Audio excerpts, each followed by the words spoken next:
Good morning. Good morning, everybody. Glad that you're here. Glad that you have taken time out of your day when you could be doing other great things on the weekend and decided to drop in to the live stream of the original Carnivore Quack, which probably makes you part of the Quack Pack, which is what I call it. I mentioned that even yesterday on my interview. And that comes from, believe it or not, when back in the 1950s, or I don't know when they started, but in Las Vegas you had Dean Martin and Sammy Davis Jr. and of course Frank Sinatra, and they called them the Rat Pack. So let me first of all make sure we have sound. I'm going to go over to my computer. Sammy Davis Jr. and of course Frank Sinatra. Okay, so we do have sound, and I got to make sure I check that because last week when I went on to the YouTube, it cut me off. I don't know what happened. And it wasn't Milton's fault because Milton was on the bed sleeping. So whatever it was probably just a YouTube disaster. But that's okay. Anyway, I'm so glad to have all my viewers here, and I have a ton of comments. So as they say, without further ado, let's hit the comments and let's get this started. Now let me adjust my camera first of all. Milton loves to play with the cord behind the camera, and I use a webcam because we're a little bit on the poor side here, but that's okay.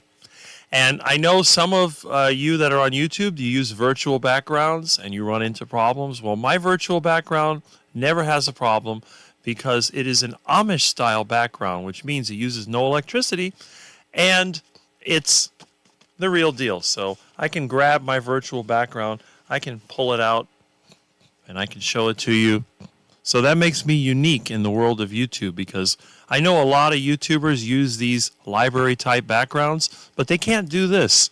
And until virtual reality and artificial intelligence combine, they won't be able to. There we go. All right.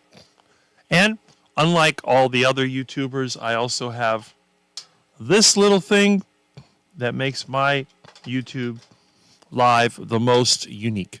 Anyway, our first commenter is Lady June, who said good morning. Now, I don't have a timestamp, so I don't know when anybody comes in, so there's no competition to see who is the first. But you know what? You're all first with me. You take your time out to listen to me and participate, and I'm really appreciative of that, and that's why on my live stream, the viewer comes first. I may rant once in a while, but I don't rant for too long. I just try to get to everybody when I can. And United Carnivore is here. Greetings from Tampa Bay. And again, we appreciate all the fellow Floridians who come here. And hopefully sometime this year I'll be seeing some of you, thanks to our friend Russ Mitchell and several of you that have worked together to make sure that I can go to the Hack Your Health and maybe meet some people in person. I'm waiting to see who is the absolute first person who's going to say hello to me. I'm not going to say hello to anyone unless I recognize them immediately. But if you see me and I happen to be there, just say hi, and we're going to see who it is. I'm going to try to see if I can get a phone that doesn't crash or something. Maybe I'll find something by then. I'll have a camera with me, and I'll make videos of it. Because, again, one of the most important things here is to have a shared experience, and anybody that happens to be here, that happens to want to participate in the carnivore community, we should be able to keep in contact with each other. So that's what I'm going to do. And let's see who else we have here. We have the father of United Carnivore, and good morning, Rick, and everyone from Melbourne, Florida, which is also the home of our friend, you-know-who might be here later. You never know. And Thomas is here. Hello, Rick. And Milton, is Rick behaving? Well, Milton was looking at me. He has left. I guess he figures that Rick has gone online, so there's nothing that he can do. He's pretty much stuck in that couch for several hours at a time. So Milton doesn't have to watch me. He can go straight to the bedroom and fall asleep on the bed. And one of these days, when I get set up for it, I'm going to put Milton Cam. I might even put like up in the side, like over here, you know, a little add-on, and it'll show where Milton is. So one option would be to put a mobile cam on Milton. The other option would be the camera over the bed, and then that way you could see Milton falling asleep and doing his thing. And he's super cute, as you know. Basically a feral cat that nobody wanted. a black cat that a lot of people don't like, but now he's sort of the star of my YouTube channel. I get more positive comments about little Milton than anything else. I think most carnivores like cats, and Milton is definitely a popular little thing. He's so cute. It's amazing. It's a really, really cute little cat. And good to see you here, Thomas. And again, I noticed that Thomas made a video that he's been trying to get people to interview, and he's had some success, but I think in many ways, either it's the time that he gives the interview or people are just too busy or they're not interested. So whatever. But next week, you got a really good interview coming, and we know who that is. And we have, I got some itchy stuff. I got cat hair on my face because Milton was over here rubbing my nose. Good Saturday morning, Rick, Milton, and the Quack Pack. Well, good morning to you. I'm glad that you're here. And that was me commenting. He's up to something then, yes. And Main Runner is here. Good morning, good morning. I saw you also comment on the live yesterday, although towards the end. And Juliet is here. Good morning. Good to see you here. And let's see. Why does my nose start running every time I eat? I don't know. That's a good question. I think, do you have mold in your house like I do? Or do you have pets? It might be something to look into. And Brian, Fly Fisherman Dish, is here. Good morning, everyone. And I say good morning to you. Would you expect him to start talking? I certainly hope not. But he does pretty close. He goes, and then sometimes he goes, it's so cute. He's the cutest little thing. And Lady June is back saying hello and hello. And look at who it is. We have another famous YouTuber. We have Aaron, Booby Goats. Good morning, Quackers. Good morning. Glad that you are here. And we have some hellos back and forth right here. That's good. Finally, a morning show at an adequate time. Well, thank you. Live at 8 with Rick is in the name, so I'm not going to change it. I wouldn't be able to change it to like 10 or 7, but anyway, it doesn't matter. Live at 8 with Rick is also live at 9 with Rick, live at 10 with Rick, live at 11 with Rick, live at 12 with Rick, and it could go to live at 8 p.m. with Rick, which it has already once when we had rain. Now, lately, the rain has been less, so we're going to try to keep these under 4 hours if possible. In fact, the less the better, I think, in some cases. But we're here. We can participate. I think I'm allergic to bacon. God forbid that would happen. Well, some people are allergic to pork products, but I've never been allergic to bacon. I actually had some of that delicious bacon that was sent to me a few weeks ago, and I'm finishing that up. And I have it with eggs, so that's actually pretty good. I have pretty much finished up everything that was sent to me. There's a couple of little bits here and there, but I don't know. It's possible. I know somebody that's allergic to pork in general. He can't eat pork chops or pork shoulder or any of that stuff. Although I don't know if that's only to the commercial pork or if it includes the wild pork, so it's hard to say. So we got some hellos back and forth, so we'll go ahead. That's the one thing. It's easy for me to go through some of the comments because I can just skip over the ones that are hello to each other. And we have one saying hello to me. And our live stream just went down a notch because Peter Popper Carnivore is here. So we have another quacker in the group. And he says, good morning, Quack Pack. And I say, good morning. Glad that you're here. I guess you'll be going for a walk. And you may be listening to me during your walk. Or whoever else happens to call in at the time. And, of course, we have some more hellos. And Michael Pregler says to everyone, hello. And I guess you're either going to the gym or you're back from the gym. One of these days, I will start working out again. But at this point, I've just assumed that being skinny is not the end of the world. You know, as long as you can do your job. And I've been busy during the week. I've been getting my job done. And I don't have any problems. Now, I may have caught the germ that's going around because a lot of people I know, they've had the flu. And I had diarrhea for a couple days this week. It seems to have gone away, but I may be carrying that virus. But since I live by myself, nobody else is going to get sick. So that's pretty good. All right, so we have some hellos and back and forths. We'll just skip through this. Is it my phone as there is no sound? Well, according to my computer, and I'll verify it again, there is sound. Pretty good. All right, so we have some hellos and back. Okay, so hopefully it's just your phone. Juliet. Hi, Peter. There was music before. Yes. Yes, it is your phone. That's right. I don't, but every time I eat, my nose starts running, and every meal contains... Well, you know what I would do? If that's the case, I would skip the bacon for a while and see what happens. It could be possible. They do use different chemicals in some of the bacon. Some of them have that artificial smoke flavor. And some people are, if the nitrates that they use to preserve meats, they can cause the blood vessels to expand. And I know a lot of people, like when they take these heart medications, such as, like nitroglycerin or some of the other ones, when your blood supply expands, then it causes that sort of runny nose thing. It's like a reaction. So you could try that. You got nothing to lose. $13 here. Rush some chores and been to the butcher's. Okay, so we're talking about the high prices. Audio is working, yes. And he says, I hope this morning finds you well. And Amy is here. Good morning.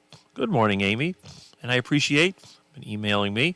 Amy is going to be sending me something nice, according to what she says, so we will see. And let's see. Bacon Baby says, hello, everyone. And Nancy Ragdale says, good morning from, and my thing just jumped way ahead because I got more comments than anybody. I think I have more comments than Mitch, and I don't have as many viewers. Right now I have 20. Do I have 37? Oh, I have 37 people watching right now. That's pretty good. The first time I did live at 8 with Rick, I think the maximum I got was 25. So that's really good. And let's see. Good morning, Amy. All right. Good morning, all. And hello. Oh, Jiffy. Yeah, Jiffy's here. Yeah, good morning, all. Yes. Good morning, Jiffy. And Linda Flanagan. Hello, Rick and everyone. Hello. Hello. Glad you're here. And we have some hellos and back and forths. And Amy says hello to everybody. That's good. I don't know if Kurt is here, but we will see. Hopefully he is. Afternoon. Good morning, Amy. Yes. Hi, Booby Goats and Amy. And did you know, Rick, that the original movie Ocean's 11 was performed by the Rat Pack? Yes, I do. And I remember that because it showed scenes of the old Las Vegas. Now, the first time I ever went to Las Vegas was for a convention in 1989, I think it was. And it was definitely a mid-century 50s kind of place. The videos I've seen from Las Vegas now are so depressing. I would never, ever waste my money on that place. It looks horrible. It's just a bunch of these ugly, boxy, Miami-style crap buildings, and it's overpriced. They charge people $50 for a resort fee. I mean, come on. What idiot would waste their time in Las Vegas just to lose money? If you're going to go somewhere to lose money, wouldn't it be better to have cheaper hotel rooms and cheap buffets? Nah, it doesn't. That's it. Okay, I get a runny nose a lot when I eat my meat too. I guess it's a bit of a histamine response. No biggie. Well, that's interesting. My background is not virtual, but it attacked me. Yes, it attacked me on Thursday. It fell down, which I think was kind of funny. And if you didn't, you didn't see that, Amy was in the video and it just went boop. Those things happen. It goes away fairly quickly. Yeah. Now, my sinus issues are actually caused by a combination of genetic issues and a few little mishaps I had when I was a kid. As long as I don't talk, it doesn't bother me. But when I talk, I think because of the resonance and moving all the stuff inside my head, it causes that little sniffy nose. Now, I can do this sometimes to stop it, but you'll see in a lot of my interviews, I'll move it like this, and it kind of stops it from happening. I've had people concerned thinking it was an infection. It is not an infection. It's a structural issue. It's something that could only be fixed with surgery, and I am not going to do it. Just like they wanted to straighten my crooked teeth, we're not doing that. I will never have surgery unless I have some kind of accident, traumatic injury, in which case you have no options. But for these chronic issues, I don't care. My life does not depend on being sniffle-free, and as long as I'm strong enough to work and I feel good, I'm happy with that. So now, it depends on the year too. In the wintertime, when the weather cools off and it's not humid, it pretty much goes away. So if you've ever seen me do an interview anywhere between like November and maybe March, the sniffling is not there. It goes away. Now, the last year it's been really hot, but it's all climate dependent. And that's another thing. But you know what? It's like I tell a lot of people I know, I would rather live with this than have things like IBS or have bronchitis or all the other things that a lot of my friends have had serious hospitalizations. Everybody I know that's my age has been in the hospital at least once. The only time I've been in the hospital is to visit people. I've never been a patient of any hospital. I haven't been to a doctor since 1996, and I've never been on a prescription medication. So I think having this minor nuisance is a very good trade-off. Being able to be flexible, do whatever you need to do, work, mine works good, I'm happy. I really am. In fact, when I started the heart attack diet, and I was that skinny kid, this one over here, that was just very thin. And you'll see, this is about the time, this is before, notice that my hair didn't have the part in it that it has now. I was trying to be like more 80s, but it didn't work. I got to the point where I was like, forget it. And then I went full 1950s, and I've been 1950s ever since. Okay, so we have our hellos, and we'll clip through there. You can toggle the timestamps, Rick. I don't know where I would do it, but that's okay. I get to take the Cub Scouts to the shooting range today. Well, there you go. I hope they get right on target. And we have Fernando Passos. Good morning from Sao Paulo, Brazil. Well, good morning from Miami, Florida. I'm glad that you're here, and I hope you stay for a while. All right, so we have, sounds like fun to me. Yeah, it's fun to go in target practice, isn't it? Okay, you know it will be Lewis. Okay. Okay. Good point. Hey, Rick, please check your mail tomorrow, please. I will check my mail, absolutely. But wait a minute. There is no mail on Sunday, is there? You must mean email. Okay. Look at all the Mitchfits here this morning. We're also members of Rick's Quack Pack 2. Yes, you are. Looks like we have 36 right now. That's pretty good.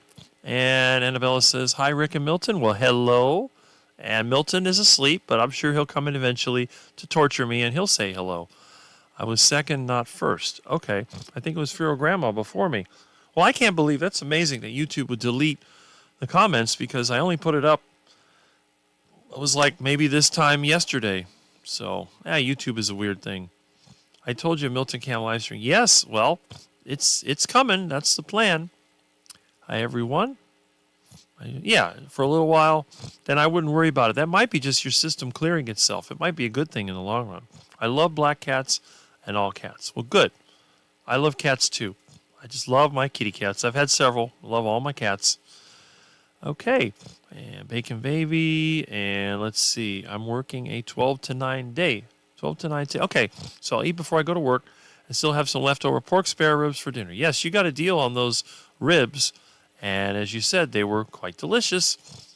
All right. I'm going to listen and clean. Good. We get something done. That's important. I do, and I have one at 4 p.m. All right. Okay, so you have a live stream at 4? Excellent. I should be off long before then. And Gary is here. Good morning, Rick. Hello, Quack Pack. Well, hello. Glad that you are here. Good morning, Rick. Watching from Philippines. Well, John Michael, good to see you, as always. And that's great. And Cindy is here. Now, she says, good morning, Rick. Thanks again for coming on my live stream yesterday. And again, that's where I was yesterday. Now, I was not in the best of form because I had to do an emergency plumbing job. I finished the plumbing job at 5:30. I had to deal with the traffic, and then it poured down rain over here. Then the roof was leaking. But I was able to get semi-cleaned up. I didn't have my bath until later, but I did change my clothes and sat here and did the live stream. Then after that, I went and took a proper bath with my rubber duckies and had a good laugh because I had a good time. And Cindy's like me. She goes through all the comments. Us YouTubers, I think we like to give attention to our viewers, and that's really, really the whole idea. You're not going to be the most popular YouTuber doing that, but you're going to make good YouTube friends who keep coming back for more. It's almost like entertainment, except it's interactive, which is what I like. And Amy says, oh, Milton makes birdie noises. Yes, he is the funniest little thing and the cutest little black menace you could ever imagine. Although I've had people tell me he looks scary when I hold him up to the camera and you see him, those yellow eyes, but he's a great cat. And let's see, Papa Carnivore, yes. My husband said in shock, we have 8 of these cats. I said they are huge caccoons. Well, there's a lot of them. All right, and our Samuel James Edens is a black yet. Okay. Hi, Cindy. Hi. And there we go. You need to catch if you let your nose run on you. There's a joke from our friend Thomas. Cindy, great show last night. Yes. And I'm glad you watched, Peter. Let's see. I forgot to say hi. Okay. So we have all the wonderful hellos here. And there we go. Oh, let's see. Did I miss Kurt? I didn't see him. Why do I not see him? Okay. Who was that quack on your show yesterday? Yeah, there you go. I love bacon. Bacon is great. Yes, it is. Now, I cook bacon different than most people. Most people cook it till it's crispy. I cook it just a little bit. It's still soft and half raw. That's the way I prefer bacon. I don't like the bacon too overdone. Let's see. Halia from Dr. Killshow is sending me a Body by Bacon t-shirt. I can't wait to wear it. And that's the other thing. My camera's been torturing me. Alia wanted me to take a picture wearing the shirt that she sent me, which is a Dr. Kilt shirt, but my stupid phone keeps coming out blurry. So I'm hoping I can find something a little bit better. I'm trying to do it with the webcam. I'll figure it out. I try to get her a picture of it. She wants to add it to the banner at Hack Your Health, which will be the first time that anyone has ever put my picture in a group of others. I think most of the carnivore channels, especially the most popular ones, they only show my picture when they do an individual interview. And there's one very big channel that has never shown a picture of me ever. And we know who that is.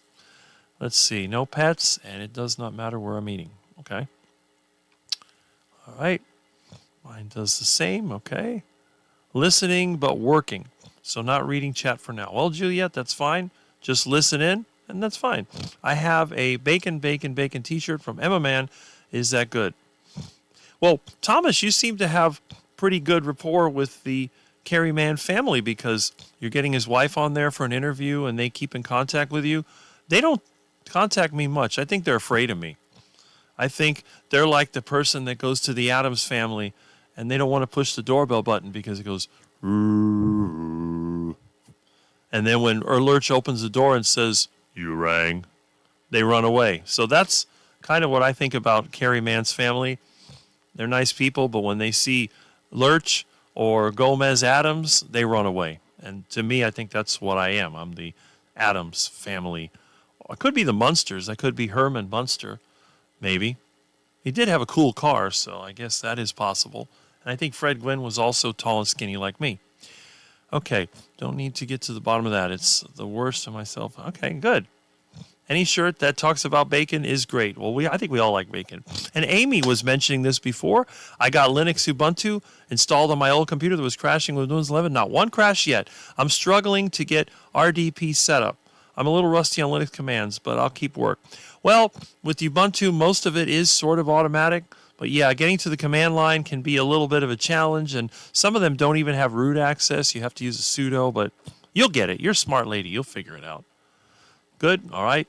I'm in good company with Papa and Michael. Yes, you are. When you come on my live stream, you're always in good company because this live stream is troll resistant. I have no moderator, and yet the trolls don't bother me. And I think a lot of it is just they're afraid of me because, again, it's like going to the Addams family house. It's like when they were robbing the neighborhood and stealing stuff. And they went to the Addams family to steal their stuff. And then next thing you know, they're trying to give them the stuff that they like, which scared the heck out of them, and they ran away. Yeah, Linda running nose for a few minutes is worth the price of eating some delicious and nutritious bacon. Now, believe it or not, as strange as it may seem, when I eat bacon, my sinus issue actually goes away. I'm not sure, but I think a lot of it is that because it's genetic, because it's a natural fault, that extra whatever it is in the bacon probably opens up blood vessels, gives more circulation. And in my case, the greater the circulation, the better. My sinus issue is a lot worse when the air is dry and hot. Hot and dry is what really does it to me. That's why one of the reasons why if you go to Las Vegas in the summertime, it's total torture for me. Constant runny nose, feeling sick, headaches, and all that. I hate deserts. I would never want to live in a desert ever. One of the places I really hate. I even get that out in California, but that's another story. Absolutely love my bacon, eat it every day. Yes, you're absolutely right, Papa Carnivore, okay? I love Dean Martin. Every time I see old videos of him singing, I just feel calm. Well, that's it. That's the whole like Bing Crosby crooner kind of thing they had back then. You just don't see that anymore. Nowadays, it's all about celebrity, They want everybody to be under 30. They want everybody to have annoying sort of computer-generated music and computer-generated auto-tune. They don't want anything that sounds natural. Donna, would you rather eat some duck food and feel like crap for days? Well, good thing, Peter. That is very true. It's all about perspective. Yes, you do not want to eat duck food unless you have no other choice. Duck food is like you're starving, you're ready to die, and you have no other choice. That's the way I see it. It's not a major problem, just something I always notice. Wonder if it happens to anyone else. Well, that'd be good. If anyone else has that happen, let us know. I wish I would have never had all my surgeries. I consult yet another surgeon about a cyst, and I may opt not to. And you know, it's funny because I have them as well. I have a well-known one that you can see right here inside the elbow. It's been there ever since 93 when I did the plant-based experiment. It got really sore, but it never went away. I have a couple on my back from when I was a kid. The one on my head actually went away. I used to get a lot of those stupid things. I haven't gotten one in a very long time. Rick, watch out behind you. Yes, got to do that. Hello, Cindy. All right. I've been wondering, watching videos about hyper responders. Okay, I've seen that too. The 3 dots at the top of the chat window, Rick. Okay. Interesting. Yeah, you must be talking about how to show the timestamp. Let's see here. If I click the 3 dots at the top of the window, nothing happens. All right, let's see. Up. All right, what am I doing? Okay, well, that is interesting. Timestamp, yes. Okay. Yeah, so that's right. That is a good point. Okay. Let me go back over here. Yep. Okay, we got it. Yep, all right. Maybe it's coming today. It said delivery by Sunday. All right, well, I will keep my eyes open. And my outside camera is broken because the possum ate the cord that goes to it. Now, I have some conduit. I need to bury it in the ground, but I've been way too busy. And my friend of mine gave me a welder that somebody was going to scrap, and it's sitting there. So when I get the time and when I get Bob fixed, I'm going to get the trencher. I'm going to trench underneath, run the conduit under the sidewalk, and I'll put outside a nice little camera as long as I live here. Of course, when I move, it won't be here, but as long as I'm here, it'll be a nice change. I want to have like different scenes. I always want to keep my live stream distinct from everybody else's. And there are some things you will never see on my live stream. For example, that super annoying text that when people talk, it flashes in front of you. I will never, ever put that crap ever on my live stream. That is the stupidest thing. And the other thing you're never going to see on my live stream is AI-generated content. We don't do that here ever. Now, if I'm making fun of another live stream, I may use AI-generated, but I just find it sort of disrespectful that a lot of these YouTube channels are just using an AI-generated voice, and they're using AI-generated content, and they're putting it out there like it's a big deal. I like the idea of using AI as an auxiliary. So in other words, if I was talking about something and then I switch to a scene generated by AI, that's fine. But to make the whole video AI, no. Because the thing is, if I wanted that, I could just go anywhere and see it. Why would I go to Rick's channel to see something that I can see on any other channel? So that's just one of those things. So we have some more hellos and mornings and a lot of good. That's a great thing. This live stream is one of the ones that are really very active. My good morning was deleted as well. Oh, I came in a second after Lady June. Interesting. At YouTube, I don't know what's going on. I may have to just turn this on at night and archive all the conversations like I did the last week when they cut me off. Okay, if your husband questions your high LDL cholesterol numbers, make him watch that video. Okay, yeah, all right. So a lot of these comments, and haha, rubber duckies. Yes, that's what I do. Yes, with John Laspina. That is correct. And by the way, if you don't watch him, I don't think he watches mine. He's probably doing something else. But if you're out there, John, mention that on Sunday at 1 o'clock, you have a live stream. It's called Sunday School with Carnivore Teacher. And again, it doesn't get a lot of views. There's another one at the same time, which I don't know why two different carnivores pick the exact same time. I try to alternate back and forth. The other one is called Meat of the Matter with Tony Stewart. They're at the same time. I don't know. But whatever it is, that is, I try to catch that. And usually I'm here on Sunday unless I'm working, in which case I can't catch it. Rubber duckies, they make bad time, lots of fun. Yes, Ernie, that is true. I need a picture too, Rick, for Avenger. Yeah, I know that. I got to get something now. I have old pictures that I can send you, but when I get up close to the camera, it just gets all blurry. It's absolutely terrible. I keep finding great deals on meat, but my freezer is packed full of meat. Some say, well, you got to eat more. My freezer is not packed full of meat. It's probably about halfway because everything's expensive. I want to make a pulled shoulder roast study. Yes, that will definitely clear out lots of space from my freezer. I bought a bunch of that too. The thing is, I ate it all up. There's none of it left.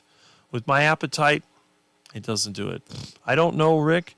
They haven't run from Dr. Nelson and Uncle Fester. Well, that is true. That is true, but that's because he has the name Doctor. See, if I was a doctor, then I'd be like Dr. Chafee or Dr. Baker, except not as attractive.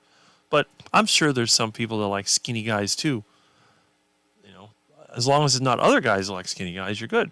And howdy, Quack Pack. Howdy, Josephine C. There you go. Strangely, and we have jumped way forward. Strangely, there's no poop talk so far. Well, there is now.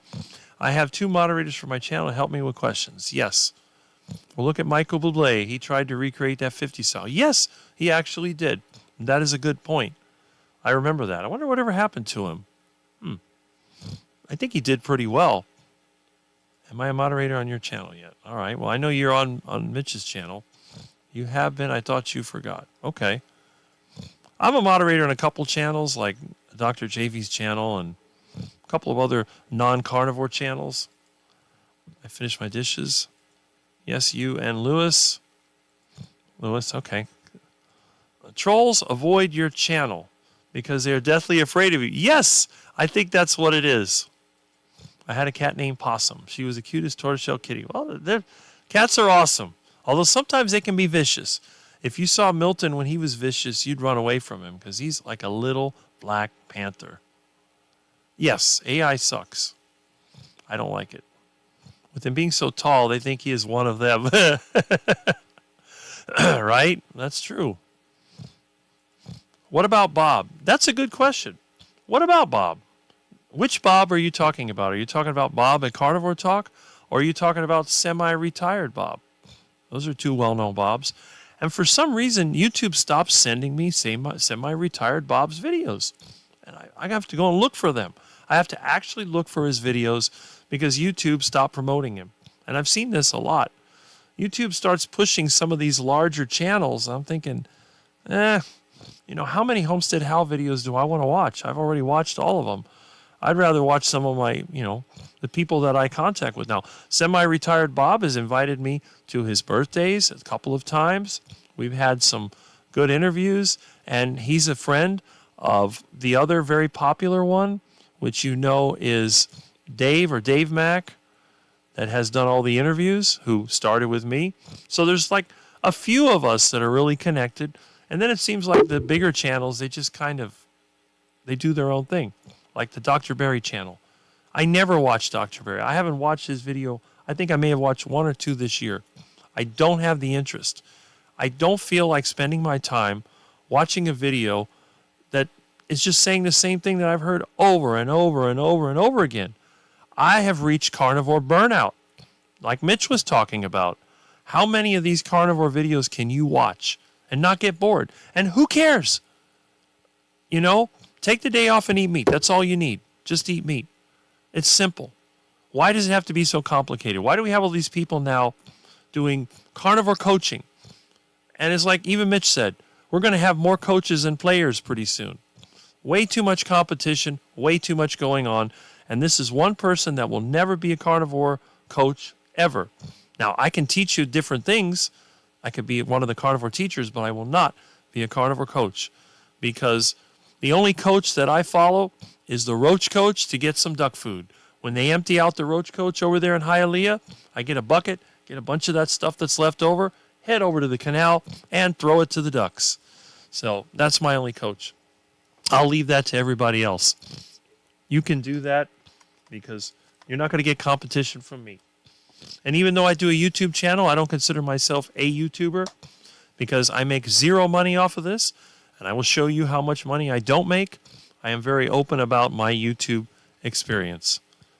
Okay, so let's hit some more of these comments. And CB Carmack has entered the chat. Good morning. I guess maybe you're going to hit the antique stores again and see what other kind of stuff you can find. That's like me hitting the dumpster. And we got some hellos and more hellos. What About Bob was a great movie. I never saw it. I had a gray tabby cat named Zomax, which is a good name. The name of a muscle relaxer that got banned in the 90s. He got hit by a car at 8 months old and died. I was so sad. This is the reason why Milton only goes outside under supervision. I never let him out on his own. I've had people tell me, oh, your poor cat, he's cooped up all day. Yeah, but there's a reason why my cats live between 18 and 21 years, and your cat died at 2 years. There's a big difference. They get run over by a car, they get attacked by predators, they get infections. I don't have the money for a vet, so I can't take the chances of letting my cat get hurt and then hoping I can fix him. So I'd rather keep him in the house, let him sleep, and contrary to popular opinion, domestic animals always live longer than those in the wild, unless you feed them total garbage. So if you're feeding your cat good quality food and he's living in captivity, he's going to outlive all the so-called free animals. It's just like the vegans talking about how terrible it is to keep cattle and goats and sheep in captivity. They should be allowed to roam free. Yeah, so they could be ripped apart by a cougar and eaten for lunch. Just great. Just really smart. Right, vegans? You people are the kindest of all. Yeah, you're not. Okay, told me he knows that I do my research. He trusts my decisions. Well, it's good that you have that kind of respect because nobody respects my opinion except here in the carnivore community. All right. I'll never catch up. Ernie was my favorite Muppet. So, yeah, right? Rubber ducky, you're the one. I had beautiful chuck steak tonight with bacon and eggs. Awesome. Delicious. You're very lucky to support a partner. Yeah, my now ex-girlfriend was not supportive. Thought I was crazy because of how I ate mostly red meat. Lots of eggs and butter.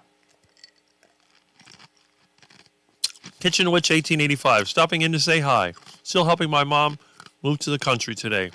Great move, by the way. Ex-girlfriend will be supportive of how you know. Well, if you choose to torture yourself with a girlfriend, hopefully you'll find a good one. All right. So I didn't spawn right away.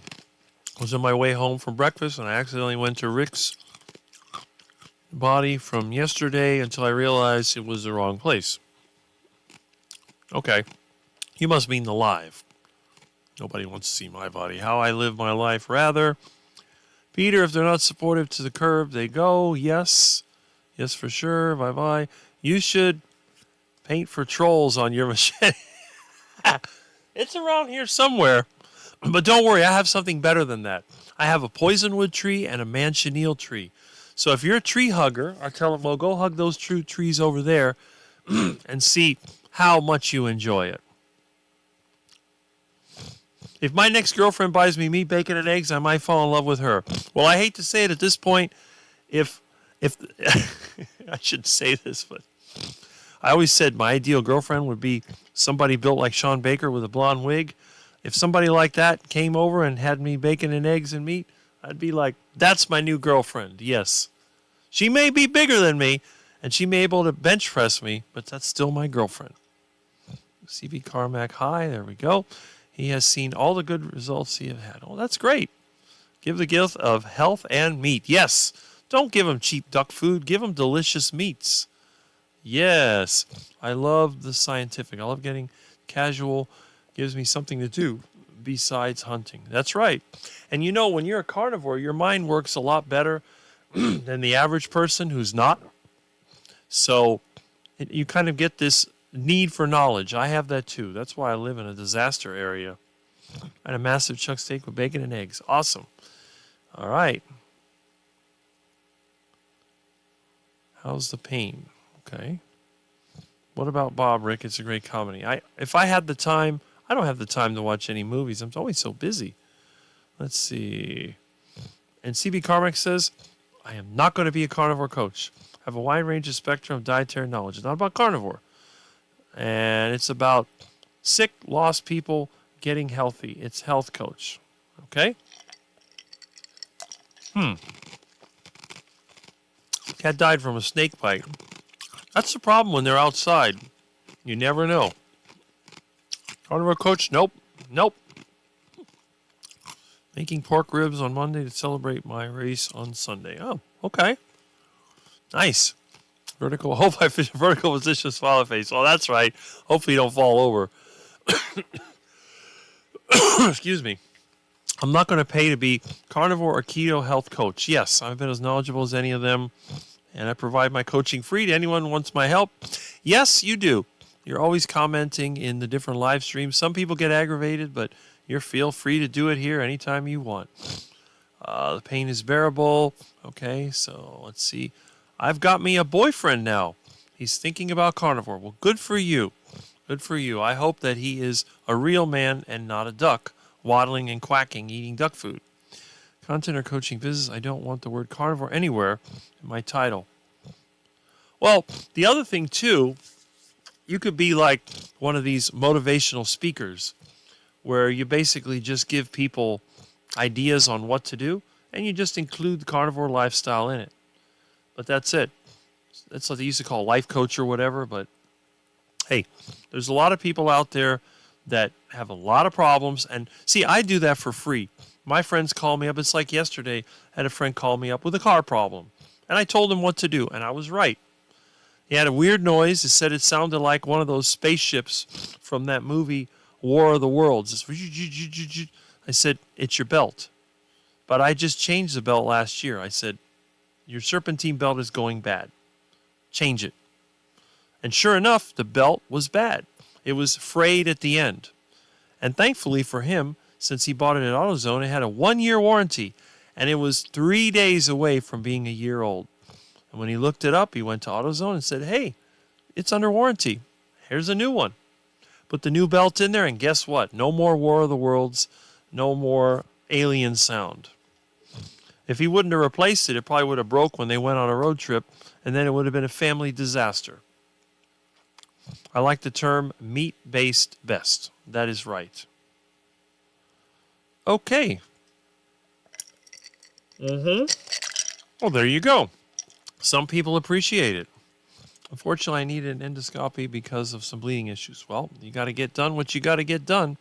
When you have an immediate health problem, that's what the medical system is for, if you can afford it. Appreciate your insights. Okay. Hoping the best for you with those tests. Yes, Cindy, I agree. Okay. All right. When I do get a cat, my cat will be carnivore, which is the way that all cats should be. And, let's see, we have someone that says carnivore diets are too expensive. They can be expensive, but then again, duck food is not cheap either. Go to the store and see what a box of cereal costs and see what, let's say, a pound of chicken or pork costs, or eggs. I think I'll go with the chicken, pork, or eggs before I'd ever touch the duck food. Cereal is basically toxic waste in a box. I'm not going to eat that crap. Me too. I'm going to coach people in the entire PhD spectrum. It's been a dream of mine to become a health coach for years. Health coach? Yes. Carnivore coach? No. I'm not too worried. Yes. People diet's expensive. What price you put out? That's another thing. I haven't had health insurance since 1997 or 8. I don't remember. My medical bills have been zero. Yes, I may have spent more on meat, but I'd rather spend on meat than medicine. And for me, I found that eating meat is very important. If I don't eat enough meat, I don't perform very well. My energy level drops, my mind doesn't work clearly, and I'm no longer the problem solver guy. I get stuck in a rut. Let's say if I would eat duck food. I tried that when I went plant-based in 93, and it wrecked my life. I'm never going to go back to that again. That's terrible. You could survive on that crap, but You can't thrive on a bunch of compost and mulch. Unanswered chats from CB. Okay. Ask my healthcare insurance agent. Meat is a good investment. Yes, it is. Price of prescriptions and medical deductibles are too expensive. That's right, Gary. That's right. Slight computer issue, had to restart. You can repeat everything you said. Well, or you can watch a replay. You buy anything other than ground beef and eggs, it's expensive. Well, even ground beef is expensive. When you go to Aldi, duck is cheaper than ground beef now. No cookies, crackers, sodas, pasta, all the crap I used to buy. Pasta, when my mom was alive, you could buy 2 packages of spaghetti for 50 cents. Now I think they're like $1 something a piece. So that ain't cheap either. I got to figure something out. I put on 20 pounds. Oh.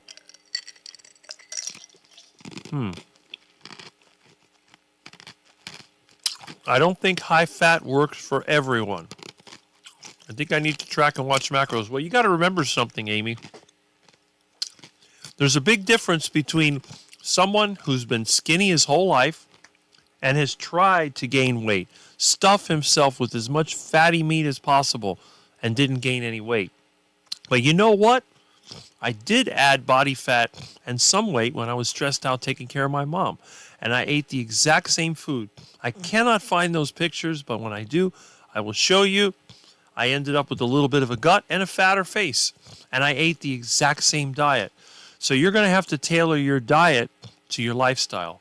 How much do you sleep? Do you have a stressful job? Do you have a family that's driving you crazy? You need to put all that together. Diet alone doesn't fix it. Because remember, it's like anything else.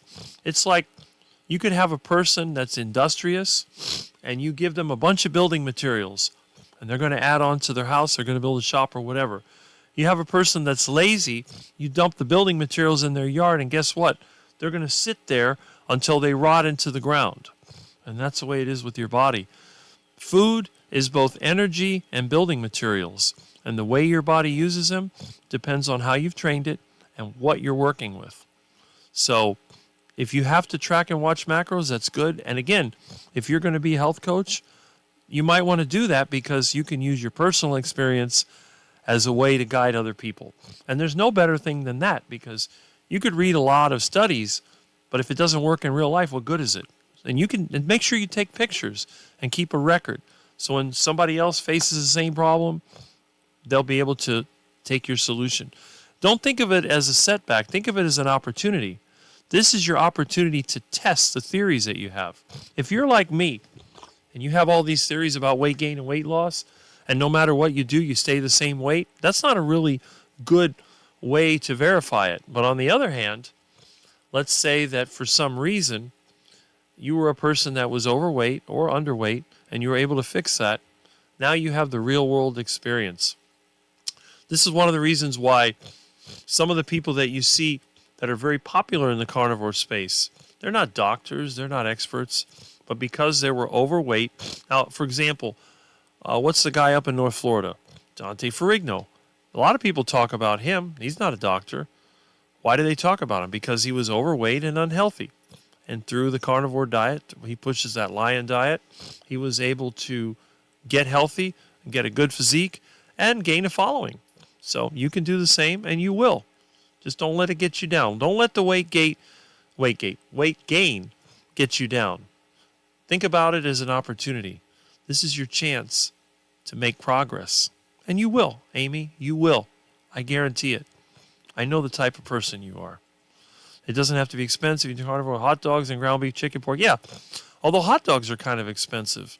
Chicken, pork doesn't have to be steak. And you could also head over to the canal with a net and grab yourself a big fat duck or shoot an iguana or go fishing. Don't forget seafood if you live near the ocean and you go fishing. I've lost heaps of weight and no longer have diabetes. Well, there you go. See, it helps. I buy chuck steak. It's really affordable. That's it. You can't look at the price tag, but the price of your health. Right, Thomas. That's right. And see, Thomas is a good example. He was pretty much circling the drain, losing parts of his feet and just having all kinds of issues. Now, you're not cured yet. There's still a lot of time to go, but the damage didn't happen overnight, and the cure will not happen overnight. And remember, some things are destroyed to the point where they will never come back. You will never regrow the parts of your feet that you lost. That's impossible. So there's just some things that the carnivore diet can't fix. But on the other hand, it's like when your roof leaks. Putting a tarp over it isn't going to fix the leaks, but it's going to stop future damage until you can repair what's there. So as long as you stop digging a hole, then you're not going to bury yourself. All right. I'm constantly practically coached for free myself, transport crying and heavily medicated mental patients, and also juveniles, criminals stuck in the duck food guideline matrix. I sometimes talk for hours. And the worst part is when they incarcerate them, they force feed them duck food. But that's true. Find a girlfriend who is worthy of you, Peter. Don't settle for. That's right. Vitamins and acupuncture. I was still sick. Meat is my medicine. Well, there you go. I pay about $45 a week. Wow.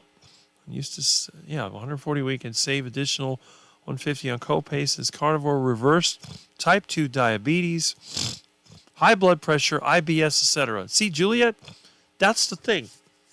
The meat may cost more. And again, if I get into the industry like I hope I will, that may not even be an issue anymore because the amount of food waste on the carnivore diet, zero. I throw out no garbage at all. If everybody went carnivore, not only would you get healthier, but the environment would benefit. The vegans, they like to say that meat increases global warming, but I've been working on some data, and once I verify it, I'm going to try to make a video to show if everybody in the world had the lifestyle that I did, the world would be carbon negative, not carbon positive. Carbon negative. And erosion, fertilizer runoff, herbicides, and all that would disappear. All by living my lifestyle. All the waste, all the stuff that's thrown away, all that stuff would be eliminated just by going carnivore. The only thing that would suffer, of course, would be the animals to some extent, and I don't even think that's an issue because raising animals on a well-designed farm is basically stress-free. What the vegans fail to recognize is that living in the wild is very stressful. When an animal is domesticated, they trade off the freedom to go where they want for the fact that they're going to be taken care of for real. Not like the government that promised they're going to take care of you and they don't. They only take care of you as long as they need you and then they throw you away.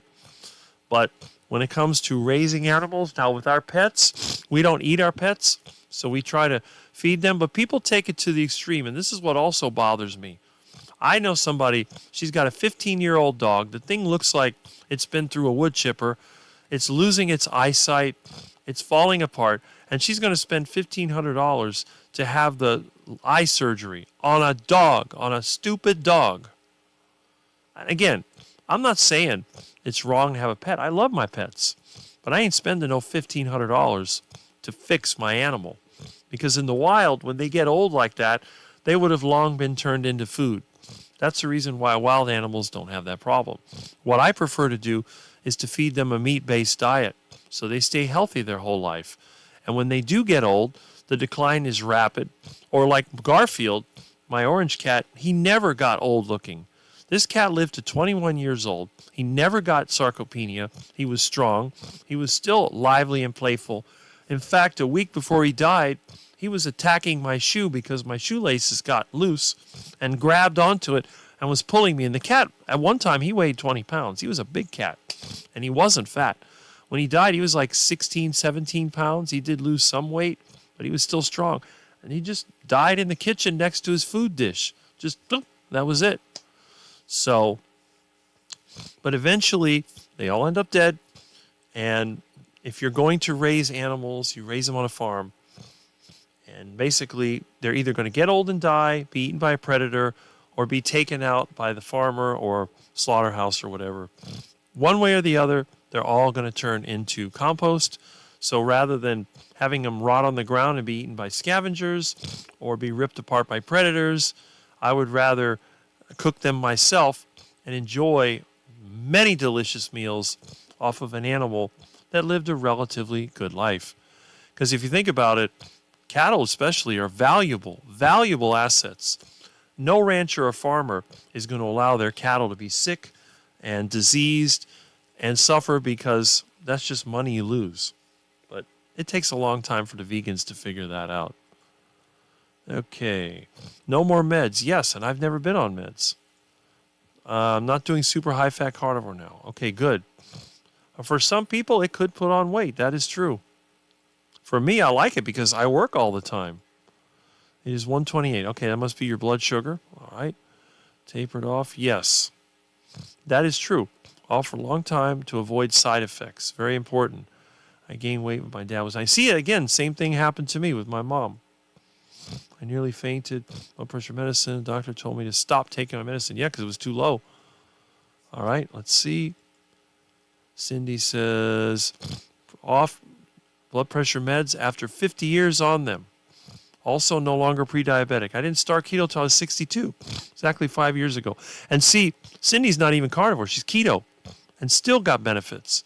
So that's why I tell the carnivores, don't start trashing the keto people because we're all on the same team around here. Stress, some medicine, or lack of sleep can make you gain weight. Yes, and my mom kept me up to 3 in the morning when I like to be in bed by 11, 11:30. Good on you. That's so awesome. That's right. Ah, thank you, Rick. That is the best advice I've heard in a while.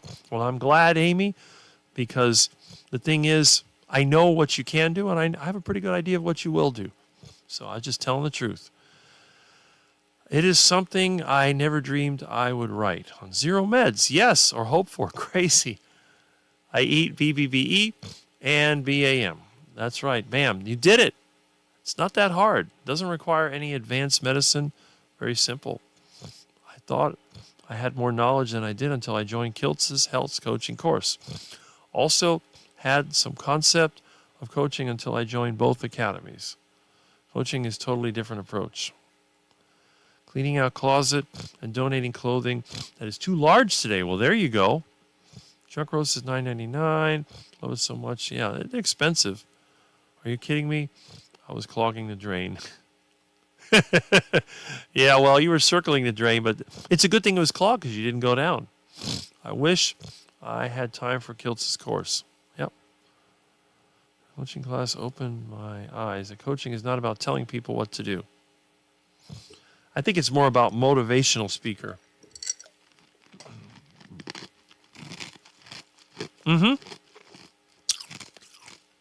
That's pretty much, I was spending $10 a day, but I was eating 6 pounds of meat.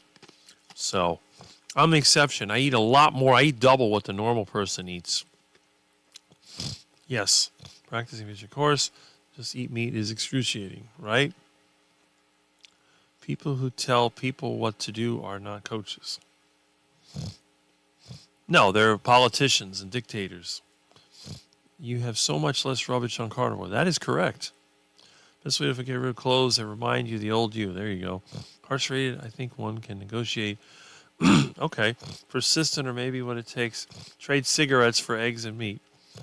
As long as you don't have to trade something else, you're good. You can still say that about your YouTube channel. I had Dr. Nelson on my channel. He impressed me by saying that coaching classes are not necessary because we have all heard so much. And Nebraska told me, yeah, that's exactly right. That's how I feel. Okay, we are training the right way, but it takes tons of practice. Certainly getting with the homework. Well, there you go. Just telling your stories is helping people. That's what I've tried to do. But I think a lot of times people see me and they run away. But they'll find out on their own. Too expensive.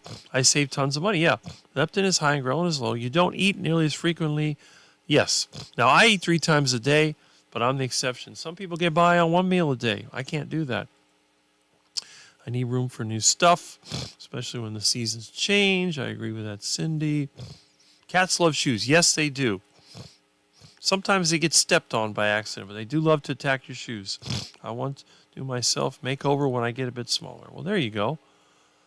I love eating so much fat, but it's not working for me. Well, then you can change. You can do it. You'll see. You should do that. I'm already as small as I want to get. Actually buying clothes from children's department. Wow. Well, today's children are kind of big, so that makes sense. I hope I don't get that small. I know I never will. I'm 6'6". I know kids that are 6'6". Still losing weight and high-fat carnivore. I just needed a change. Hello, sir. Hello. Can't pronounce your name, but I'm glad you're here. So proud of you. Yep. Meat is very expensive in Australia. Had 3 burger patties cooked in lard. Yes. 6 strips of bacon and 4 eggs. Eggs were cooked in the bacon grease. Coffee. Yeah, there you go. Sounds good, Thomas. Like it. Hope not, Thomas. I want to stay on carnivore. But I can't eat much more, and weight loss is still happening after my race. Well, that's because of all the activity you do. I think some people may actually have to add some plant material. I hate to say it. If you're one of those people that's really skinny and you're just not gaining weight, you might have to hit the fruit. Just don't ever hit the duck food. Fruit is somewhat duck food, but I think when it comes to duck food, seasonal fruit is probably your best choice. And as you know me, I'm a gardener, so I am a little bit biased. I do give away fruit, and I do grow some vegetables, and I am not against the use of fruits and vegetables at all. And that's probably another reason why I'm not popular with the carnivore channels, because I distribute fruit. I think some people have been mad at me. How can you give away fruit? You're not a real carnivore. Really? Okay. You say I'm not a real carnivore because I like to grow and give away fruit, and I have friends that grow avocados and mangoes? No. That has nothing to do with it. Especially since the only thing I've eaten from his avocado grove is squirrel, not avocados. Dictator, yes. I'm not going to be a keto carnivore dictator. That is correct. You have to keep in mind, Dr. Nelson is a health coach himself. That is right. Okay, 1 year, started to eat non-veg food. Okay, well, there you go. Mitch is here. Awesome. Good morning, all. Looks like the gang's all here. Yes. And now you're here, so the gang is all here. That's great. I love we were talking about our carnivore lifestyles on here today. Well, I talk about whatever you want to talk about. I'm not trying to be the dictator that tells everybody what to do. And he says, hi, Mitch. Everyone is saying hello to Mitch. I got my hair cut yesterday. I didn't realize it's like I had a makeover. Nice. And someone, are you 6'6"? Yes, I am 6'6". I am the tallest carnivore anywhere. And I am the longest carnivore in the U.S. since 1983. And Kelly is here. Good morning, Broken Carnivore. Good morning. Glad you are here. Always good to see you. And let's see. Love that we are talking about. All right. And there we go. All right. IBC, good morning. Good morning. We got all the good mornings. And I'm almost caught up, and I think I did catch up. So Cindy was the last comment. So anyway, now that I've caught up with the comments, it's time for one of Rick's rants. And Josephine says a question, so we'll see. Don't you make gas out of the fruit? I make gas out of rotten fruit. All my friends, that they get stuff from the store that went bad, anything that I find in the yard that went bad, it all goes in there along with cat and dog poop and other plant material to make gas, which I cook with. It's known as biogas. Hi, Kelly and Mitch, yes. And this, what do you mean carnivore? Like you guys only eat meat? Yes. A carnivore diet is a meat-based diet, which means that at least 70% of your diet is meat. Some people can eat 30% fruits and vegetables, but it's not recommended. I tend to be 99% carnivore most of the time, except when we have seasonal fruit and I have to force myself to try to eat it. So I'm not a big fan of fruit, but I will eat it at times if I have nothing else. But my rule with plant material, no raw leaves, no stems, no roots, and especially never, ever, ever eat seeds. I do not eat seeds. Now, some people do like to eat seeds, and they work well for them. But the thing about seeds, there are no raw seeds that you can eat that won't make you sick. All raw seeds are toxic. So if you're going to eat seeds, you're going to have to cook them. That's it. So when people eat nuts, they're always roasted. Think about coffee. Coffee is a seed, and coffee has to be roasted. Nobody eats raw coffee seeds. They are bitter and toxic. But when they're roasted and consumed the way they are, they seem to be good for some people. Some people love their coffee. I hate coffee, but a lot of people love their coffee. And I know people that have lived over 100 and drank coffee every single day of their life. In fact, the one lady that lived to 105, she had a pot of coffee every day since her teenage years, and she still lived to 105. And she was relatively healthy. So, but again, It's not a raw seed. It's a processed, cooked, ground, and filtered with hot water. Fine. I've had people tell me, well, if you drink coffee, you're not a carnivore. And that is false. That is absolutely false. 70% or more meat, you are carnivore. And some people include eggs. My definition is just meat, carna, meat. So in order to be a carnivore like me, you have to eat at least 70% meat. Eggs, I don't include. I don't include dairy. Now, most people will include eggs in the carnivore. And when it comes to meat, that includes ruminant meats, non-ruminant meats, and seafood. Anything. It's all carnivore. If it was the meat of an animal, it's carnivore. But again, that's what I believe. Okay, and the comments have come in. Let's see. Kelly says, hi to Thomas. I don't know if I'm the shortest carnivore. Well, you might be. Rick Grant. Well, there you go. I do some of them too. Rotten fruity poop gas. Yes, that's what I use. And he says, damn, how do you afford it? I get the meat when it's on sale. I eat anywhere from $10 to $20 worth of food per day, which is not bad compared to some of the people that I know. I know people that can blow $20 in one meal easily, and I'll do that for the whole day. When meat was cheap, I was eating anywhere from $5 to $10 a day. I was able to get the markdown ground beef for 99 cents up until 2021. So imagine 6 pounds of meat, 99 cents, that was $6. $6 plus some eggs. It was awesome. But thanks to the Federal Reserve, thanks to the money changers, thanks to the developers who have wiped out the industry here to build apartments, nothing but garbage, black, white, and gray boxes, ugly, disgusting, just traffic everywhere. We have no cows, we have no goats, sheep, and nothing here. All gone. All apartment buildings. But I can still afford it. You know, sometimes people have sent me meat. It doesn't happen often, but it does happen occasionally. So that's good.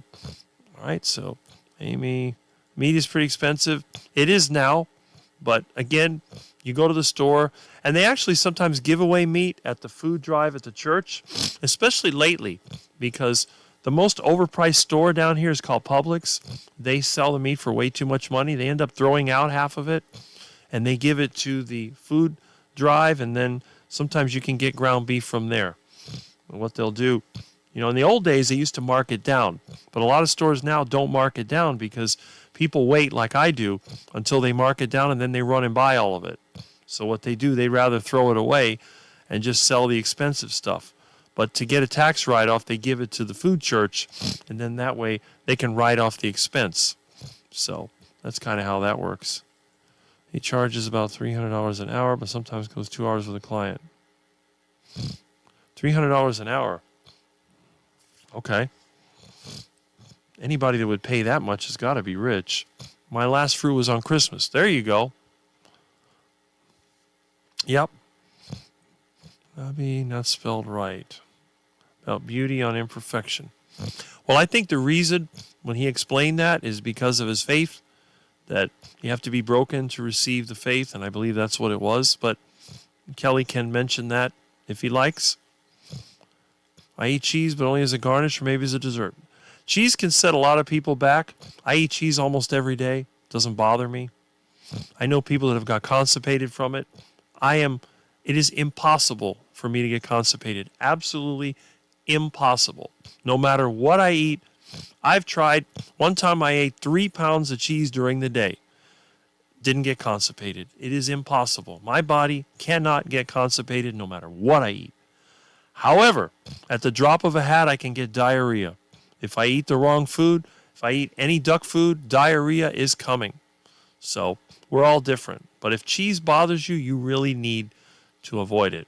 And Amy says, I drink a pot of coffee every day. Well, when you're 105 years old, and if I'm still around, which I probably won't be, then you can tell everybody that the coffee didn't hurt you. And again, I know of nobody that's ever been harmed by coffee.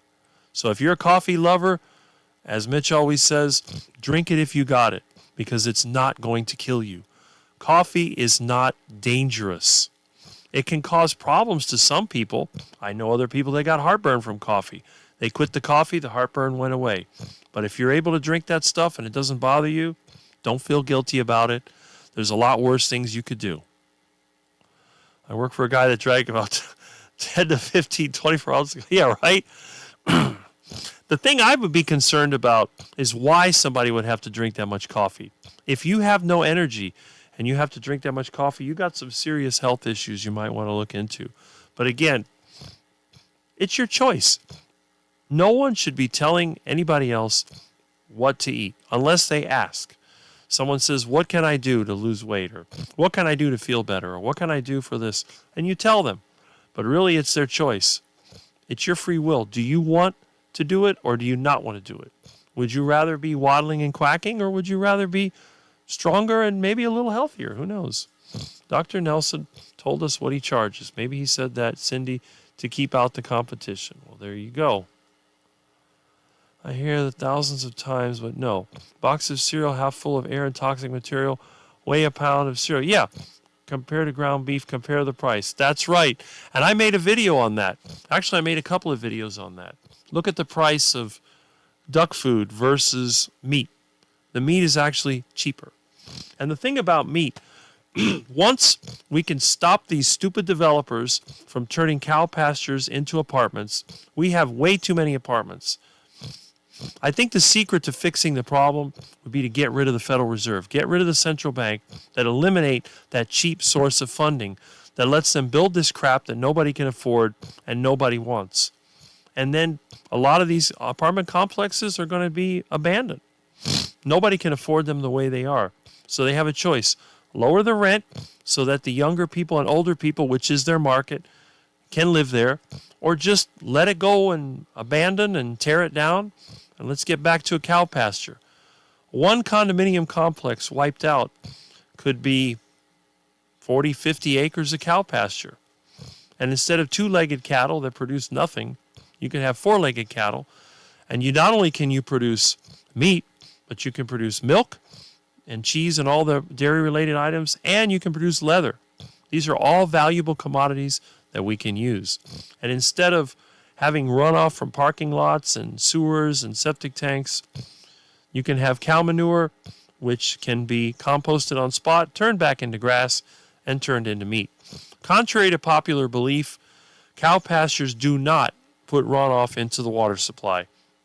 And that's because the amount of food that they eat is equal to the poop they put out. The problem comes in the feedlots. When you concentrate the animals in one area and they're being fed large amounts of food and the poop is coming out the other end. And in that case, if you're going to do a feedlot, you need to follow my lead and you need to make a biogas digester. So that way, all that poop that's generated by that cattle can be washed into a biogas digester and used to power the farm. Because with the amount of waste they put out, that material can be turned into methane. And the methane is the greenhouse, so-called greenhouse gas part of the operation. A cow pasture is no more dangerous to the environment than a field full of buffalo was before the Europeans came here. In fact, it's actually beneficial because you're feeding bacteria, and in the natural environment, there are actually bacteria that consume methane. So as the animals eat and they fart out the methane, bacteria in the environment, up in the trees and whatever, they're drawing in that methane along with all the other particles. And, excuse me, I had a study, which I don't think I know what file it's in. They actually measured the amount of methane that was produced in a forest versus a grassland with animals. And believe it or not, more methane was released by the forest than it was by the grassland full of animals. A lot of times, what makes sense logically to our mind is not the way things really work. So it's a little something you got to think about. All right, let's see here. Okay.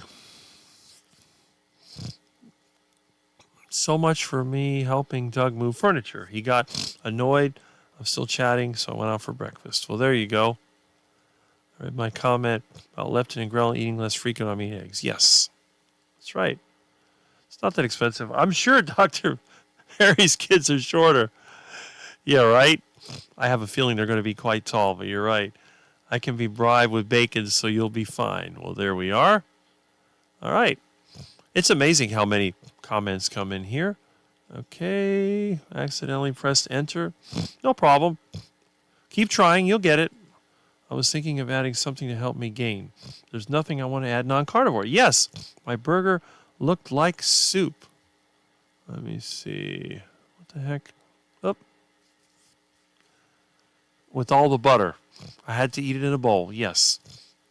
But won't help gain. Well, you'll find it. I mean, like I said, if you have to, try the fruit. Some people gain a lot of weight on it. If you're skinny and you want to gain weight and carnivore isn't working, try some non-carnivore stuff. But my suggestion is this. Don't eat ultra-processed food.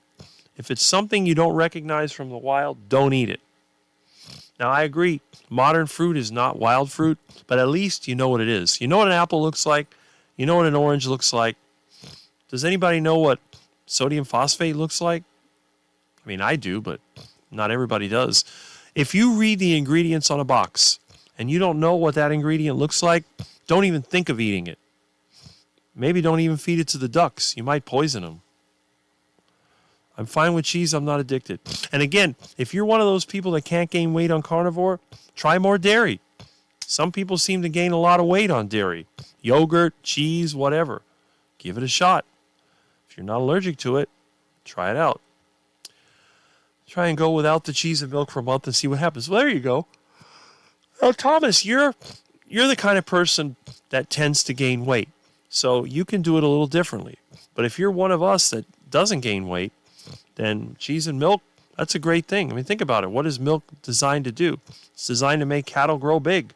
It's designed to make all animals grow. Humans, cats, dogs, whatever. They all produce milk.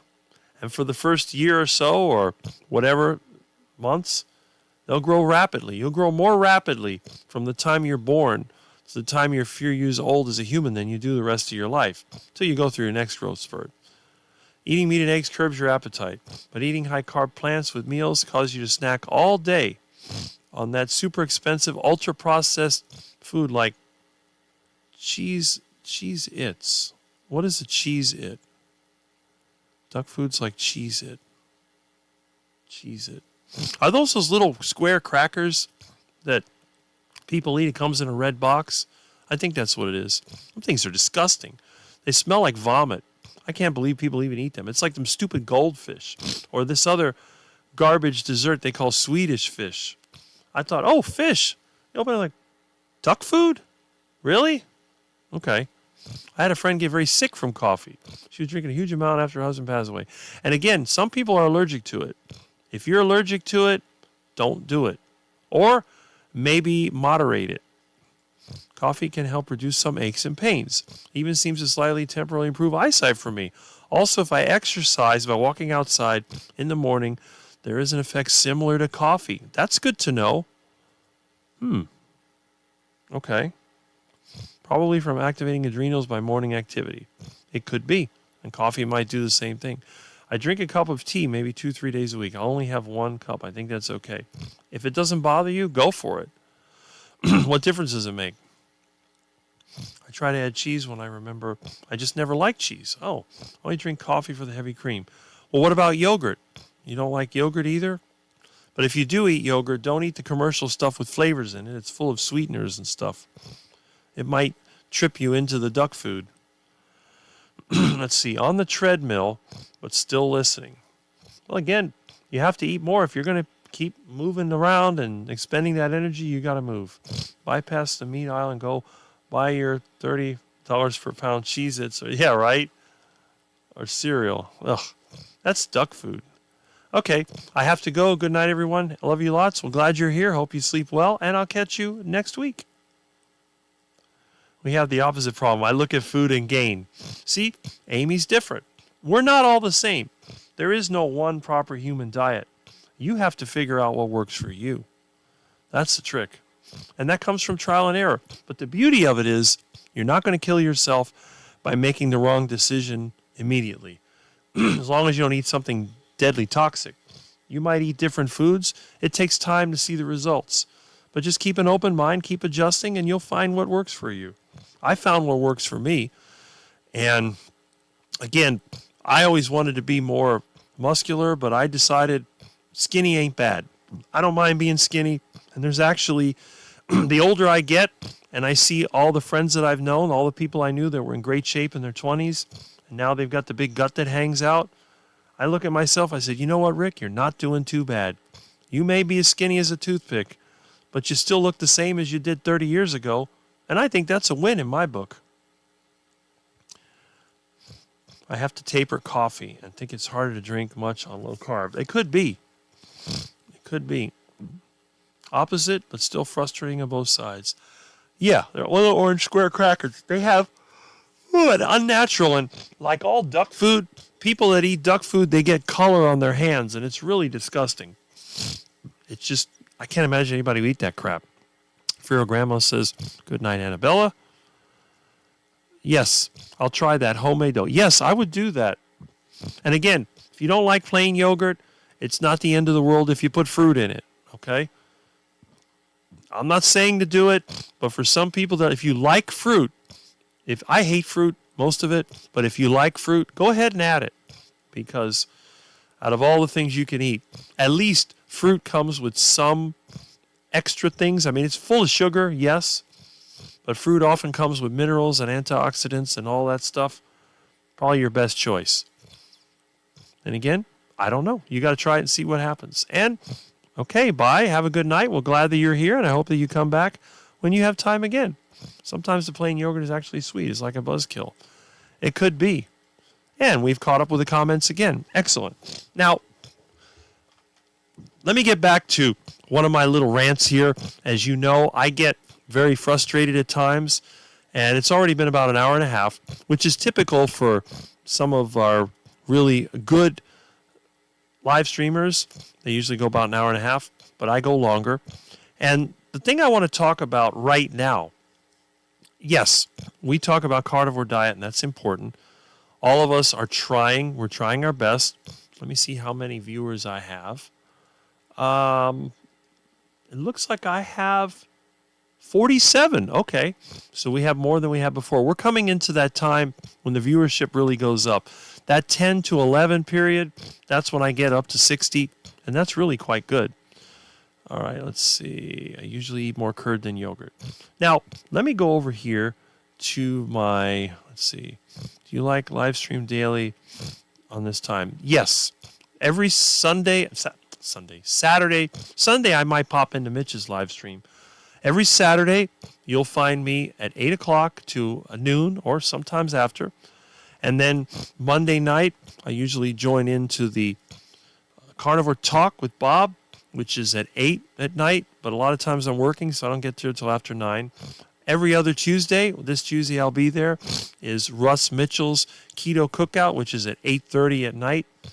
And whenever somebody invites me to their live stream, October 4th, for example, in the afternoon, I'll be on with Thomas because he invited me to do an interview. So I'm easy to find. Just check out my channel and see when my next appearance is.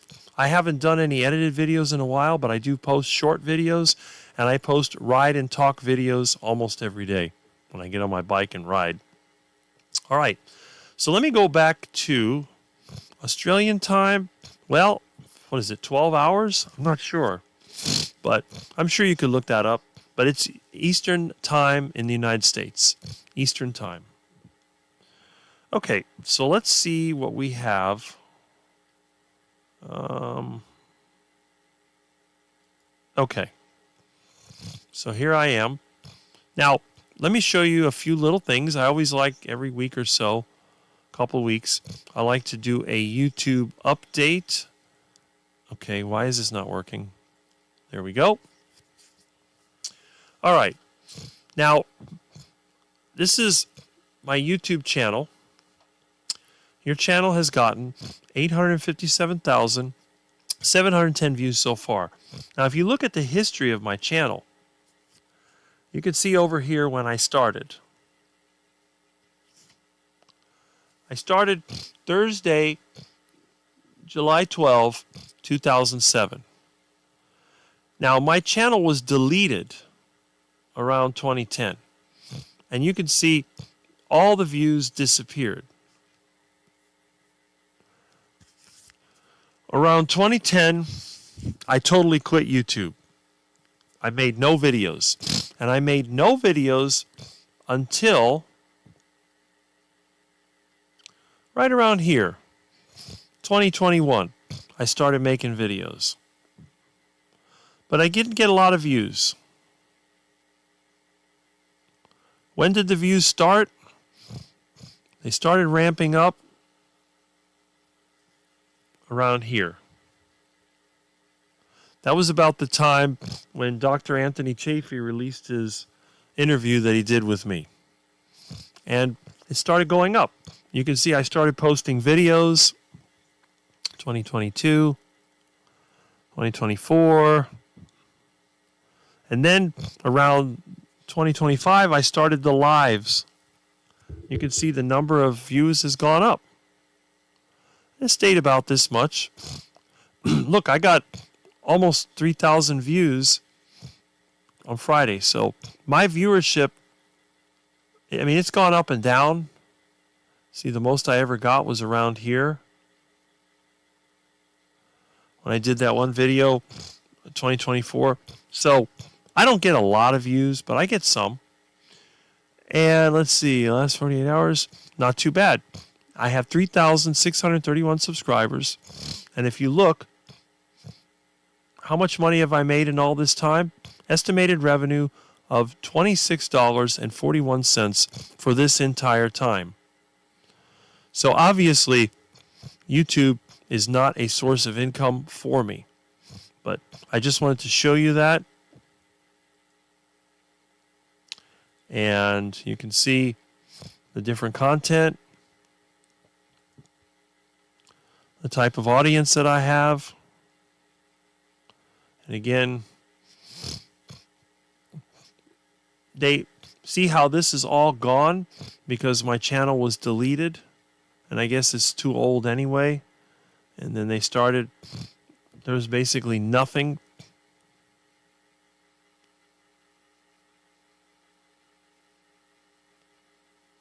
Okay. That was about the time that, yeah, they only go back so far. Audience by watch behavior, video growing your audience, and so on. Channels your audience watches. Well, who is it? Let's take a look. Number 1 on the list, Old Guy Carnivore, Mitch. Number 2, No Carb Life, Dave Mack. Anthony Chafee, Robert Kiltz, and Professor Barkay. So it goes to show me these are the channels that are most closely related to my viewers. And these are all channels that I watch regularly, which is kind of interesting. Dr. Kiltz's channel, I hadn't really paid much attention to until recently. How many subscribers does he have? 86,000. Okay, so he's got about double what Mitch has. Let's see. On this list, I think Mitch has the least subscribers. But the thing about Mitch's channel, he has some of the best subscribers. I think a lot of people from Mitch's channel, they like my channel, which I think is great because I like being around like-minded people. So I am very happy that in the last 28 days, Mitch's channel, my audience watches his channel. And also, he's nice enough to mention that I am on Saturday, and he takes a day off. So that's good. And that's what I like to see in YouTube.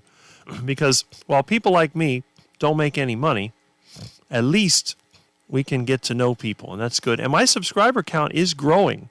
I get about 1 to 2 subscribers per day. I will never be a major YouTube channel, but I'm not losing subscribers. So that's actually really good. So evidently I'm doing something right. And as long as people keep watching my videos, I'm going to keep making them.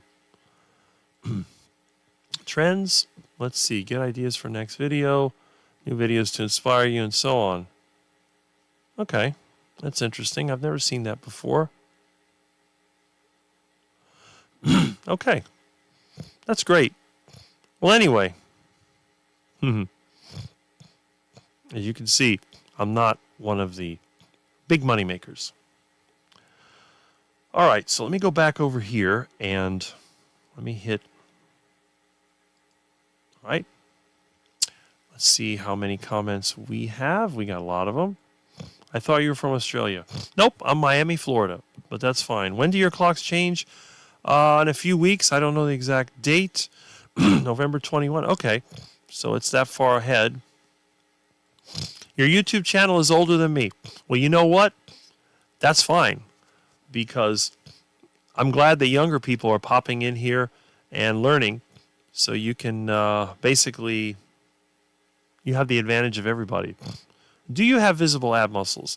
I noticed mine faded, but they are still there when I fill the stomach. No, I don't have visible ab muscles. I just have a flat stomach, and I'm not going to show it, but it's always been that way. I don't have the genetics for the six-pack abs. I would have to get too lean, and I have to tell you, I don't want to get skinnier. I want to get bigger, so I try not to do that. Now, I've had friends that were into bodybuilding, and they had to go through a tremendous amount to get the abs visible. But as soon as the competition was over, they went back to normal, and they disappeared. But the thing is, if you feel them, and they're there, and mine are quite tight. If I hit stomach, it's actually pretty tight. So, but no, I don't see them. Rick goes live every Saturday, but appears on others' channels. Yes, that is correct. And Bob is here. So we were talking about you earlier. Good morning from Northeast Ohio. Good morning. Bob from Carnivore Talk. Monday night at 8 o'clock. Maybe one day I'll be able to get there on time, but I try to get there when I can. What is on the second page? That was content. So, Carnivore Talk, yes. Hey, Cindy. Good morning, Bob. And let's see. Okay, and I think I've caught up again. Excellent. All right, so let me go back over here. And the second page was content. Let me see if I can get it to come up again. There we go. Yeah. Let's see. New viewers, lifetime, regular viewers, subscribers, channel analytics. Okay. Live stream. I'm not sure. Okay, there's a time period. July 12, September 26. Regular viewers and subscribers. New viewers. By content type. Okay. I guess there are none. Okay, available for the time, whatever. And again, you could really get into this. I don't care. It doesn't matter. I'm never going to be a large YouTube channel. That's for sure. Let me see here. Oh. Okay.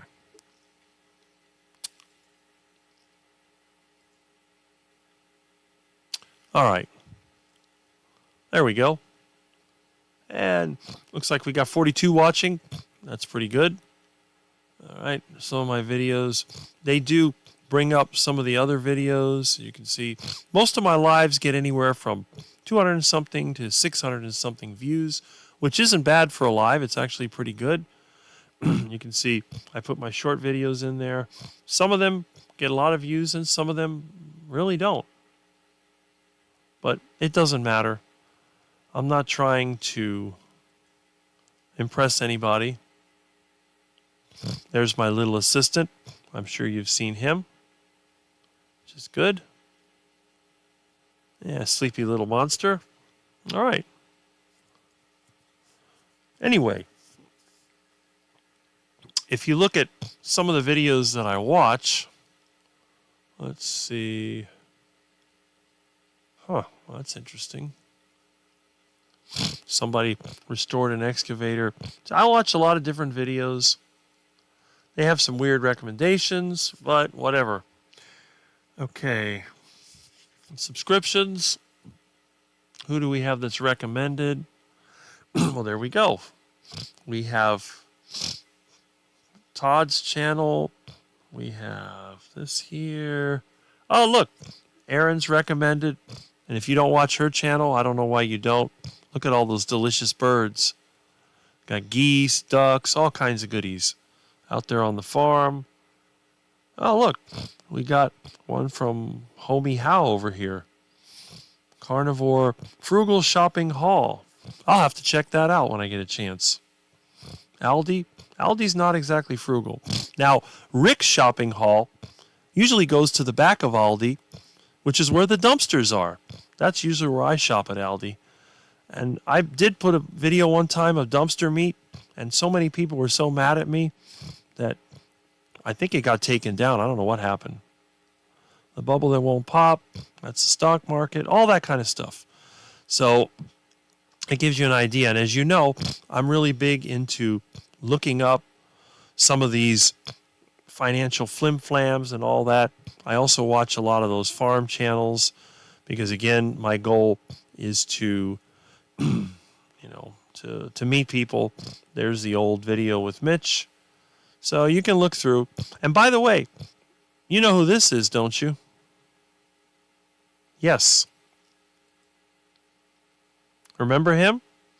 He's back. Used to be known as Carnivore Kip. Now he calls himself Kip Moore.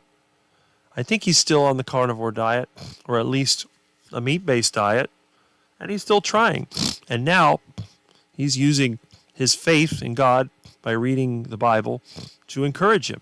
And I encourage people, whatever it takes to motivate you to make the change, you should do that. And if you're a religious person, you might want to spend more time in God's Word and maybe in your church. And if you're not a religious person, well, I'm sure you could find something else to do. But anyway, and you can see at one time, he was pretty popular. He was in a lot of the, you can see over here, with Dave and some other people. And he was really getting a lot of attention and then fell off the duck wagon and went back and forth. But he's still hanging in there. A lot of people were kind of critical, but I think in many ways it just shows a lack of maturity when people have to criticize others. I like to encourage people to keep trying because in the end, we all end up dead anyway. So it's not so much when we started and when we end, but it's what we do in between. And what happens after we end, well, that depends on what you believe. It depends on your faith. Because according to science, we're nothing more than compost. And again, that's it. Let's see over here what we have in our comments. November 2 time change. Okay. And hopefully good things. Yes, I think so. I'm in second page of your channel. Your viewers watch. These were 2 pages. Watch these. Okay. I'll have to look at that. Maybe the carbs puff up the ab muscle. Similar. It could be. It could be. Listening while cleaning up water from all the rain. Well, hopefully you don't have a leaky roof like I do. And we got some hellos. Yeah, Carnivore Kip is back. That's right. I don't know if he's really back. I think he made a video just to let people know he was still there.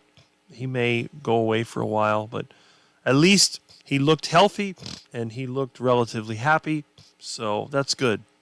He didn't become really fat. Now, there are some people who were very much into the carnivore community and they fell off and they're still waddling around in the duck food.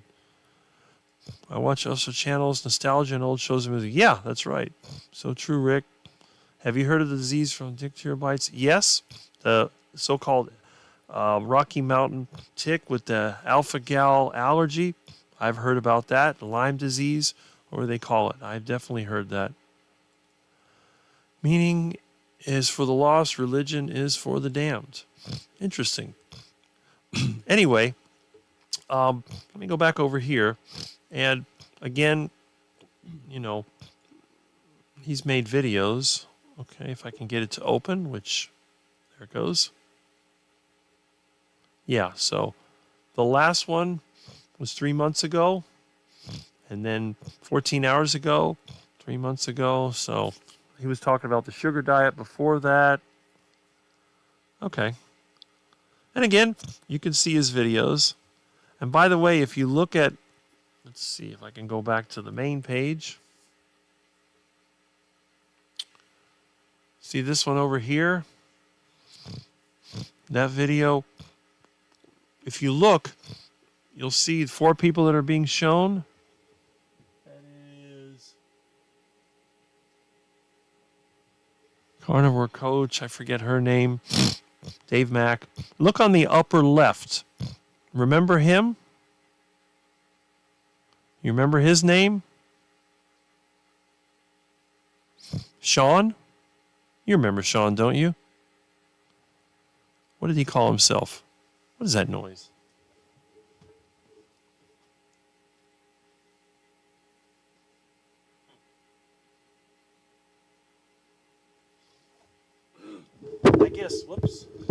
I guess somebody is getting their dog groomed because I heard a generator running, and there's one of those grooming trucks that we have down here. But I think his name was Sean White. He was called Intentional Carnivore. You can see this video from 2 years ago. He lost all the weight. The last time I saw him on a video, he had put on a lot of weight. So I guess he fell off the carnivore diet, and then I don't know. So I hope he's doing well. I hope that he's been able to at least find some kind of stability, because it seemed like his life fell apart. But it was nice to see Kip Moore still there. I don't think he doesn't seem to respond to me anymore. I did leave a comment. Let me check it out. I'm just curious. All right. Videos. We'll pop this. Okay. There's the goofy ad. We'll get rid of that. Come on. All right. Let's see. All right. See, I left a comment, but he doesn't respond to my comments. He's probably been too busy. He responded to some of them, but I did leave a comment about, I don't know how many hours ago, 13 hours ago. Okay. We'll see. But seemed pretty healthy. Looks about the same. So he hasn't gotten any worse. So if you hear me, Kip Moore, I don't think you watch my channel, but if anybody knows him, let's hope that he continues. I see he still has his exercise equipment set up, and he seems okay. So that's good. We like to see that. We don't want to see people ending up in the duck food, waddling around and quacking, and there's the Bible. Somebody sent him a Bible. So great. That's excellent. All right, let me go back over here, and let's see. All right. All right. I was surprised. Whoops. You moderated Chafee the other day. I was jealous. He said, nice to see you, Rick. Yes. Dr. Chafee is one of the very few of the carnivore celebrities. Now, there are there's three doctors, obviously. The one that talks about me the most now is Dr. Kiltz, because Dr. Kiltz is building his community. And he knows that ignoring me is probably not the best way. It's better to engage with the original carnivore quack. But the two doctors that do say hi to me, number one is Dr. Chafee, because he was the first doctor to ever interview me. I never asked to be interviewed. He actually sent me an email to interview me, and that was almost 3 years ago. And the second one was Dr. Sean Baker, and his team sent me an email. We had an interview. He promoted the interview. It didn't get as many views as the one did for Dr. Chafee, and every time that Dr. Baker has a live, he says, hi, Rick, how are things in Miami? So those are the two doctors that I do have some interaction with, and I look to both of them. And again, out of all the doctors, Dr. Chafee is my favorite, but we'll see. Hopefully I'll be able to meet them at the Hack Your Health event, and once I see them in person. So there's actually 3 doctors on my doctor list. Dr. Baker, Chafee, and Kiltz, in alphabetical order. But we'll find out when I get to meet them which ones I like the best in person, because my view of people is variable.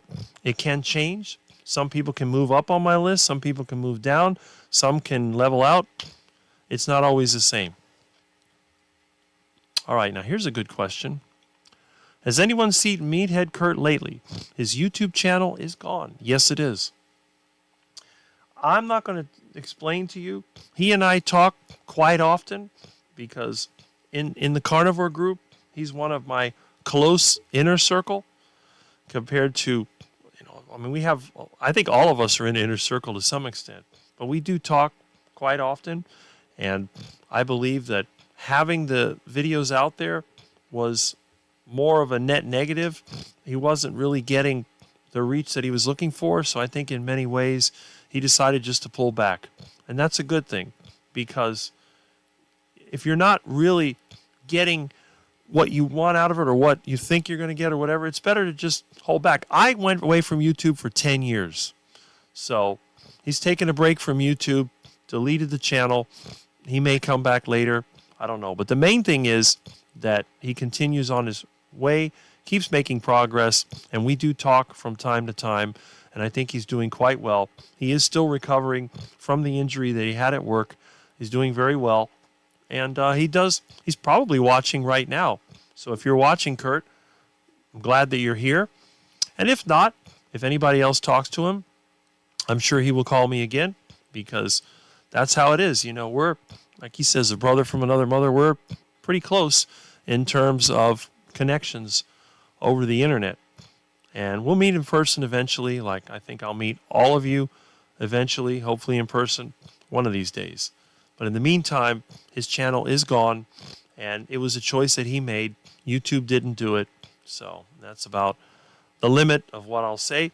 If he wants to say more, then he is welcome to do so.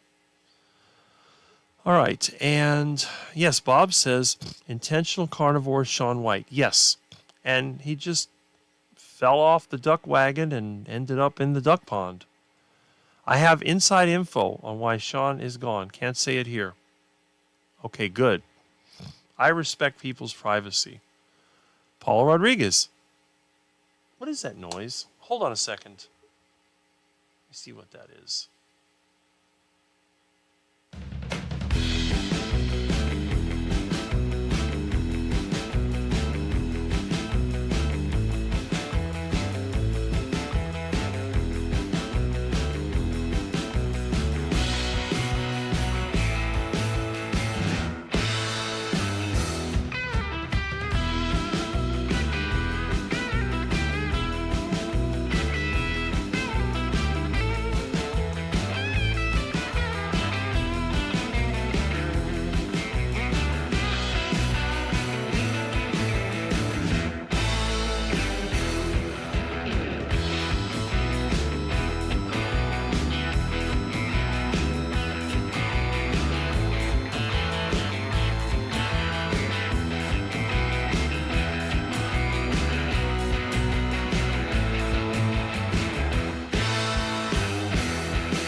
Sorry about that. That is a friend of mine that evidently his Bobcat is broken. Why is my phone ringing?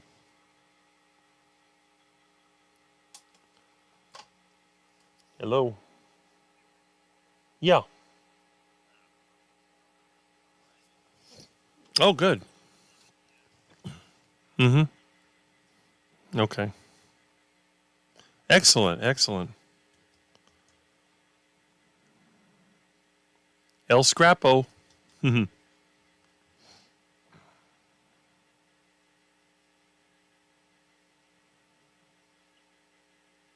Yeah. As long as we keep getting this rain, we got nothing to worry about any storms.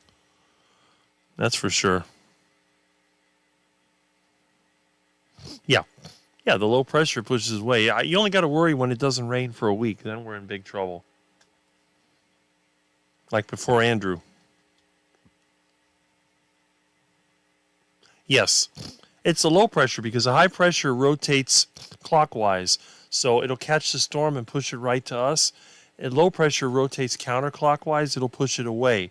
It'll go off into the Atlantic, Sometimes it'll go back around to North Carolina, but usually it'll just go off to the Atlantic and go off to England or whatever and fall apart. Yeah. Earlier when we had all the dry weather, that's when we were in danger, but the rainy season started and, it's pretty basic.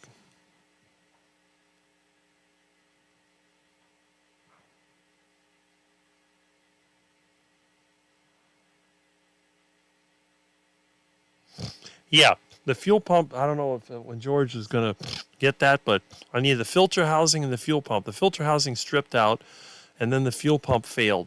So when I get those two parts, then I can get Bob running again. Well, I mean, they're going to send it there, but they said it would be here by Saturday, but I don't know. Sometimes the delivery may or may not get there, but we'll see when it gets here. No, they moved up to the new place. They're not here anymore.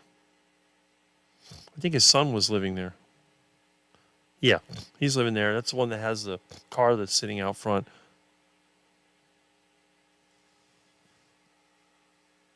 Hmm.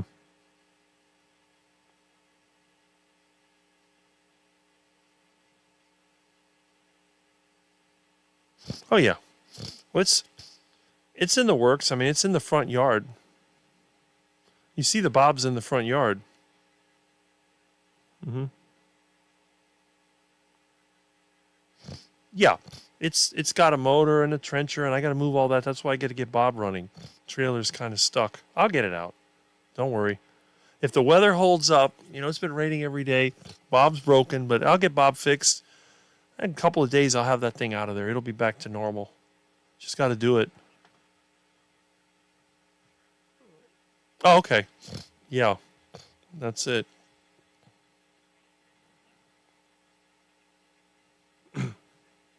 Okay. Mm-hmm.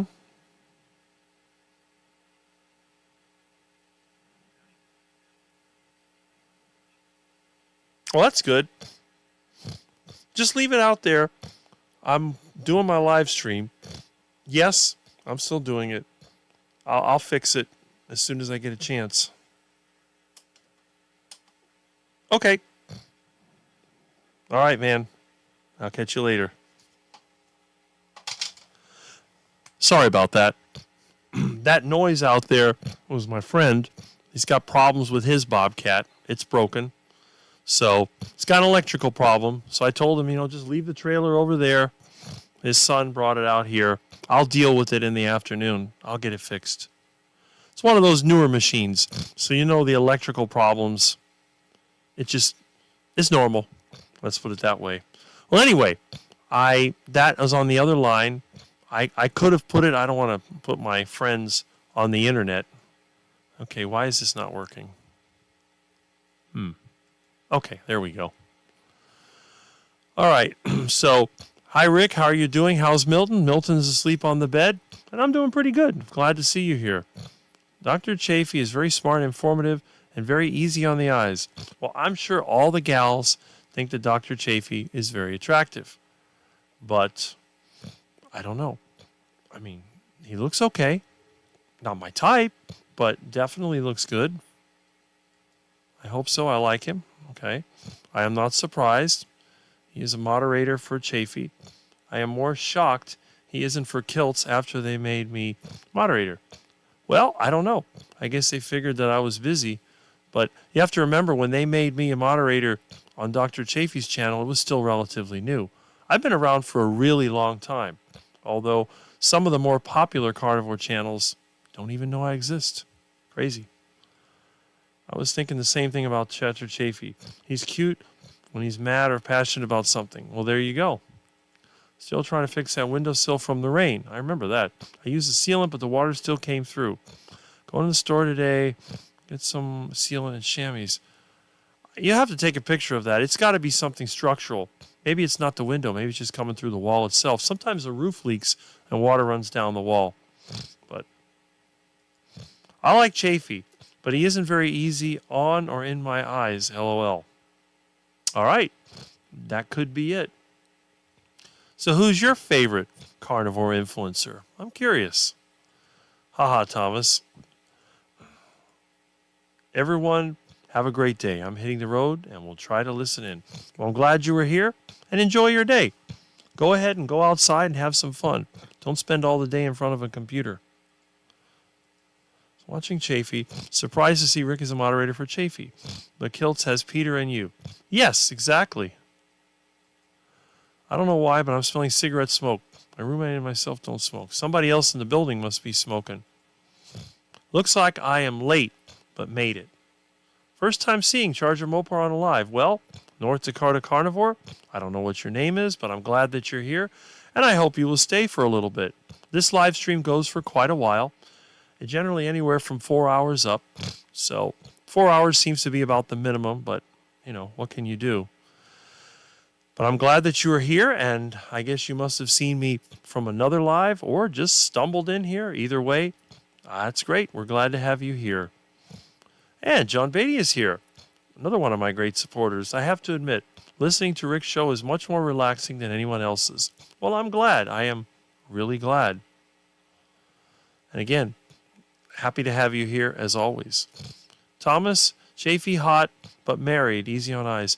I don't know if he's actually married, but he does have his girlfriend, fiancée. Did they finally get married? Maybe they did. I don't know. How would I know? I've never even had a relationship. So the only long-term relationship I've ever had are with cats and ducks. And although the cats live a long life, the ducks usually end up in the refrigerator. Well, not my pet ducks.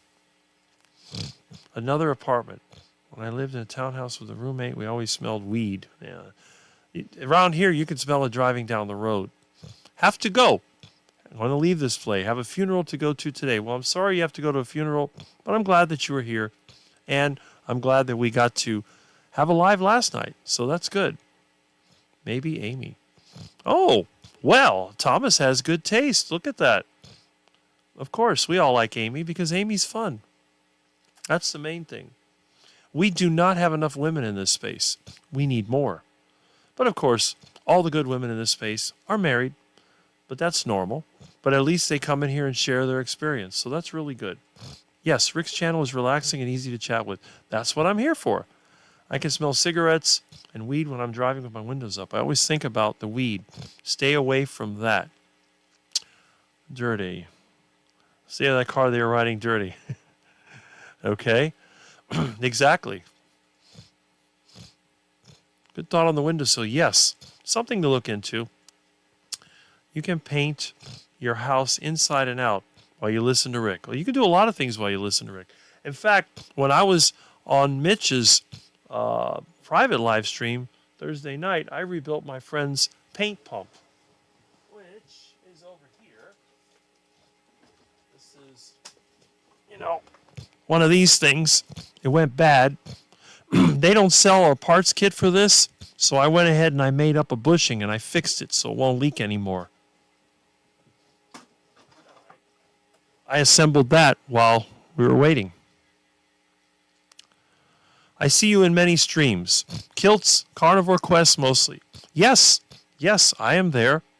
That's very true. Larry and Cassie, Carnivore Quest, Dr. Kiltz, as well as Old Guy Carnivore. I'm all around. I try to catch the streams when I can. The thing is that I am not a major carnivore influencer. I consider myself the quack, but it's like you go to any canal or lake and you'll find the ducks there. You go to a live stream and you'll find Rick there in most cases. Not that everybody wants me there, but I do pop in. Hi, sweetie. Thomas. That is true. That is true. Some of these apartment buildings are all wood. And when they're all wood, the smell just goes through everything, along with the cockroaches. Sorry you have to go to a funeral. Yeah. Amy is cute, Rick. But that was for a comment she said to me about the other apartments. Okay. I've tried talking my wife into doing stuff on YouTube. She has reversed her type 2 diabetes in the last 10 months. That's great. That's really good. But not everybody wants to or needs to go on YouTube. Because if you go on YouTube, you're putting yourself out there and you really don't get a whole lot in return. So I think most people are not going to do it. I have a friend that's been carnivore since the year 2000, and basically he doesn't want to go online. I mean, the guy's got a lot of money and he's successful. Why am I going to go on YouTube, he says. That's true. But he owns a gym, has businesses. He actually does coach people on diet, and he recommends the carnivore diet quite extensively, but he has no reason to go out there and become public about it. Mitchie's still there. He made me blush Thursday when we were talking tech, and he said, "Where have you been a while?" There you go. I don't know. I think he comes in. He's a busy man. He's got a lot to do. He's probably making another video. He'll usually make like a cooking video or a walking video or something like that. So if Mitch is here, I'm sure he'll speak up. But if not, he may have visited and left, and that's okay. But I did hear that. I thought that was kind of interesting. Okay, we need a handyman like you. Maybe you can do a video on rain leaks. I could, but thankfully most of our buildings here have concrete block walls, and they rarely leak. But when you have wooden walls, there are so many places it can leak, it's ridiculous. Complex where I work is 60 years old. You can smell anything coming through from another apartment, especially cigarette and weed smell. Probably one of those wood frame buildings. That's cute, Mitch said that. Yes, it is. I'm not cute. I am a plain Jane, nerdy tech, carny girl. I should have named my channel Carnivore Tech. Well, there you go. Well, you could.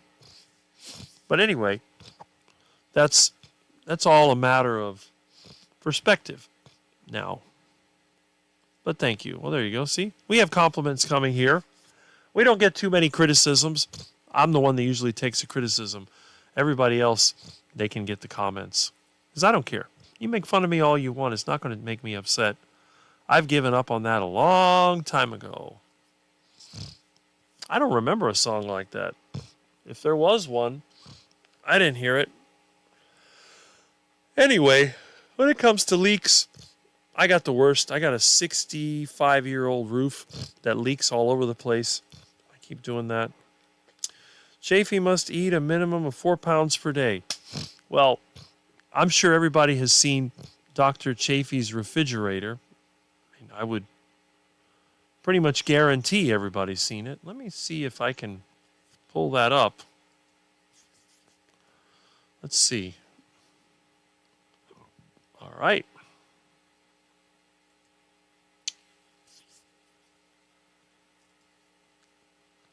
Okay.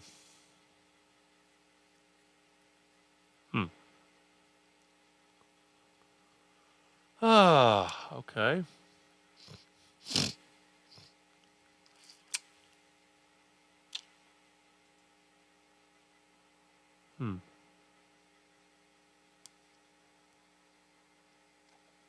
All right. Huh.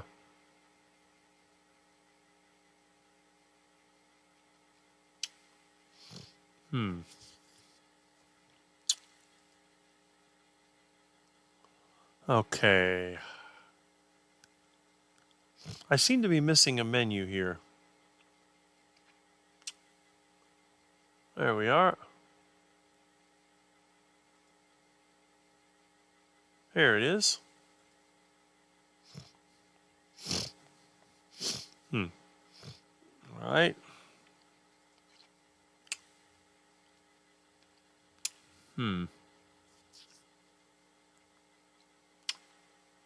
Okay. I think it was in one of the shorts. It's been a while.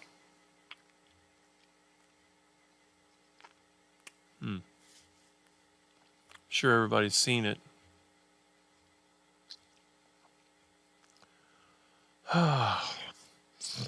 Makes so many of them, I can't keep up.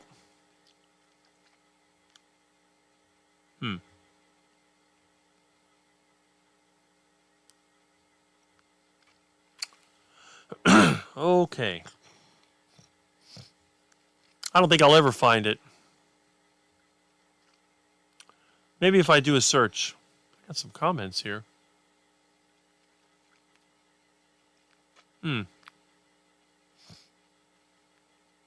Okay. Even got a comment from this one. That's good.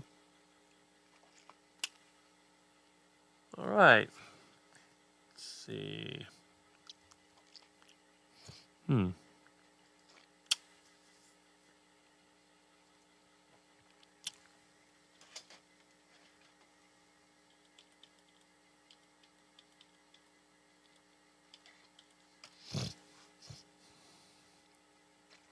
There it is.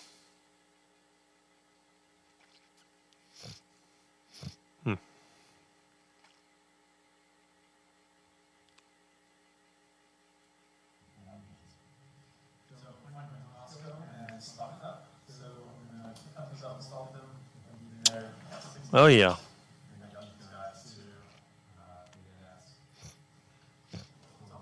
Okay, so I just got my steak salted and put up on the racks. I got everything else packed in. This here is the fridge. Oh, that is an absolute thing to do. You got more, a lot more down there as well. So that's 64 eggs, 4 kilos of ground beef, several tomahawks, 3 ribeye loins, and a huge chunk of mysterious piece of beef. That should last a while. It should. Now, that's Dr. Chafee, a rich man. Let's look at a poor man's refrigerator. So we'll go over here, and we'll go to this guy, the poorest YouTuber in the whole world, and we'll look up the same thing.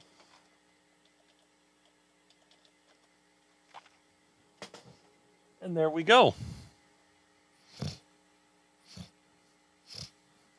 So we go from Richie to super poor. My refrigerator is a disaster. Running out of food. But on the good side, brought me this.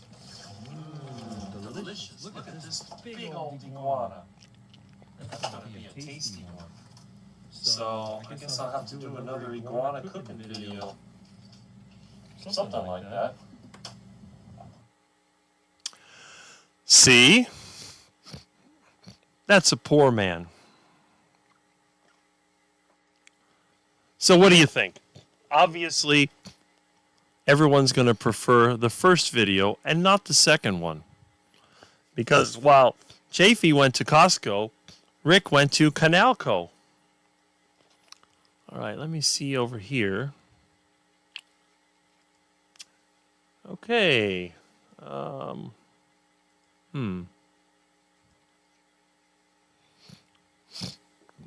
All right. Let's see the other one. This is probably Chafee's most popular video from 3 years ago.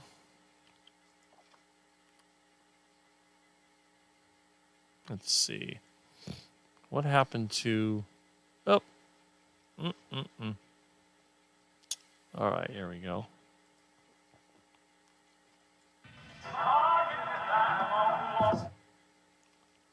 Annoying sound. How do I turn this off? There we go. Now, a lot of people would like to see him cutting up his meat, but not me. No one wants to see me do that. Oh, and by the way, I don't use salt. Meat looks good, though.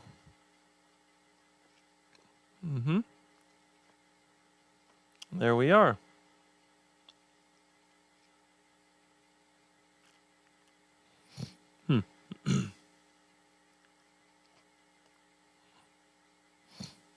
I don't know what's in that pan. Beef tallow.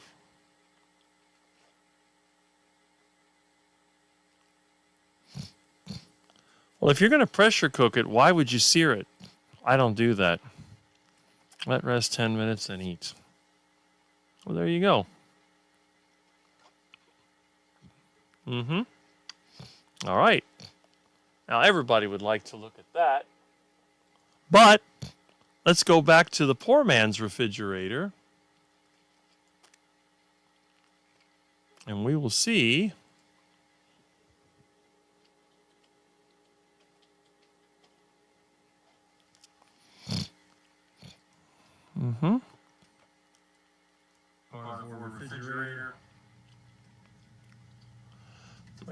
store, they have this marked out. This is 120 pounds, 270. That's pretty good. And chicken.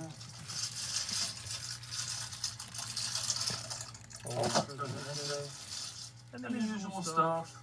We have some homemade lard. Actually, this is homemade yogurt. I actually made this. You wouldn't find that normally in the carnivore's refrigerator. But this is a meat sauce that I made for a friend of mine. He has yet to pick it up. And here's the old used lard, which I use as a hand cleaner. And of course, eggs and more lard.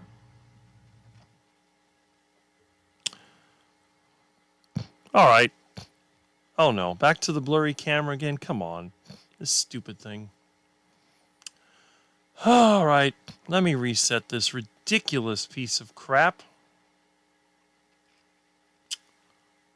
All right, we'll go over here. We'll do this. And then we'll do this. And we'll do this. There we go. All right. Much better. Much better. Okay, let's see. All right. Your roof leaks and you have tarp, so I thought you may know leaks. Well, if I can get my hands on some roofing paper, I've got plenty of nails and I got a bucket of tip taps. I need roofing paper. I need a couple of tar kegs. I got a turkey fryer to melt the asphalt in. I can fix a roof myself. Amy says, we need to start a GoFundMe for your roof. Well, if you could send me a pallet of roofing paper, I think I'd be pretty good. I do make my own tongue and groove boards. I just have to I got a router table for that. I could fix it. If I could get the materials, I could fix it. And then all I have to do is just start on one end. I won't get a permit because I'll go, I'm just doing a repair. You can do up to, I don't know how many square feet.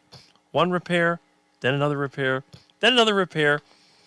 And after a couple of months, I'll have a brand new roof. It'll be a gravel roof, just like it originally was. I'm sure whoever buys this place will tear the whole thing down and build a black, white, and gray box, because that's all they ever do now. There was a really nice house down the street, and it's now an empty lot. That shows how tasteless the people are nowadays. It's raining men. Or rainy days and Sundays always get me down. Songs about rain. Well, there you go. I guess the first one is because you're looking at Dr. Chafee. I'm back just to catch up with what you guys were talking about. I also been listening to Rick's calm voice. I could listen all day. Well, hopefully, it looks like it's going to rain, so might be a longer live stream than normal. There's rain in Portugal too, but I still made it to a sea swim before Rick's live. Nice, nice. I'm getting warm. Watching Rick run through Chafee videos. Yes, I saw his meat fridge haul. I watched it. A lot of meat. That's correct. Some of the gals are looking at the other meat for sure. Wow. Started carnivore on my own. Just started listening to carnivore channels. I hope that I'm now considered insider. Well, you are, because you're on my channel. Rick's fridge. But Rick and Milton, cuties. Now, that was before I got Milton, so there was no Milton back then. Don't worry about me losing weight and running. Rounding doesn't take as much energy as you might think. You must mean running. Canalco, yeah. There's an ideal for your store, Dave. Rick's GoFundMe. Well, there you go. He doesn't salt his meat anymore, I believe. Well, he's become like Rick then. I don't salt my meat either unless it's heart attack chicken. I eat pretty much all the other meats. I don't salt. I mean, I do have salt somewhere around here, but... Oh, here we go. The problem is when I make salt, this is still loose, but within a few weeks, it just turns into a block. Don't worry about me losing weight and running. Okay. Yep. Meat looks good, but wow, look at shirtless Chafee. He doesn't seem to do that anymore. Ah, Apex Odyssey. Hey, everyone. Hey, glad to see you again. Searing it locks in the juices first. I don't understand that. If you want to lock in the juices, put it in a pot and cook it like I do. That way the juices will stay there. If your meat is sitting in water and is cooking slowly, the juices can't escape. Yes, Chafee is a meat. Well, there you go. I'm sure a lot of women like Dr. Chafee. In fact, some of the guys do too. I sear beef before pressure cooking also. The added flavor of the caramelization has major flavor. If you don't sear, you're practically just boiling it, which is the way I normally cook meat. I boil it. Boiling is my normal way of cooking because I don't like slaving over the kitchen. I have work to do. I put it in there and I boil the meat. Now, it depends on the meat. I will boil shrimp. I will boil many types of seafood, although I prefer the fish to be steamed and not boiled. When it comes to reptile meat, it's going to be boiled and or deep fried. Normally with reptile meat, you want to boil it first and then deep fry in pure lard or tallow. That gives it the best. And it looks like Amy is smart. She's heating up lard for heart attack chicken. And you know what? I am totally out of chicken. I need to end this live stream, at lunchtime so I can get on my bicycle, go to Presidente and get some chicken. I think it's on sale. Let me see. All right. Got my sale papers here. Let's see what we got. Are these the old ones?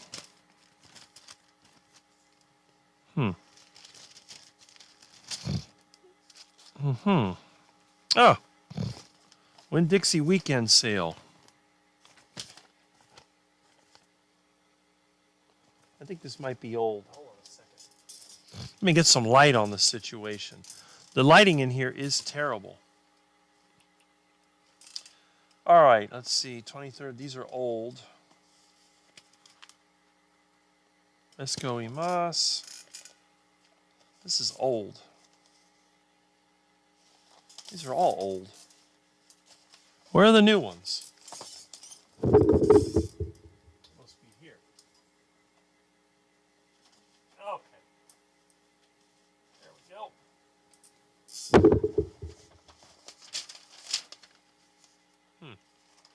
Here we are.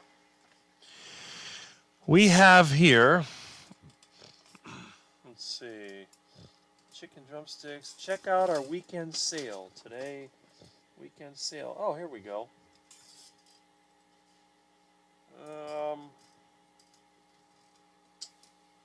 Oh boy. No. Weekend sale. Nothing great. Fresco Imas. We got beef shoulder, $5.98 a pound. That's double what it was earlier this year. But we do have the mysterious T-bone steaks for $5.99 a pound. These are the ones that still have the marks where the jockey was hitting it. So, but again, if you want something cheap, well, that's about the closest you can get. Now, if you like onions, wow. They got onions for 28 cents a pound. I grow them in my garden. It's almost cheaper to go to the store. It's ridiculous. Got limes for 98 cents. Pork. There's nothing really outstanding. Here's Presidente. Here we go. This is what I need to get right here. $7.88 for a 10-pound package of chicken leg quarters. Very delicious heart attack chicken. Is there anything else here? Yeah, tomatoes. What do we got here? Ground pork, $2.98 a pound. That's what ground beef was a few months ago. Beef short ribs. Jumbo eggs, $2.38 a dozen. I guess if the canal doesn't come through, I mean, they're double what they were last year, but right here, see the eggs? Right there. This fingernail is finally growing back from the splinter incident 2 months ago. All right. Oh, and if you like garbage, this is the most disgusting fruit ever made. Seedless watermelons. These things are so nasty. I can't imagine anyone eating them. And I used to like watermelon as a kid. But these round seedless watermelons, they're garbage. Even the ducks don't like them. Now, I could go for a real watermelon from the garden, but not one of them nasty things. All right. And what does Sedano's have? Not a whole lot. It's still expensive. There's Sedano's. Hard to believe that people buy avocados, although they are pretty cheap. 2 of them little rinky-dink Haas avocados for 99 cents a pound isn't bad. I don't know. I give my avocados away for free. Always. If you like avocados, I know some of you keto people love avocados. You can get them for free if you happen to live in the Miami area. Come here around this time of the year. I'll give you all the avocados from my tree, whatever's there. Well, there's nothing really good deal, which is kind of frustrating, but I got stuff in the freezer. My refrigerator's almost empty, but I got stuff in the freezer, so that's pretty good. Oh, look, I got a vehicle notification. Isn't that funny? Important vehicle information. Yeah, my warranty on my 1990 Ford truck has just expired. My warranty expired, I think, when Clinton was president. All right, let's see. Oh, yes, Rick knows. Chafee. Rick likes Baker. Yes, I like Baker. Maybe a little, that's fine. Don't we all? How deep would I make bacon fat for cooking heart attack chicken drumsticks? You have to make it so that the chicken can float in it. So whatever the thickness of the chicken is, put a little bit more fat than that. Fire it up. Because if you make it too thin, if you try to fry in a pan, you're going to have fat blowing out all over the place. Because what happens is the surface of the pan gets really hot, and it's a lot more work. You got to keep turning the chicken around. It's better to just load it up with as much fat as you can, dump the chicken in there, turn on the fire, let it do its thing. You can go out there and rebuild an engine while your chicken is cooking instead of having to waste time in the kitchen. I am a person that does not believe in being a slave to the kitchen. I don't like to spend more than a minute in the kitchen. Set up the food, turn on the fire, walk away. Walk outside. And you can smell the food cooking outside. It's an old house. It works its way through the jalousie windows. It works its way through the air vent. And your sense of timing and smell, you can always gauge it. And I never burn my food. I've never had a disaster. I was built like Chafee at one point. Then the duck food ducked me up. I was never built like Chafee. I have all the physique of a coconut tree. Although I do have big coconuts. So that's a good thing.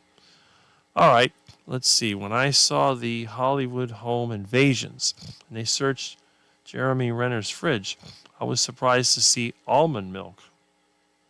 Yeah, that's disgusting. How do you milk an almond? That's like roach milk. How do you milk a roach? Ugh. No. Home Invasions. I guess that's some TV show. Didn't he get run over by a snowplow or something? I don't know. Sometimes these celebrities, they don't know how to handle heavy equipment. Rick has a cuter cat than Chafee. Yes, I love my little black menace, and my cat is quite intelligent. Most people, they have cats, they just go meow, they walk around when they're hungry. My little monster, he stalks me. He's like a shadow. He's always there. Every time I look, he's there.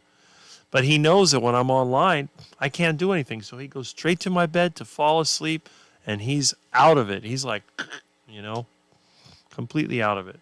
And Jeanette says, we love Rick and Milton, cat and a quack. They got that right.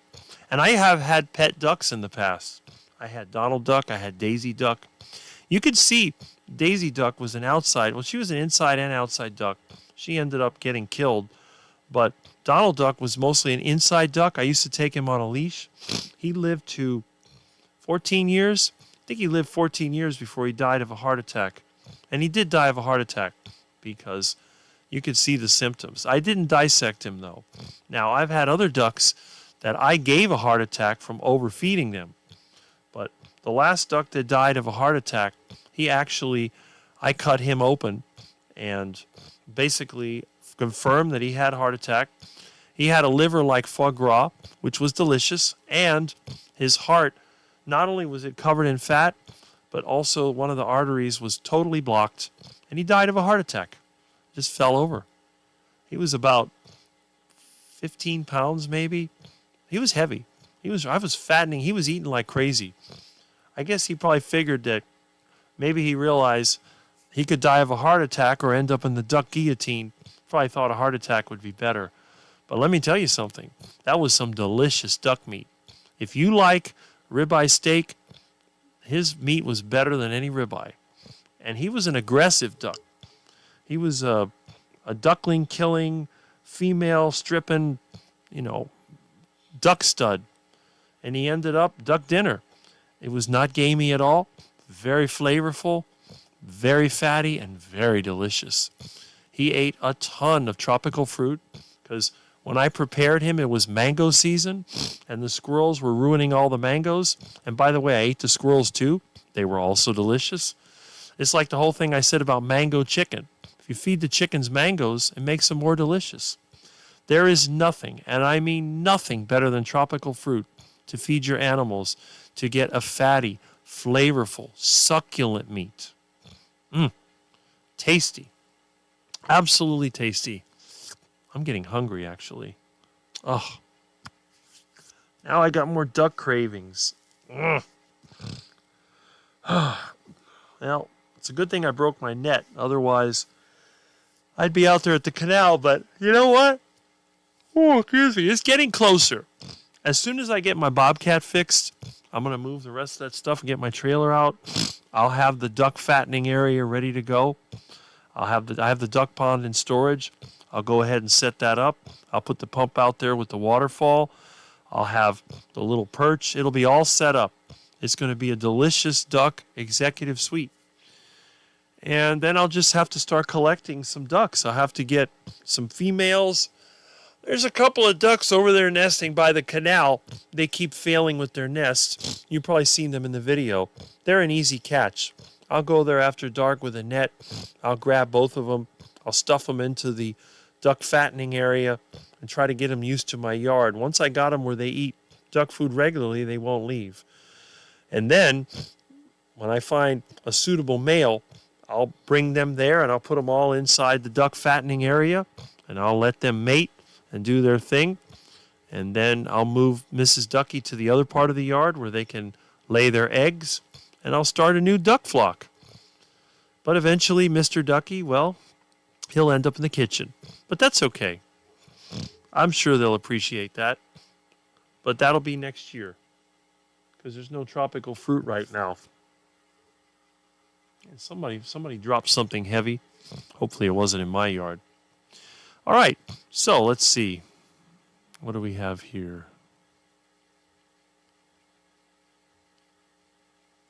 I would like to see you do some cooking videos. No salt, salt after. I rarely use salt. Hold on a second. What is that noise?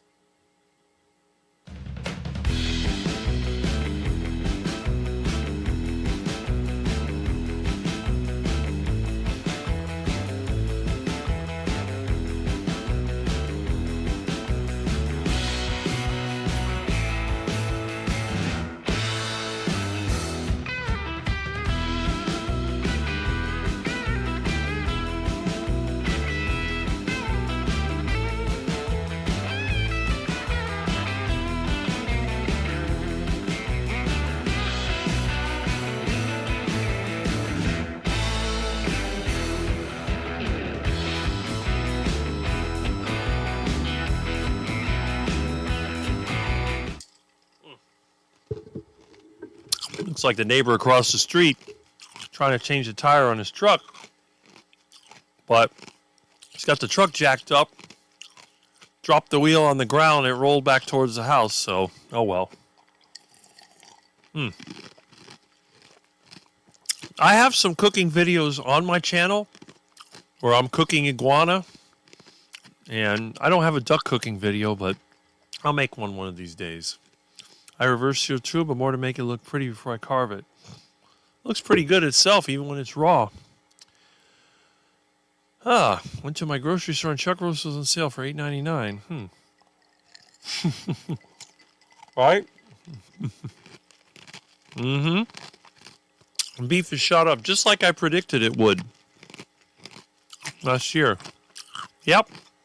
T-bone's on sale. We're shopping tomorrow. There we go. Has to be in season and from the garden or watermelon patch. That's the only watermelon that actually tastes good. The stuff from the store is disgusting. I don't know what it is. It doesn't even smell like watermelon. It's like some kind of freak of nature. It's horrible. I mean, even I, as a carnivore, enjoy a good watermelon if it's from the garden.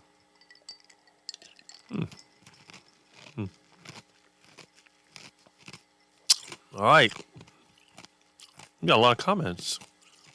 You're thinking of getting extended warranty? I can sell you some. Right? Yeah. Okay. Yep. You got big coconuts. You're so funny. I got tucked up by duck food too. Yeah. Rick is good looking. Great hair and teeth. Wow. Rick, do you cut your hair? I think you do. Yes. I cut my own hair. I use electrical tape and I use one of those trimmers. And what I do, I got a mirror in front of me and a mirror in the back. And then I put the electrical tape along the back and then use the trimmer to trim it to the right length. Then I just go in the mirror and go like this and cut and, But yeah, I cut my own hair. I've never been to a barber in my entire life. When I was a kid, my dad used to cut my hair. But my dad was very annoying and it would always scrape my head with that stupid thing. And one day I just got tired of it and I told my dad, don't you even try to cut my hair anymore. I've had it. And I started doing it myself. And I've done it myself ever since. CV is funny. Yeah, right? Great one-lines. That's right. Duckman and Iguana Boy. There we are. That's right. Superheroes. Hi, Thomas. How are you feeling today, Thomas? The problem was I continued eating several meals per day, but it wasn't the bodybuilding meals like before. Well, you'd have to share a picture of what you look like before that. I don't have those pictures because I've never been with a great body. I've always been skinny. That's my whole life. And I come to accept it. I don't have a problem with being skinny. There's advantages and disadvantages. Thank you for asking. That's great. You should have a TV show called Duck and Tie Nasty. Beef went up $8.99 until it's on sale for $6.99. Coffee was $6.99. It went up to $9.99. Yeah, that's what they do. When the Federal Reserve prints money, it causes everything to go up in price. And they get away with it because people are not smart enough to figure it out. I remember Pretty in Pig in the 80s, John Cryer as Ducky. There was also a song called Disco Duck. Quack, quack, quack, quack. What about your friend? You promised not to kill ducks, or was it that only one duck? It was that only one duck, which, by the way, that duck doesn't seem to be around anymore. So either it got eaten by a predator or somebody else got it. But I did make a video of when I turned him loose, and she gave me that ribeye steak with the big tomahawk bone on it as an exchange. And I turned him loose, and I did not eat him. I always keep my word. But I had him fattened up nicely. He was up to, I think, 13 pounds when I let him go. I could have gotten him to 15 pounds. I like to get him up to 15 pounds before I turn him into a duck dinner. You got to get him as fat as possible. And some ducks eat a lot. Other ducks, they'll go on a hunger strike. And that's kind of frustrating because you give them duck food, they won't eat it. So then you have to take it up to the next level. You got to hit the Aldi dumpster, get the tortilla chips, get some of the old... The more processed the food, the better. If you give them the food with the MSG that's processed, it stimulates their appetite and they'll eat more. Then when you give them the mangoes, they'll gobble it up. I notice if you give them those processed chips, like don't give them the taquitos because they don't like that. It's too heavy. I mean, it's too hot. But they do love the corn puffs, the Cheetos, and all that crap. You fatten them up. And bread. Bread is another one. The more processed the bread, the more the ducks love it. Some Wonder Bread, some white buns, they'll gobble that up. And then they'll hit the mangoes as well. You can also give them those royal palm berries. That fattens them up real nice. It's all a matter of feeding. I don't force feed my ducks. I let them do it themselves. But I end up with the most succulent duck meat ever and foie gras, duck liver. Absolutely delicious. It's like being rich when you're broke. I get to enjoy flying filet mignon. Sanford's son. Do, do, do, do, do, do, do. Yep, I'm Sanford and Son. This is the big one. I'm coming to join you, Elizabeth. Somebody outside Celia's friend's bobcat and trailer. Well, that is what I'm keeping an eye on. I'm looking at it right there. You know, I have to admit, I like my old bobcat better than that new one. That new one's got those weird electronic controls where you have one stick that moves the machine, the other one moves the attachment. That's just weird. My bobcat, you move the attachments with your feet and you move the machine with the levers.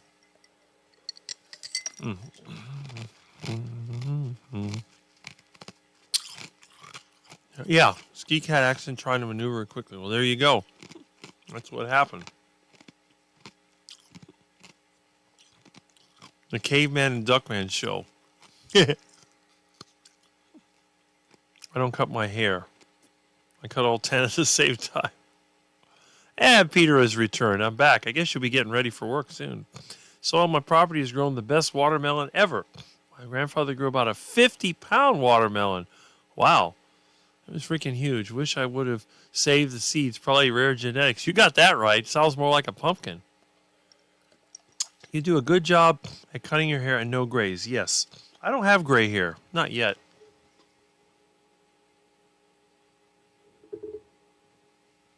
And I'm 57. Maybe when I get past 60, I'll get some gray hair.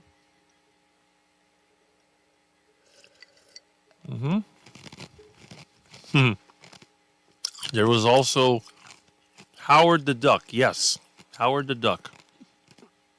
Hi, sweetie. Oh, look who's here. It's Carnivore Keith. Hey, man. Good to see you again. Animals don't like much EMF radiation. Would be a reason for Milton hide in the bedroom during your lives. Yeah, but I don't use Wi-Fi. I'm wired. In fact, right here, you can't see it, but this cable, I guess you can't. Hold on a second. Get up here. This is the cable that connects me. Now, this blue cable is the Ethernet cable. This is the HDMI cable. This HDMI cable runs to the stereo system, goes up through the ceiling to the TV, which is the other monitor. And so what I do when I sit here, I'm sitting in front of this screen, and then over here, that is the other monitor. So when I want to look at something, I just go over there.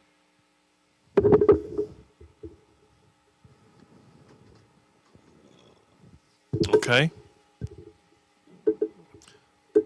Everything here is wired. There is nothing that is wireless in this entire house. Even my phone is wired. And if you don't know what my phone looks like, I'm sure you've seen it. There it is. Remember these?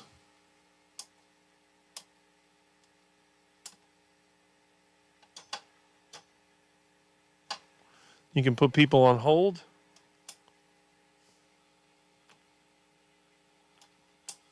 See? Why do I hear somebody here? Oh.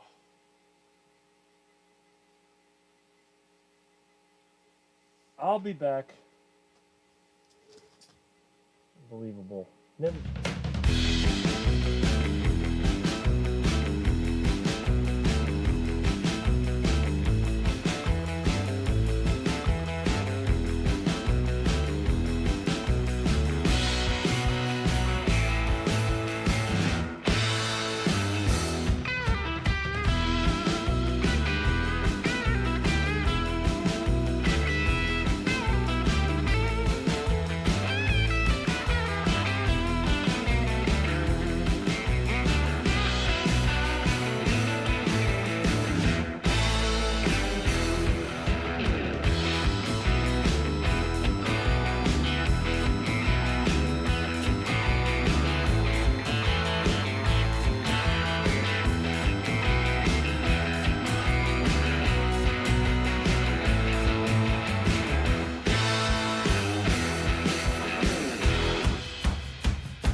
All right, that was my neighbor was trying to find a T45 socket, and I do have them.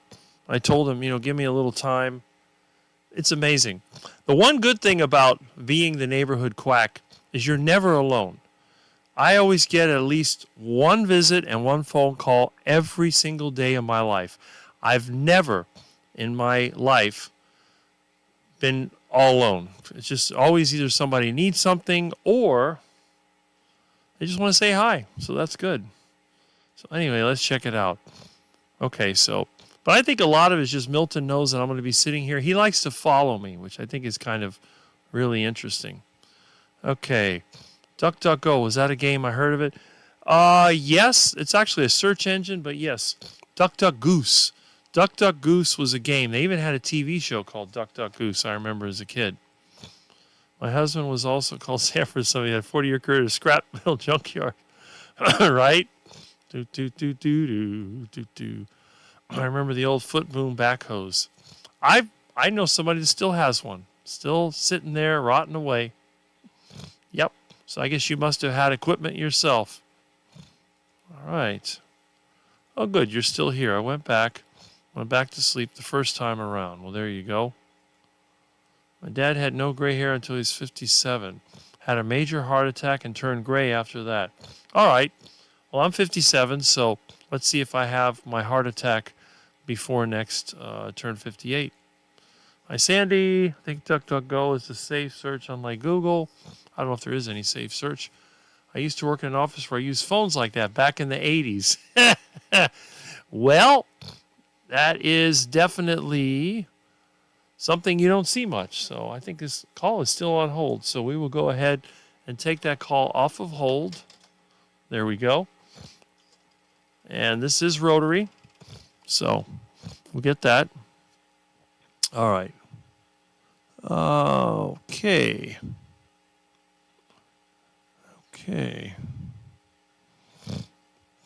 That's an advanced dialing telephone. Yes, it's 1A2 and it's not showing up. Okay, hold on. I'm in the wrong scene. That's the problem. Okay. Yes, that's a 1A2 phone.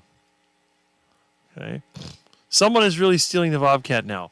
Well, it would be kind of hard to do because in my driveway, I actually have what's known as a bollard, which is a thing that you pull up. And when he backed the trailer in there, you just pop the bollard up so it goes up through the trailer frame.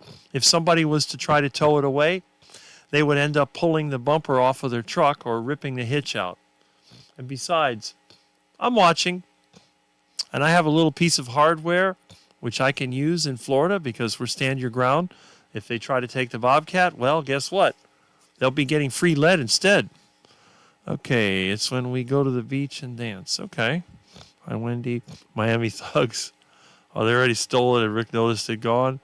Let's see. I'll be right back. Pictures. There is a University Park Mall. We still have University Park Mall here. Okay.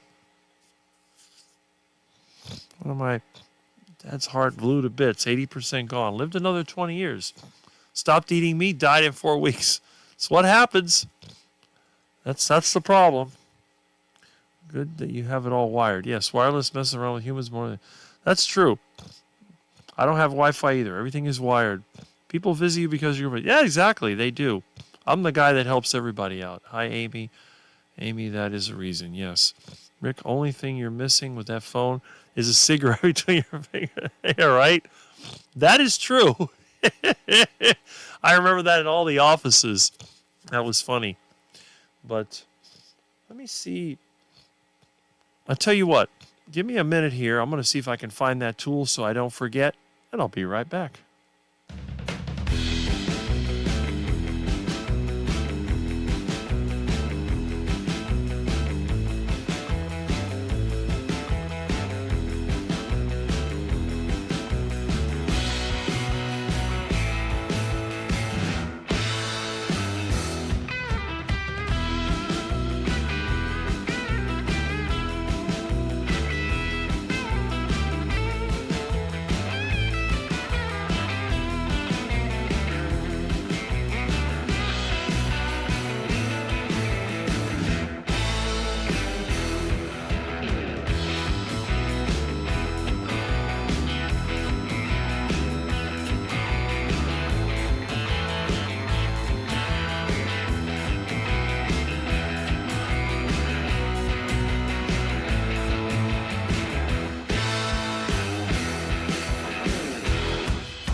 My house is cluttered, but at least it's organized. I got 2 sets. I got one for half-inch drive and one for 3/8 of an inch drive. I think it was T45 is what he wanted. It should be this one. I hate the way these things get stuck in there. Oh well. Ugh, my goodness. Stupid Harbor Freight. I mean, I got the good stuff too, but I loan the Harbor Freight stuff. So if it gets broken, it's no big deal. All right, we got it. Oh. Let's see. T45. What is this one? Whoops.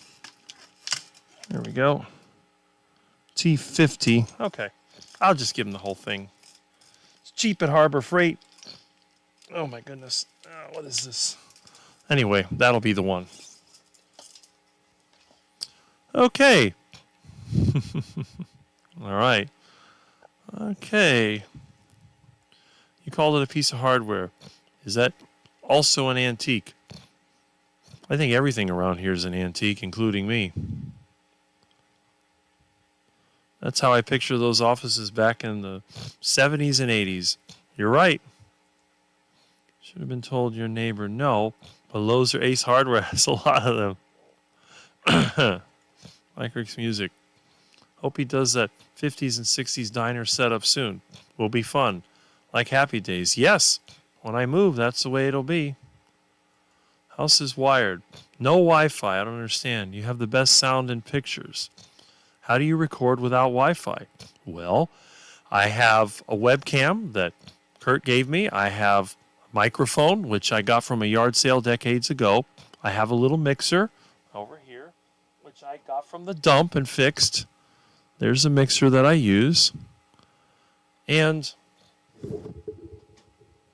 again, I'm using a PC, which is located on that desk over there.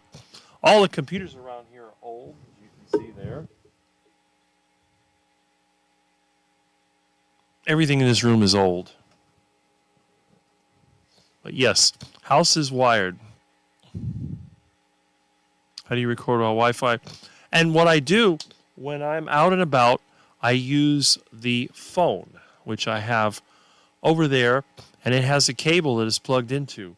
So when I record with either the GoPro or with the phone, I simply plug it into a USB cable. I plug the USB cable into the computer, and that's it. That's how I do it. Now, I do have a Wi-Fi repeater, but I don't use it unless I have a friend come over. If somebody needs to transfer files, then I will plug that in. But the network itself is 100% wired. The router, everything is wired. There is no Wi-Fi whatsoever. I don't even know what brand this thing is. I got it from the dump. Maybe you can figure it out.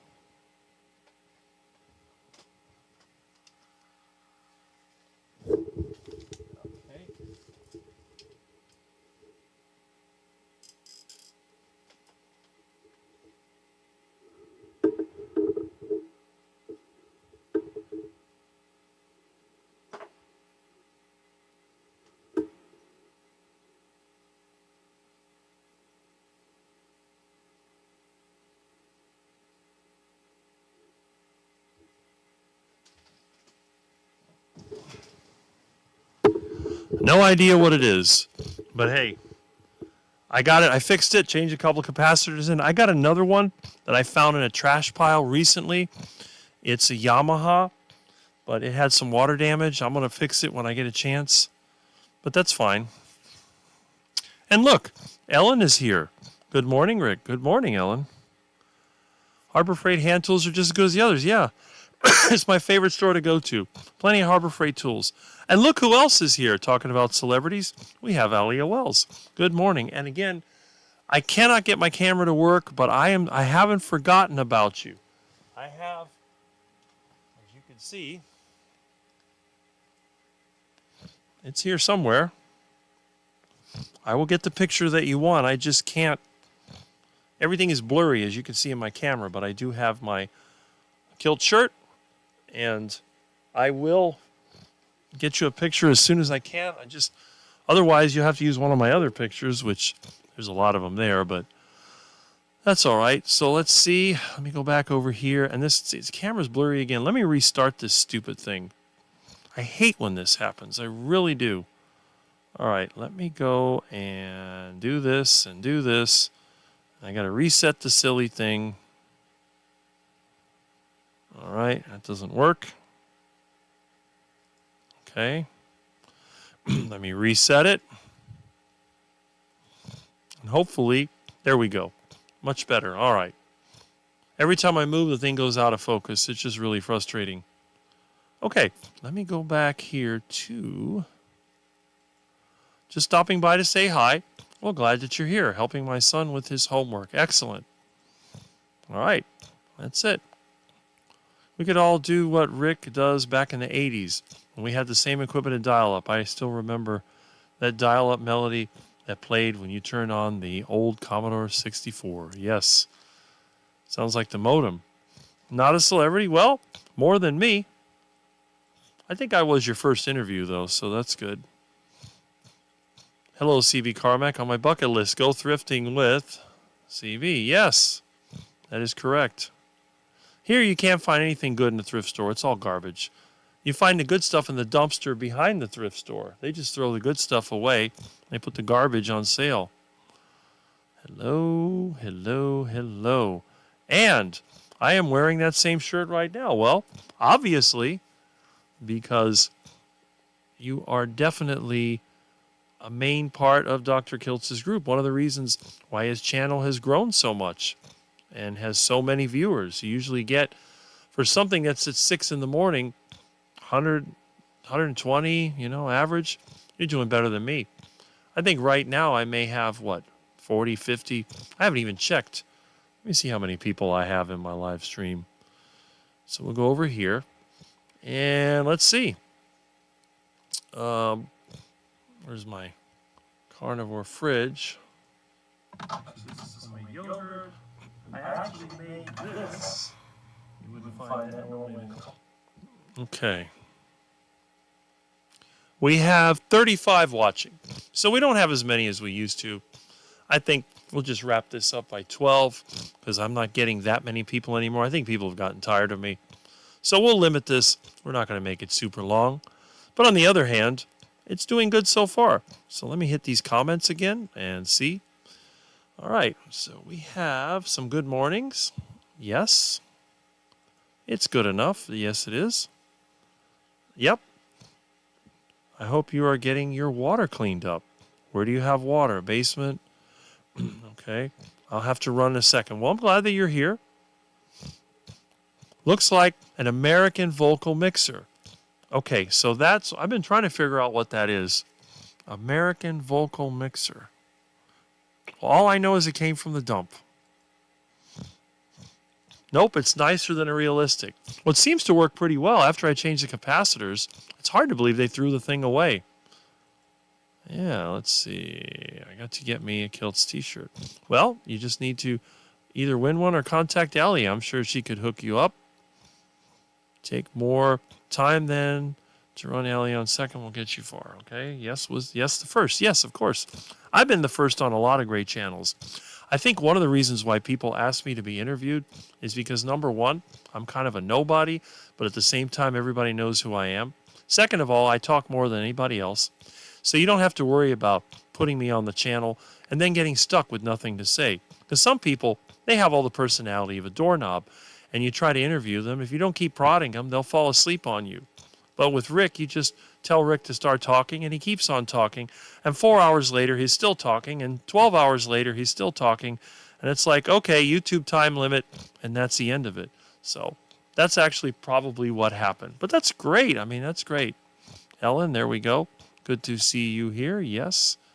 Never tired of you. Well, you do come here often, so you are correct. I don't know what brand it is. They all looked alike back in the day. There was a company named AV. I think they changed the name later. Earthern or something like that. Okay. It was at 50. Saturday morning. Okay. I never heard of American Vocal. I don't know if that's even a thing. I can look it up. Let's see here. All right, let me go back over here. And let me see if I can do a Google search. We'll use Google because we're on YouTube.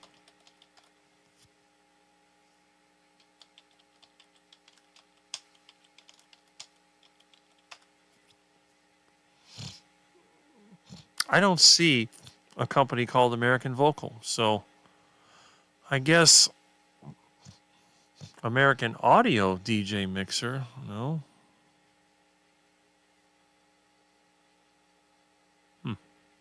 Okay. Hold on a second.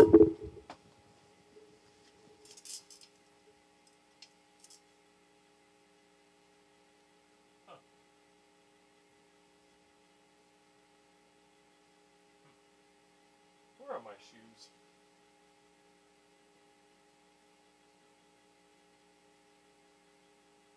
Oh well.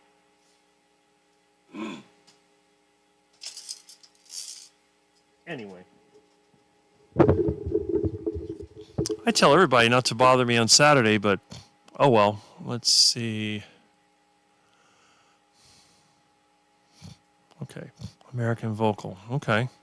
I couldn't find it, but maybe I'll have to look. Oh, wait a minute. American Audio Mixer. Let's see. Something on eBay.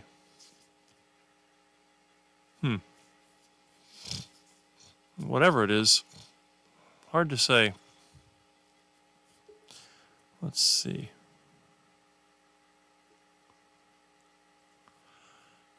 Rick would make a good filibuster. That is true. I can talk for a really long time. I have another mixer that works, but only the analog section works. It was a powered mixer, but amp burned out. I would give it to you, but it would cost $300 to ship. Yeah, right.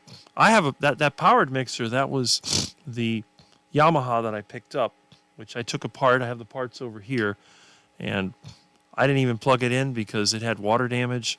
I would probably do a cleanup, put it back together, and see what it does, and see if it's worth fixing. I have to replace some crappy capacitors, though. Okay. Good morning, Peter. My favorite furniture salesman. Well, there you go. That is super awesome. Anyway, with that being said, let's see here. Okay. Very, very good. Let me go back to this other thing here. American Recorder. I don't see. All right. Huh. Mini mix. Got one called American Recorder. American Audio. Huh.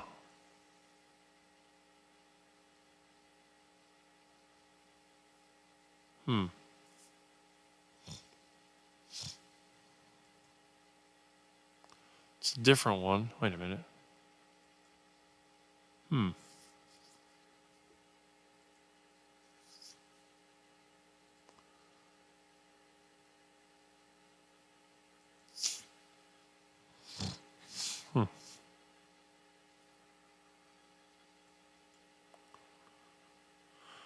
I don't see a close-up. Oh, well. Well, whatever it is, I use it. It kind of works. And it was free. So, can't complain about that. Okay.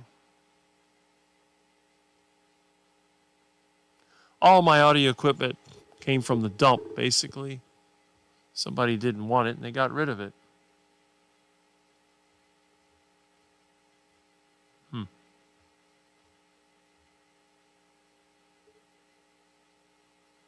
Huh. Anyway, enough of that. Let me go back over here, and let's see how the comments are. Okay. All right. That was American Vocal AV8000. Let me see if I can find that.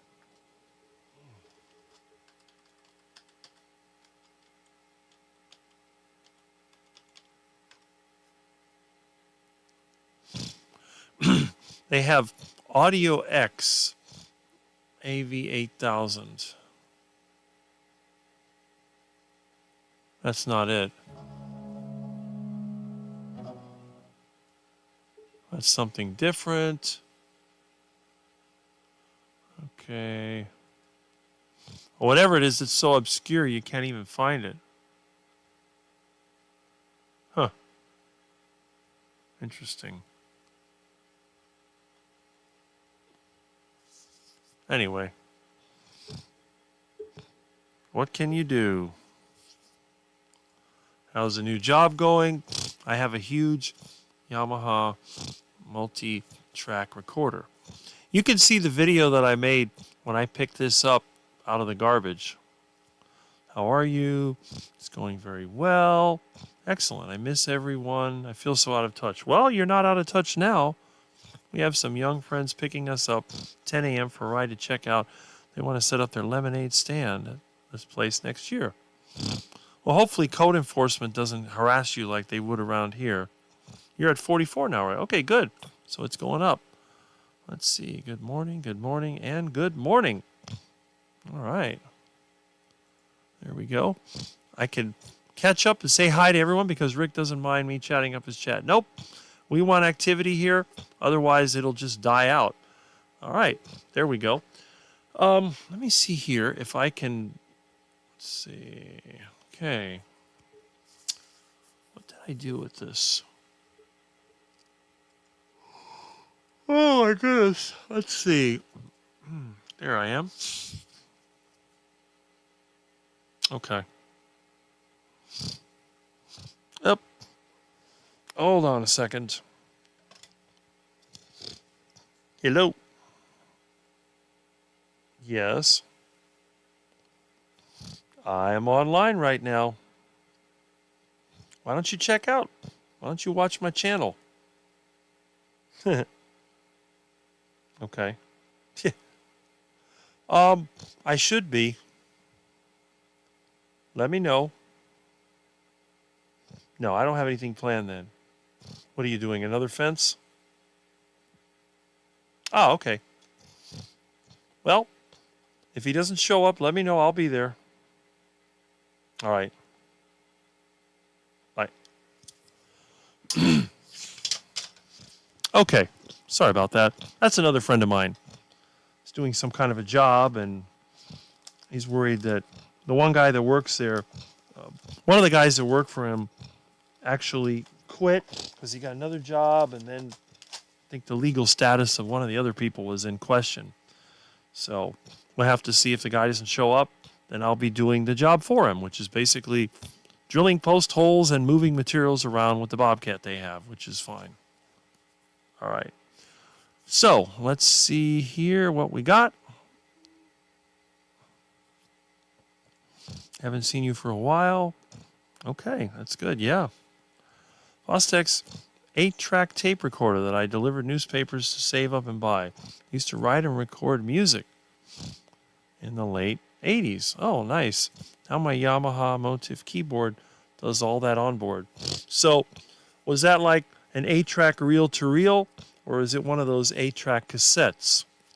It was probably one of the reel-to-reels. Those were pretty good because they're 4-track on each side. I have one of those Ampex that's 4-track on each side. It is the tail end of our summer season, so I like to be outside as much as possible. That is a good thing. Take advantage of it. Should I call Rick and ask him if he is online? Well, you can do that whenever you want. 4-track, worked on a cassette tape. Okay, that's pretty interesting. I didn't know they made them. I thought the cassette, well, I guess technically if you played the cassette one way, that would be 4-track because the stereo on both sides. That's very true. It's going to be 81 here in Wisconsin. Sitting out in the sun with my favorite dog. See, you're lucky. You're over there in dairy and cattle country. Here, we're the only cattle we have 2 legs. The temperature's always over 90 degrees with 81% humidity. All right. Well, that's good. So, we've caught up. Sounds like it's a pretty active Saturday. There's so many people out there working and doing stuff, and it's kind of crazy. Watch you on Dave Mack this morning. I haven't been able to see it because when I saw it come up, it was still in the membership part.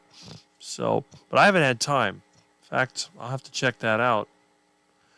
As you know, Dave Mack, it's been probably almost 3 years since he interviewed me. I was his first. So it's good that he'll get everybody eventually. That's what I say. Let's see. It had 8-track. If you put regular 80s tape cassettes in it, it recorded on both sides at once. So it was one way. It recorded stereo, which was 8 tracks, but you could not flip the cassette over. I didn't know a cassette could hold all that. Both sides. That's interesting. I'm in Portugal and the summer here has ended already. Yes. Here in Miami, the summer never ends. We have 2 weeks of good weather, which I call fall weather, and the rest of the year is summer. Hot, humid, and miserable. You have to run the air conditioner every single day. And if you look at my windows, I can barely see out my window because the humidity. Look at this.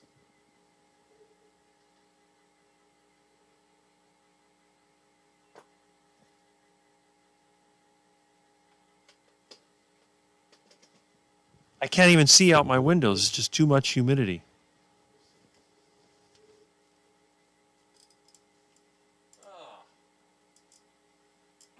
Yep.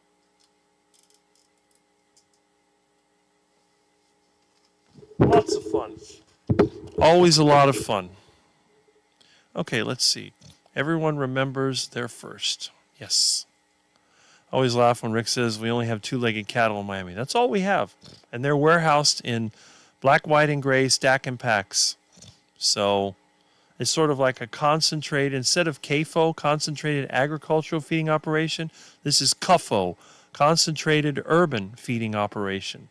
And they are fat, but I don't think any of them are going to make good steaks because it's all seed oils and crap. Just 4 tracks. The cassette could only record in one direction. Yeah, that's what I figured because they're using, the stereo from the other side. Thanks, John. Dave Mack posted my carnivore update video 2 days ago. I hope everyone can check it out too. Yes, it's beautiful here and still farms with cows grazing outside of town 5 miles or so. You couldn't find a cow in this entire county. I hate to say it. You could find a beached whale, but that would be on the beach, and again, those have 2 legs. So, sorry, 4 tracks, not 8. Well, there you go. That makes sense then. Sitting in a friend's house, some workers in to install a new washing machine. Okay. My washing machine's from the side of the road, but I bet we had the same recorder. Yes, and I've seen those where they use the cassette. They use the 4 strips of the cassette in one direction to make a 4-track recorder. Today, everything's digitized, so you could technically record as many tracks as you wanted. Where did I put the parts for that Yamaha mixer? Hold on a second.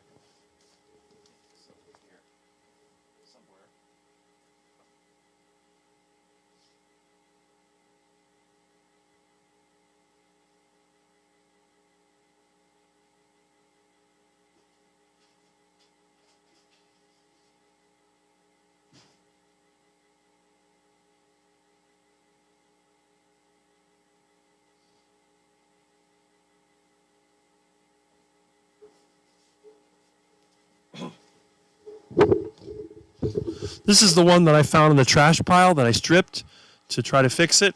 And here it is.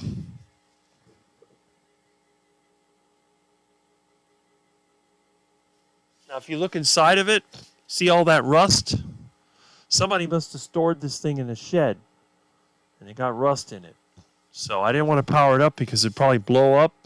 So I disassembled it. I'm going to put some phosphoric acid on this and try to remove the rust. I mean, it ain't pretty, but it's still legible. So I'll try to fix it. If I can't fix it, I'll scrap it. That's all. But this one has 8 XLR inputs along with jacks. And it has your, equalizer and all that. And it has the sliders. And I think everything could be fixed. But we'll see. I don't know. The price was right. I just have to put my time into it. And that's it. Let's see. That's cool. That is funny. Yep. Was it a Fostex? Okay. Okay. So evidently this was a popular unit. Speaking of appliances, as you know, they don't make them like they used to. Nope. That's why I have old appliances and I strip parts out of junk ones. I have a ton of parts. I can keep my Maytag and Whirlpools running for the rest of my life. Plus, the consumable parts are still very cheap. You can get much cheaper than that new crap. Remember when a washing machine lasted a lifetime? Well, it's 2 to 3 decades. That's right. I think I threw mine out. It's cost $60 each. Change head between every other album. Got too expensive for me. Now they make stuff so cheap. If it breaks, they don't fix them. They just tell people to get a new one. Yeah, a lot of times with a warranty, they just send them a new one and tell them to throw the old one out.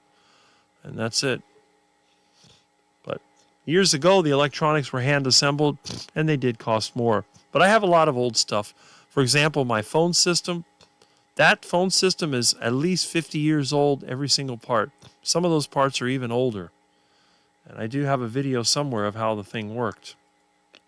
So what you see over here, the actual phone unit is only part of the system. There is a set of line cards that control this. There is a junction. There's punch down blocks. It's a complete system that I pulled out of junk that I accumulated when I worked in IT. This has been installed in this house since maybe 2000, the year 2000. So it's been 25 years in this place.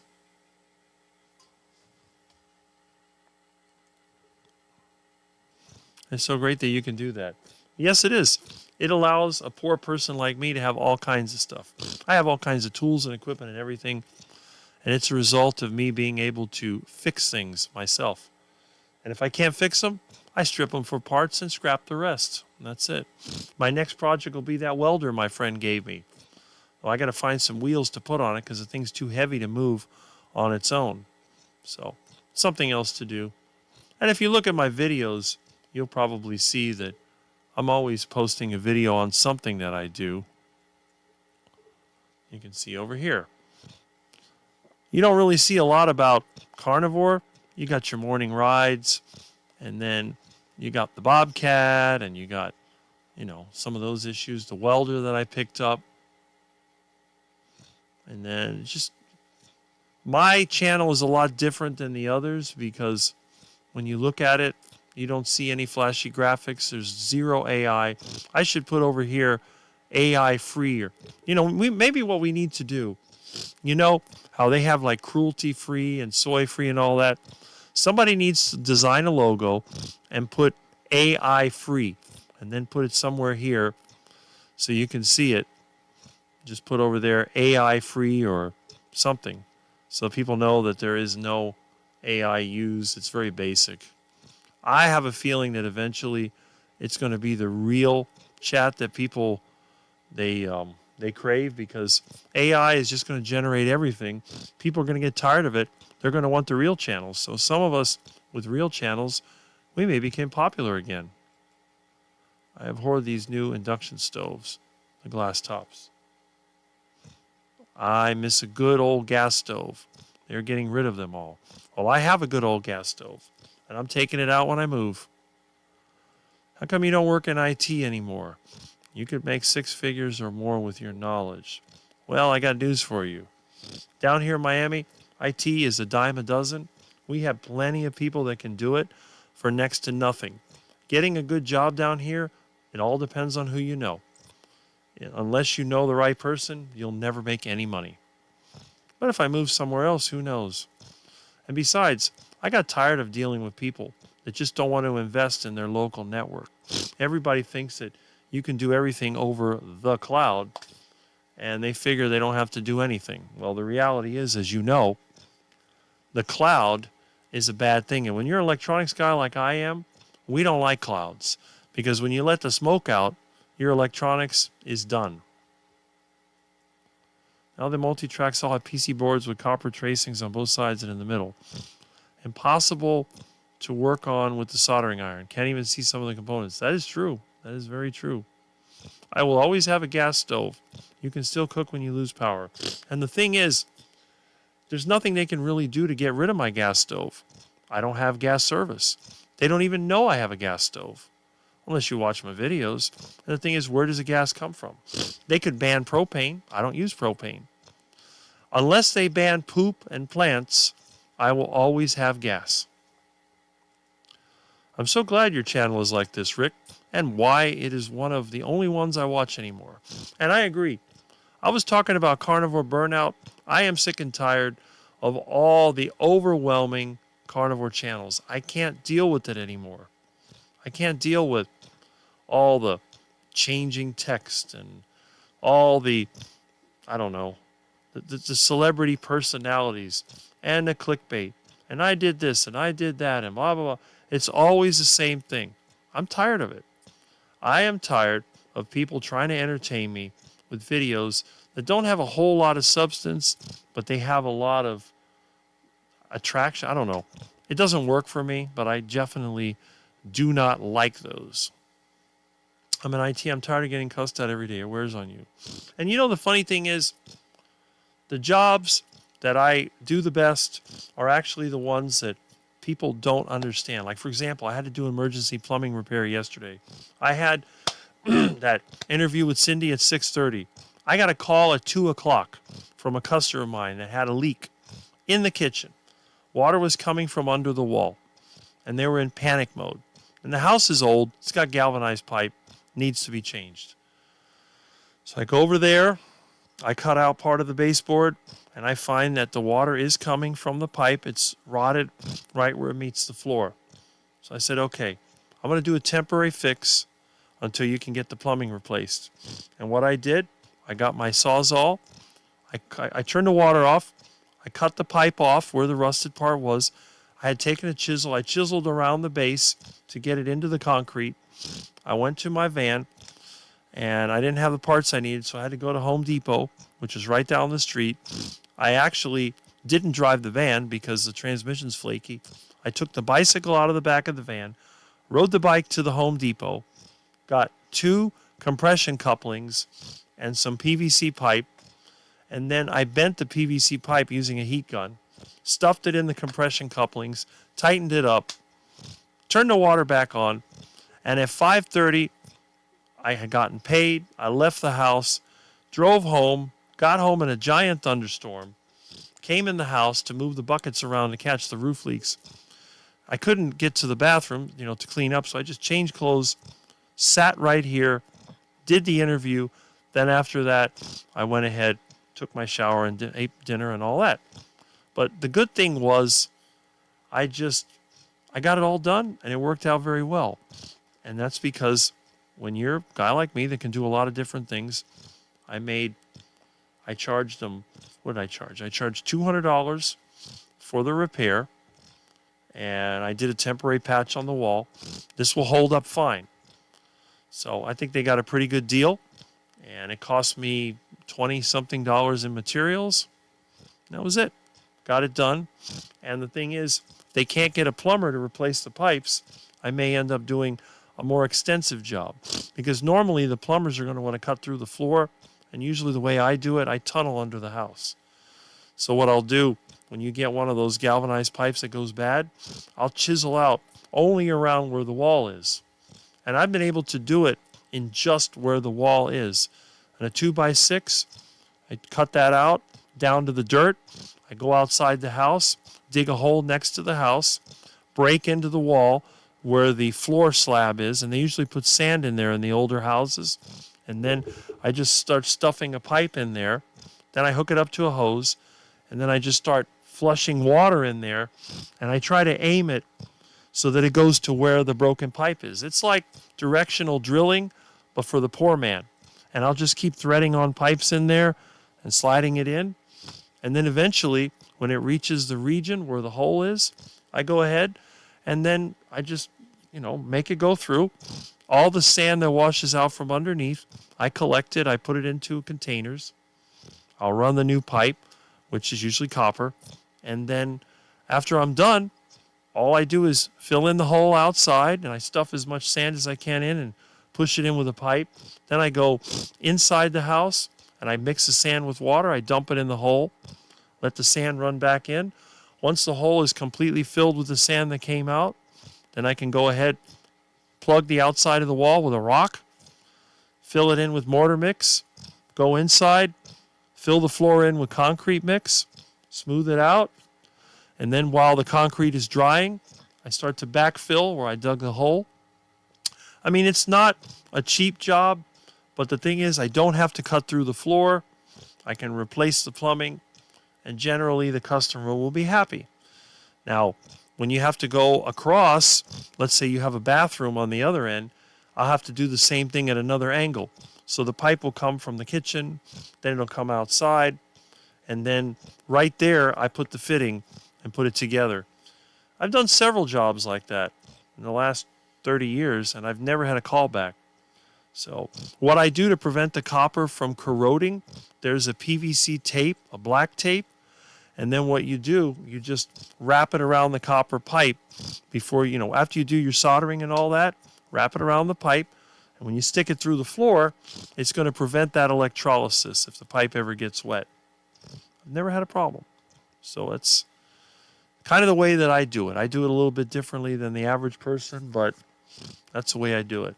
A licensed plumber would cut the whole floor, rip up the house, and if you have an old terrazzo floor, it's impossible to patch. If you have tile, good luck matching it. But generally, that's what plumbers do. And if you have a wooden floor, then you can climb underneath and do it that way. And I've done a few of those too, but I'm tired of climbing under a floor to do plumbing. But I fix the problem for the person. They won't have to deal with it. I told them you're going to get at least 2 years out of this, and that's it. Because they don't have the money for a replumbing job, which can run into thousands.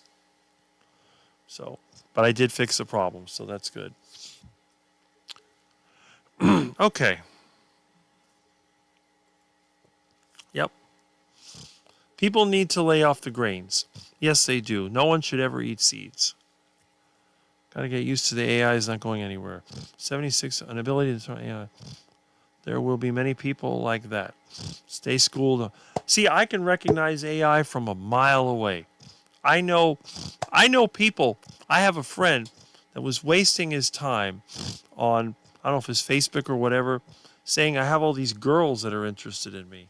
So I looked at it, I go, those aren't women. That's computer generated. What do you mean? These are not real people.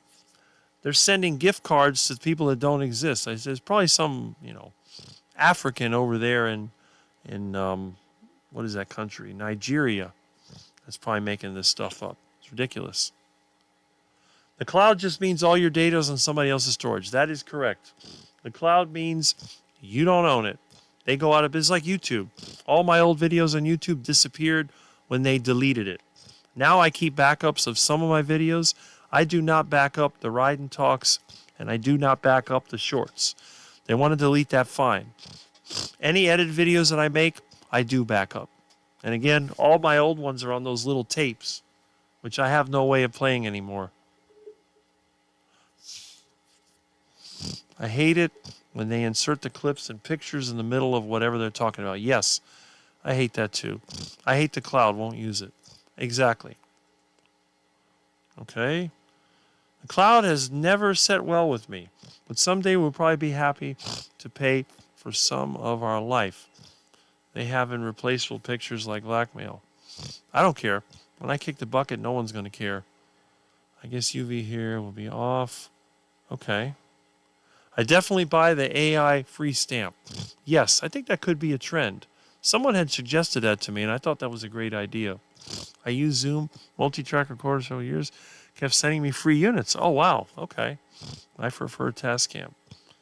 And no company ever sends me anything free. Maybe, a dumpster company might send me stuff that's free. Hi again, everyone. Back from the market. Well, I hope you had a good time shopping. Here comes the sun. Yeah, but they also come from artificial light, like fluorescent lights. Good to see you, Ellen. Yes. And look who else is here. Frugal Prepper Tom. Hey, Rick, how's it going? They had some pork roast on sale at my Save-A-Lot. I stocked up. Pork butt roasts are delicious, and it's a great alternative if the beef is too expensive. And I'm glad to see you here. And again, I'm still trying to get this configuration on that free BBX. I've been tempted to go back to regular asterisk, but I'm not giving up. Sooner or later, I'll figure it out. I hope so. It's a lot easier to set up extensions with the free BBX GUI, but this configuration of hardware is a tremendous pain. Every time I restart the system, it deletes the T1 card, so I don't know what's going on. I can run LSPCI, and it shows up, but there's something funny going on here, and I got to figure it out. I don't know. I'm at 43rd latitude. Okay, 1138. Okay. Wisconsin. Okay. I got a friend who gets catfished by fake women, too. Well, catfish is delicious if you fry it in lard, but I guess that's not what you mean by catfished. I use only AI with thumbnails. Well, see, I don't consider that to be AI necessarily. I consider that to be sort of automated graphic design. Automated graphic design is different than AI. When I think about AI, I'm thinking about something that tries to interact with the human, and I don't like that, where it does the voice and it organizes the video and everything. But what you're doing is basically an automated graphics. So graphic design, AGD, automatic graphic design or automated. Yes, me too, Amy. Yes. I get to listen while folding and hanging laundry. Well, that's great, Phil Grandma. That's great. UVA will come through. UVB will not when it's dark and cloudy. That is correct. Are you talking about your phone system? Yes. I'm talking about the phone system. And Tom, Frugal Prepper, was nice enough. Not only did he send me the hardware I needed to fix it, but he also installed the free PBX software. The problem is, when I first started with Asterisk, which is a software I use, I installed it on Red Hat Linux or Red Hat Enterprise Linux, and I ran it also on Gentoo, and basically it's all text-based. It's a pain in the rear end. I actually made up a list of all the steps I had to do to install the darn thing. Of course, the roaches ate holes in it, and I put it away. Now I can't find that file, but it doesn't matter. But since that time, this was early 2000s. I think the first time I had the system working was in 2002 or 2003. And then what I did, I had it working with all the extensions and everything. It was on an old Pentium 4 system. And over time, capacitors went bad, system went bad. I should never have upgraded it. But you know how Linux is, when you change the hardware, you have to change the motherboard, you got to reinstall. So I would keep up with more current versions. Then I tried something called Asterisk at Home, which was the first one that had GUI, database, Asterisk, and Linux all together. Then later on, they came up with something called Linux Now, or Asterisk Now. That's what it was. With the Digium group that was selling the interface hardware for Asterisk that sponsored that. So they had Asterisk Now. And that one actually worked pretty well, but I think it used Red Hat Enterprise Linux, the free version. And so it was easy to figure it out. And then they had additional files. I had that all under control. I ran that for years. And then eventually that took a crap, and I went back to the regular Asterisk with regular Linux. I got that to work. It broke down again 2018, and it broke down again, I think, last year. I mean, it broke down several times because the hardware kept failing, and I kept replacing the capacitors. Well, eventually the hardware totally died, and I gave up. So, but Tom, Frugal Prepper, had a bunch of old computer hardware, so he tried different units with the newer software, and they didn't work. So he found one that did work. And again, I had to have one that had a PCI, had 2 PCI slots, but he didn't have one with 2 PCI slots, so he sent me with 1 PCI slot and 1 PCI Express. But being the nice guy that he is, he gave me a T1 card for PCI Express, which is super awesome. And again, I really appreciate that. There's a list of people here, and I'm going to make a video, if I ever get the time and the camera cooperates, to start off with the list of people who have helped me with my channel, starting off with JT, which you remember, Poco Moonshine Channel, Russ Mitchell, Keto Cookout, and then some of our more recent ones, like Kurt, Meathead, And, you probably know some of the others. Gary, No Slow, John Beatty, Art, and Amy is also sending me something. So there's a group of people here that have taken the initiative. I never asked for anything, and they've sent me these things. And of course, Tom, with not only did he send me that, but he also bought new tires and an inner tube for my bicycle to get it up and running. And again, we have the best people in this community. No one has ever tried to ask me for anything. Nobody tries to ask me for money, which would be a waste of time because I don't have any. But still, no one has tried to take advantage of anybody that I know of in the carnivore community. I'm sure it exists, but in my part of the world, it doesn't. So we got some really good people here, and I just want to say I'm glad to be associated with you, and that's one of the main reasons I still go on YouTube, watch videos, make videos. I'm so happy to be here, and that's what I want to say. All right, let's see. Infrared, which is important. Yes. And Ellen has a lot of information. You can definitely see. Why do I see somebody here? Oh, okay. That looks like, I don't know who that is. I can barely see out my window. As it gets hotter and the sun comes out, it should burn off some of that condensation. The windows in my house, they fog up like crazy. And I have the air conditioner set on 78, which is kind of warm. But because I sit underneath it, it's always going to be cooler. I think the actual temperature here is closer to 72. Of course, I lost my thermometer. Milton thought it was a cat toy. Oh well. UVA is just as important. Yeah, that's true. And I can see the difference when I don't go outside like today. I haven't been outside yet. Light is life. We need the whole spectrum. Absolutely. Okay. Community is great. We are a family. Grandstream makes an 8-port ATA. I use them at work for faxes. How many analog lines do you need? I have, believe it or not, I have 23 lines that are set up, and I actually use my phones themselves. They're 12-button phones. So we have 1, 2, 3, 4, 5, 6, 7, 8, 9, 10. 1, 2, 3, 4, 5, 6. Okay, I got 9 lines on these phones, as you probably have seen. That one over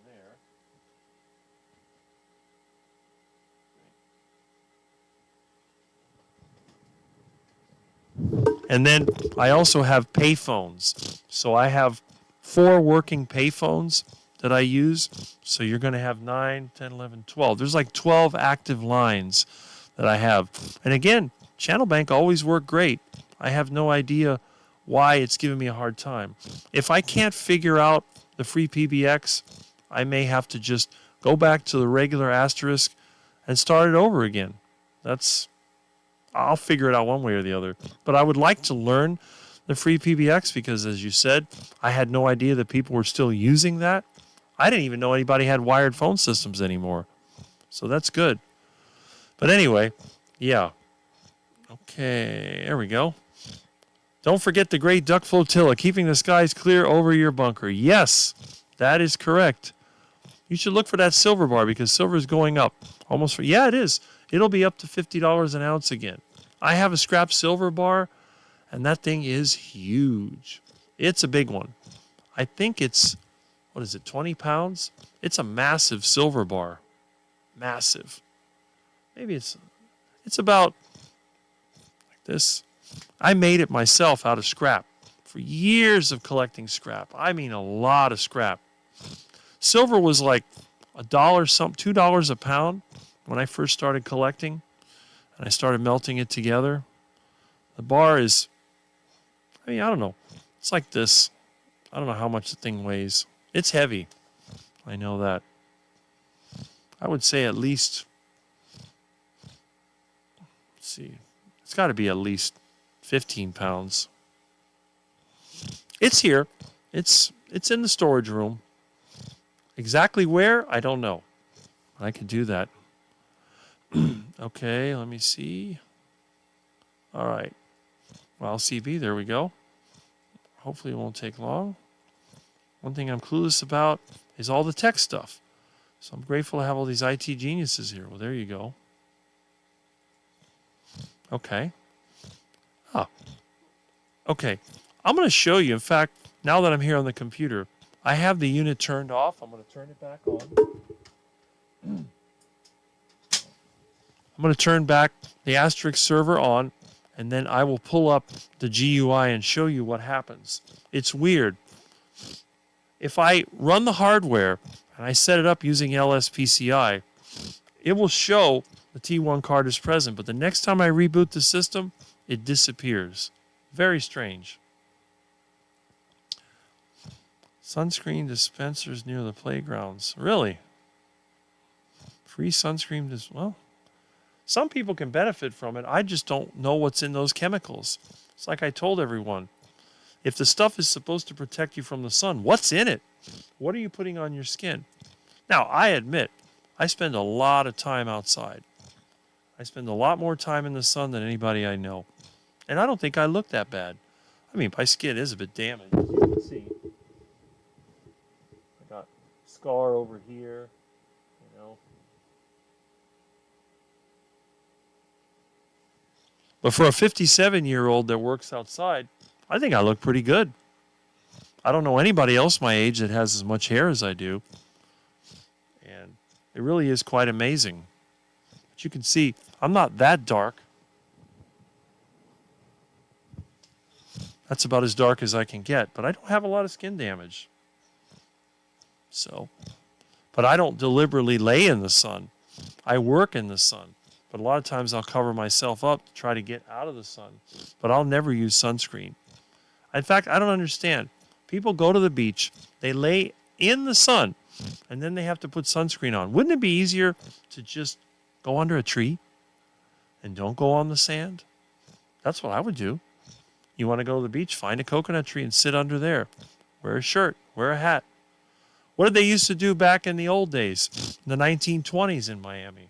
Nobody laid out in the sun. They had all these clothes they wore to go to the beach. That's it. Some think it's not far-fetched, slightly over 300 ounces. Yeah. Well, if you think about it, let's say you had silver quarters. What's a silver quarter worth? I've heard this many times. Now, I don't have any silver quarters in this room. I have some, but let me get some quarters here. All right.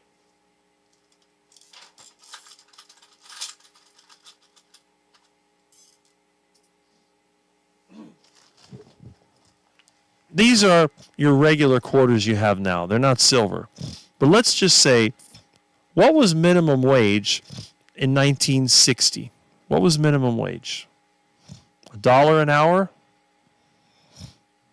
$1.25? I think it was $1.25 an hour sometime in the 60s. The 50s, I think it was $1 an hour. All right. So if I paid you $1.25 in quarters, each one of these in 1960 was worth a quarter. How much is a silver quarter worth today? That's a good question. But that's an easy question to answer because we have the internet, which we didn't have in the 1960s. So let me go over here to the other channel. And again, I like the fact that we can talk about stuff other than carnivore. I'm sick and tired of, oh, I cured this and I cured that, blah, blah, blah. No. We don't do that here. We talk carnivore, but we talk about other things too. So we'll go to a website and we'll look this up.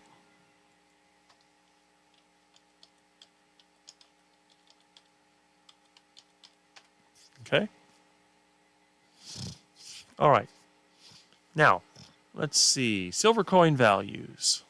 Okay, we don't want that. All right, let's try the quarter. Here it is. All right. That's the quarter from 1930 to 1964. So by 1964, $1.25 an hour for minimum wage. 25 cents. What's it worth today? Let's see.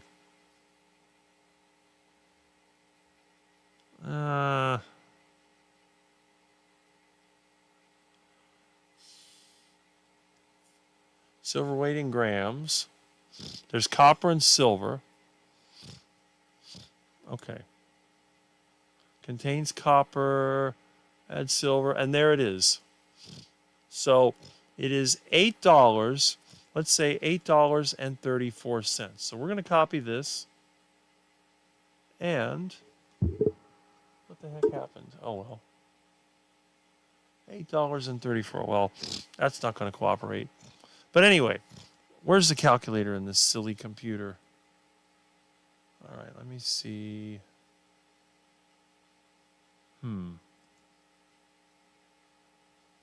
Okay, here we go. Calculator. Let's go over here. So let's go $8.34. Okay, that's for each quarter. And $1.25 is 5 quarters. So we'll multiply that by 5. So minimum wage today should be $41.07 per hour. Amazing, isn't it? So that ridiculous, disgusting Federal Reserve, ECB, and all those stupid, crooked central bank parasites have created so much money that this is what happened. Well, what about a cheap coin? What about a penny? I mean, come on. What is a penny worth, right? We go over here, and we'll go to the old penny. So let's see. Nickel, dime, quarter. Where's the penny? Okay, there's no silver. We'll go copper. Okay. All right. Dime. Did they show the copper coins? Let me go back. Here we go. Okay. Deciding what to buy. Okay, here's the penny.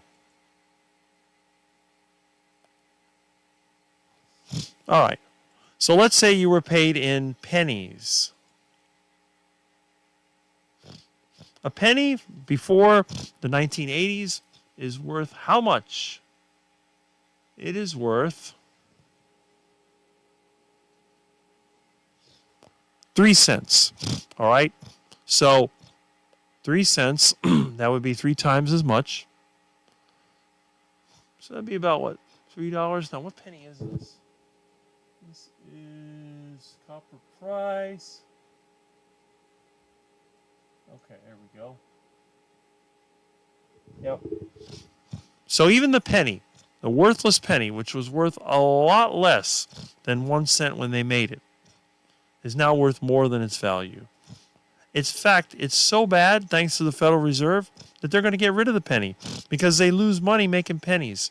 They can create as much funny money as they want out of thin air, drive up the price of everything that we need, and then take their money and leave you holding the bag.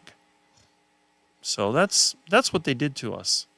And we let it happen because there's nothing we can do. We can't get rid of these parasites. But I need to make more detailed videos. But yeah, definitely when it comes to silver, and don't even get me started about gold, what gold was worth. What was a gold coin? $20? And now gold's almost $4,000 an ounce? It's insane. All right, let me go back here. Okay. But yes, inflation correction. It's like in the old days, at 25 cents to get you a pack of cigarettes. What do cigarettes cost now? A lot of it is taxes, but still. $50 in 1980 versus 2025. That is right. And it went up back then with the Hunt brothers. Heard the silver and gold from heavy space alchemy. Neutron stars colliding. Explosion during our own. Okay. There are probably places in the universe where gold is very popular. It's very common, but can't get to it, so it doesn't matter. 30 degrees of north. Anything they are giving away for free you don't want, like all those shots. Well, there you go. Most 57-year-olds look rough, and I've been down a rough road, but I don't look that bad. I think out of all the 57-year-olds I know, I'm probably one of the better-looking ones. Now, there's other guys out there. There's a guy that I watch that talks about longevity, and he definitely is in good shape. But that's the exception to the rule. He's 58, And again, you can probably see him. Let me see here. Okay, we got here. Should show up in here somewhere. Oh, here we go. This guy over here. He's always talking about longevity. So he's a year older than me. Looks pretty good. Got a much better body than I do. I think my face actually looks younger, but still. Not a carnivore, but, you know, again, most of the people that worked out when they were younger get fat when they're older. And there's some good information here. But there's a lot of people out there. Just in the real life, I don't think I've ever seen anyone that looked better than me at my age. That's just what I've seen. And I'm not trying to say that I'm that great looking, but I think compared to average, I'm not too bad. All right. Hey, less omega-6. Yeah, seed oils, so they didn't burn. And I haven't burned since I was a teenager. I don't burn. I ride my bike all over the place, no hat, no sunscreen. You've seen me out there at noon in the hottest part of the day in the sun. That's it. Non-chemical sunscreens with zinc oxide. Yeah. Skiing in bright snow. Well, there you go. 64 and down. I have an 1831 quarter. Nice. Common sense, use clothing, sit in the shade. That's it. Andrew Jackson area, that's when they went after the central bank. That is true. Thomas cures his lactose intolerance. That might be interesting to hear. Well, there you go. We took a little trip with Colonel Jackson down the mighty. Yeah, right? This is funny. That song. The issue is balance. Humans now spend most of their time under artificial light. That's what I'm doing right now.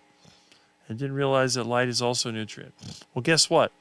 We'll be wrapping this up in the near future, and I'll be going outside on my bicycle to go to Presidente Supermarket and get myself heart attack chicken. And I have a viewer that requested how to cook plantains, so you may see me posting a video of how to fry plantains. I'll be giving them to my friend, or I'll feed them to the ducks. But I do want to show how it's done, just to see. We need to enjoy the sun until it gets uncomfortable. And cover with exposed parts with clothing or a hat. Yes, not chemicals. Exactly. That's right. Where did it go? Not Fort Knox? Nope. Right back to the central bankers to play games with it. That's it. Rothschild's Castle. How cold does it get there in the winter? It looks like you have mountains. Well, obviously you're not talking to me, because Florida, it never gets cold. It's always hot. Of course, there are other factors that influence the weather, along with countries' other treasures. Yeah, worth about 3 cents for a penny. That is correct. 3 times as much as they were back then. But remember, that's the melt value. Back then, the melt value was probably 1/10 of the penny value. So it goes to show how much we've lost. Jackson killed the bank. Copper penny's worth about 3 cents. Okay. And speaking of frugal prepper, let me look something over here. Okay. He's got some interesting answers for me. Let me go ahead and pop back in here to my Astra server.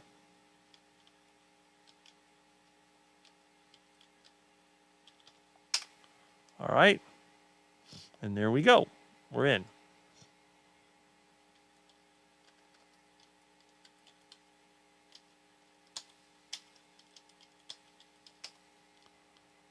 Okay. Here we are. So this is what I have. Now, if I go over here to the configuration, see what happens? The card, the analog card is there. And it starts off with ports 1, 2, 3, 4. When I set it up, these were at the end. So I started with 1, 2, 3, 4 on the digital hardware, which is the default. But see what happens? It goes to undefined, undefined. If I log in there and do an LSPCI, I can bring it back up, restart, but the next time I reboot the computer, it disappears. That's one of the problems I'm having. Of course, I can't even get it to communicate with the channel bank, but that's another thing altogether. But that's the first thing. So let me go over here and let's see.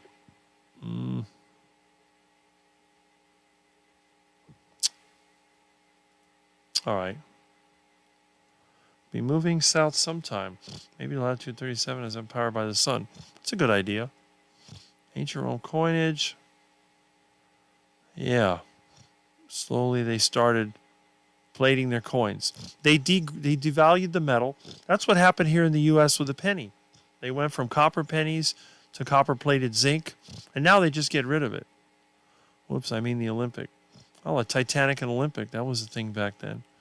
That was a scam too. Everything is a scam.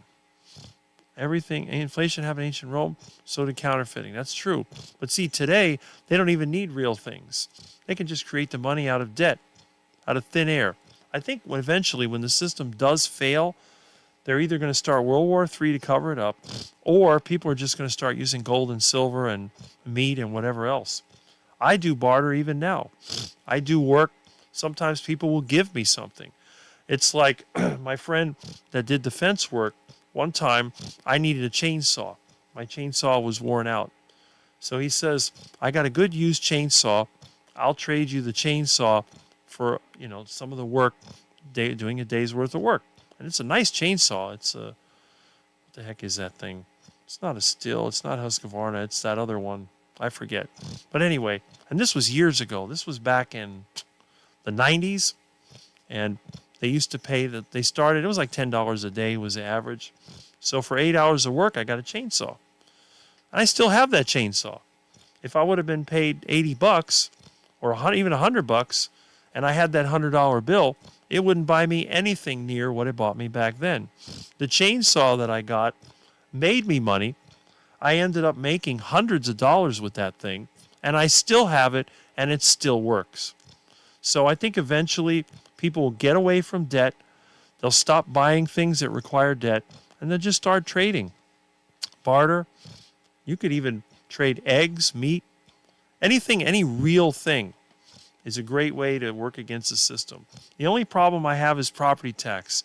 And if I move to an agricultural property, there will be very low taxes. And agricultural properties can make money.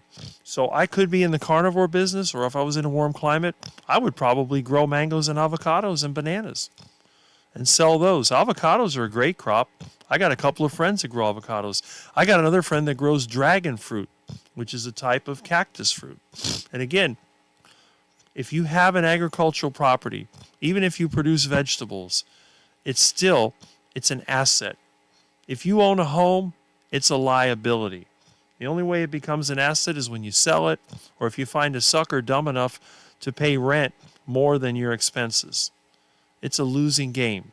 When the system fails, all these apartment buildings are going to be totally worthless. They will only be as good as the money people can pay to live there. And I think most people are going to leave the cities because the cities will collapse once the debt system implodes. It's going to go back to an agricultural-based, mining-based, and manufacturing-based economy like we used to have. That's the only way. Once people lose trust in the system, the money changers and their debt will disappear. Okay.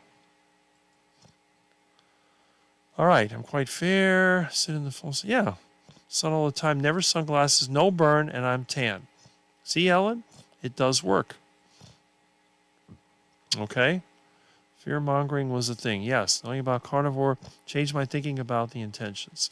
And Tom says, I was looking at a free PBX forums, and they had someone whose custom DHD config was going away on reboot. Solution was to disable the daddy helper and module admin. I don't even know if I have one of those. Let me check. Daddy helper. Okay. Let's see here. Let me go back. Daddy helper. All right. Let's see what happens here. Daddy helper. I don't see that.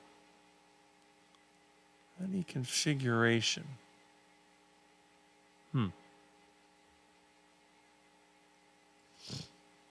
I don't see one. I see a configuration. I don't see a helper. But I'm not, like I said, this is new to me. I'm not that familiar with these menus. I'm thinking back to Asterisk at home. Any channel DIDs. Okay.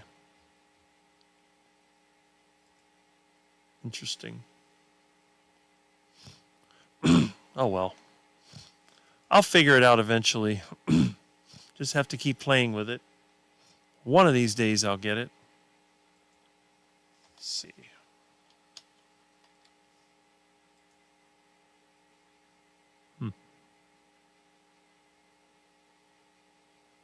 Okay. Where the heck did that go? Connectivity. DIDs, config, extensions. I don't see a helper.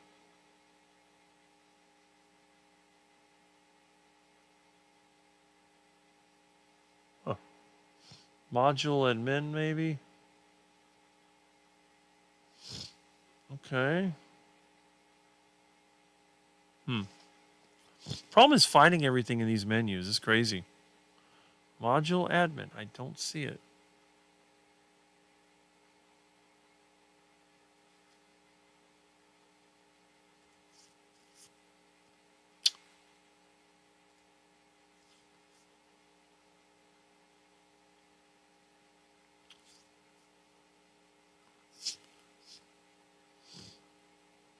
I must have missed it. Oh, wait a minute. I don't see it. Daddy config. I don't see Daddy admin. It's not there. Daddy helper. Nope. Don't see it. Huh.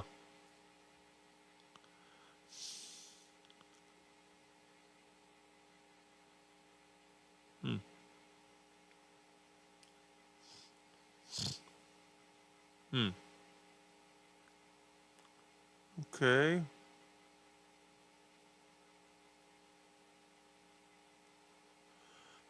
Oh well. So much for that.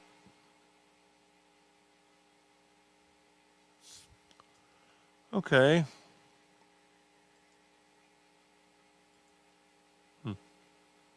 Standard. So evidently I don't have it installed anyway. So I don't know what's going on. It's just weird. Okay, let's see. I'll have to do more research. It's not all about looks. That's true. There you go, Ellen. Most of the longevity gurus are fools. Yes. Well, they're looking to make money, that's all. I'll be back later if you're still on. We'll see. There is thought that as we get older, excess muscle is a negative. We don't want to waste our energy building unneeded tissue and using your fuel to support it. Yep, that is a good point. Maintaining function is more important. You can be strong without big muscles. And you have described me. I have all the strength I need. And if I can't lift it, that's why they invented equipment. That's the one thing that I learned. Why destroy your body when you can wear out a piece of equipment instead? And a piece of equipment can be rebuilt at any time. Your body cannot. So instead of struggling to lift up heavy objects, get yourself a mini excavator or a skid steer and do it that way. That's my technique. You're not going to see me out there breaking coral rock with a pry bar and a hammer unless I absolutely have to. I'll let Bob do the work for me. Hope to see you later. Well, if you come back, we'll see you. I need to step away when the workers arrive. Luckily, they are taking their time. Good. Coin inflation. Yep, that's one of the websites. Is that like a 404 missing gateway? No, not really. You have old everything. Yes. Video of different types of money would be great, Rick.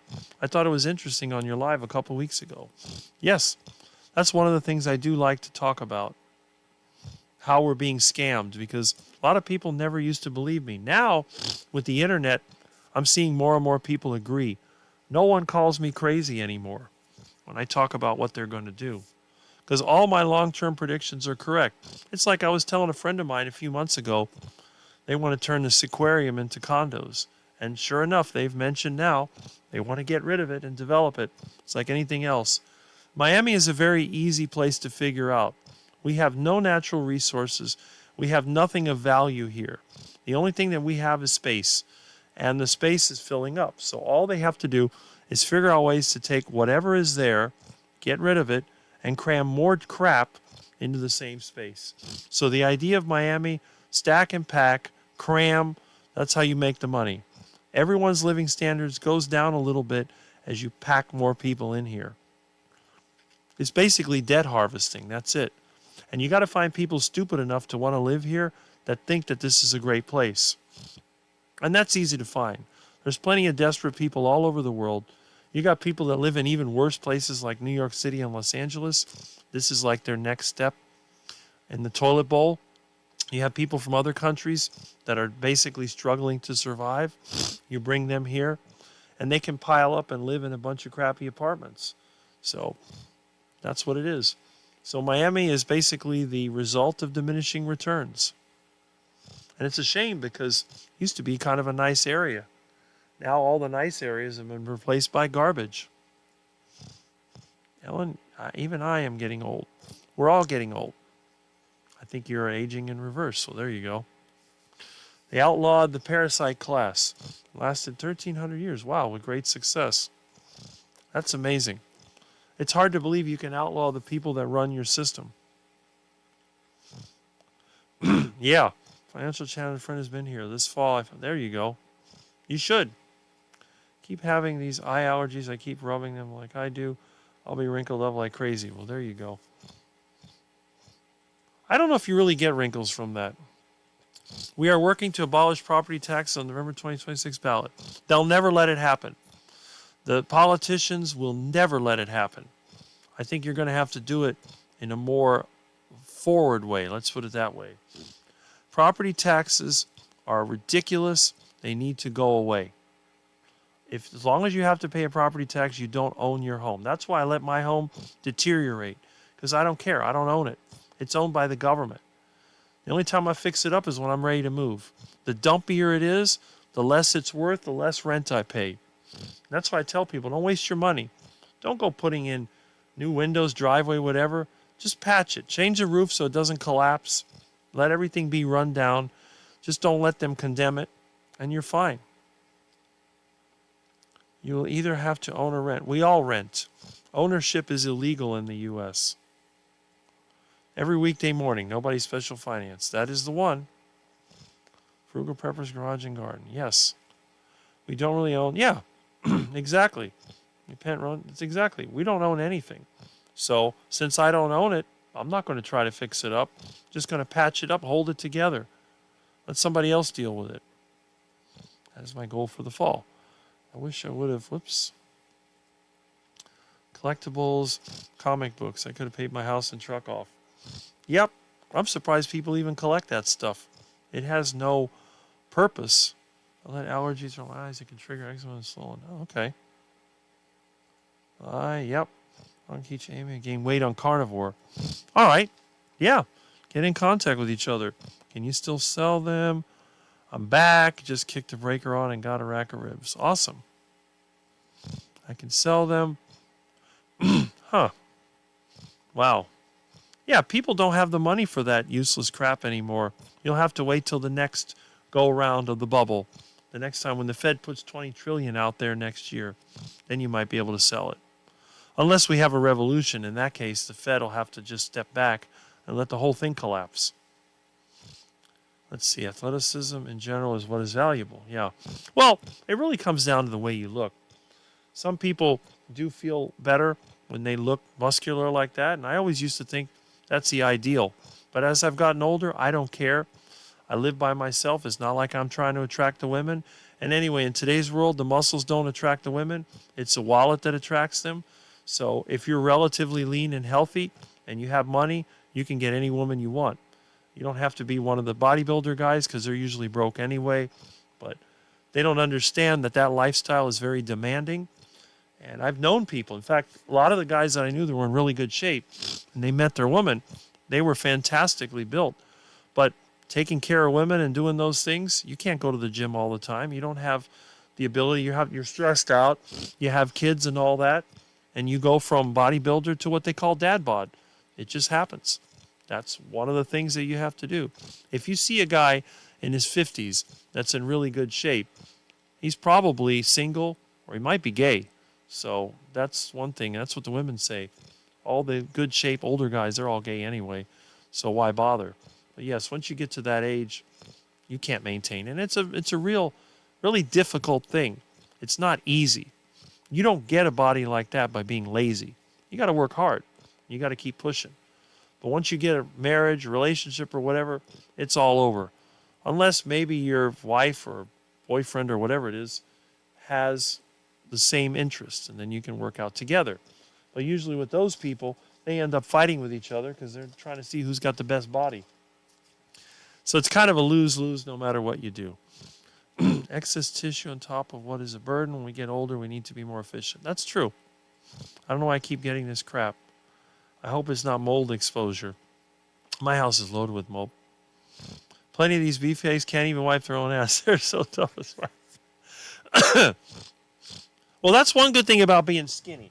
When you're as skinny as I am, there isn't a single part of your body that you can't reach. I can reach back, sides. I can even bite off my own toenails. When you're this skinny and flexible, there is an advantage. You have to work on something like a piece of equipment. It's tight spaces. They can get in. And my arm was so flexible, I even got in through that little hole in the Bobcat to get the battery charger on there to get it started. So there are advantages. And like you said, I could get somebody more muscular to lift something heavier than me, or I could use a little bit of basic physics and do it myself. I'm going to move that heavy welder by myself with no help. There's nothing that I can't do by myself. And to me, it's almost like our body was designed to be just strong enough to do its thing. I can walk, I can balance myself, I can ride my bike, I can put an engine in the truck by myself, I put a transmission in by myself, I can do everything by myself because I don't have to use just the muscle power, I can use a brain power. And really, I think as humans, this is where our real talent is. It's not here, there's nothing here, it's just skinniness. It's in here. This is where the muscle is, in my opinion. So, you're right about that. It's carnivore diet. Maybe I need to go vegan. Oh boy. Let's see. Gym exercise is not function. Lifting a straight by machine. That is not how we move and need strength. That is very true. Get them on a basketball. You know what? I've actually done that. It is quite funny. They'll bump into you. The problem is when they bump into you, it's like bumping into a wall. But the good side about me is when I do get knocked around, I don't break that easy.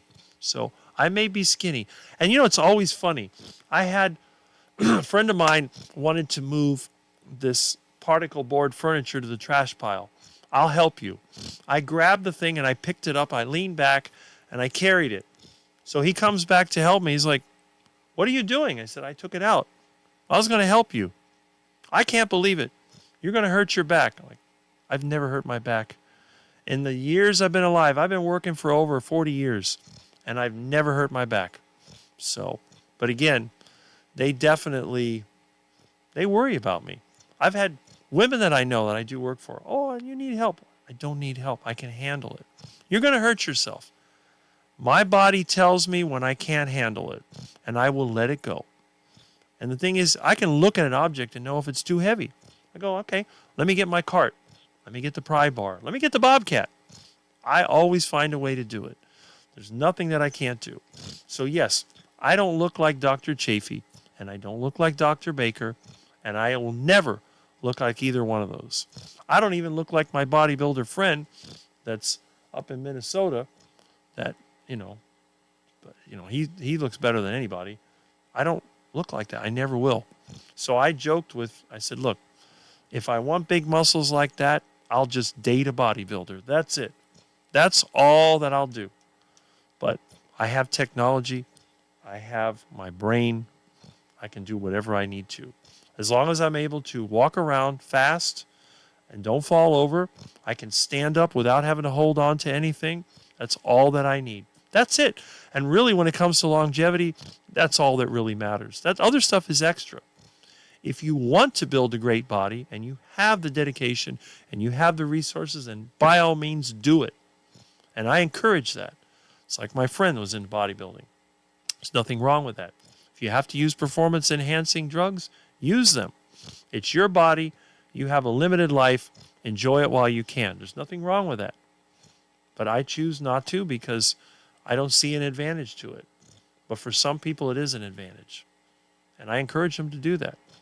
Oh, but you're telling people to use steroids. No, I'm just saying if that's something that you want to do, something you enjoy, go ahead and do it. People do things that are much worse. They drink alcohol. They smoke cigarettes. They engage in addictive behavior. And those are bad for you. Sure, anabolic steroids can be harmful. But maybe you like that look. Maybe you want to feel that way. And again, that's what you want to do. I say go for it. I have no problem with it. That's it. They are all puffing themselves up so they can molest themselves. Well, that's an opinion. But again, some people do enjoy that. I've known several people that they enjoy the whole, it's like a challenge. The challenge of turning what you normally are into something that is beyond that, something that you can show others. And I think that's great. I would rather see somebody doing that, working out, building muscle, than doing something stupid like smoking cigarettes or using drugs and destroying their life. I mean, I think you definitely will shorten your life with serious bodybuilding, but it's not that bad because even if you do shorten your life a little bit, because everybody I know that's serious into bodybuilding, it tends to age them, their skin, because of the constant lean, gaining and bulking and all that. It ages your skin. Their hair tends to fall out, probably because of all the excess testosterone.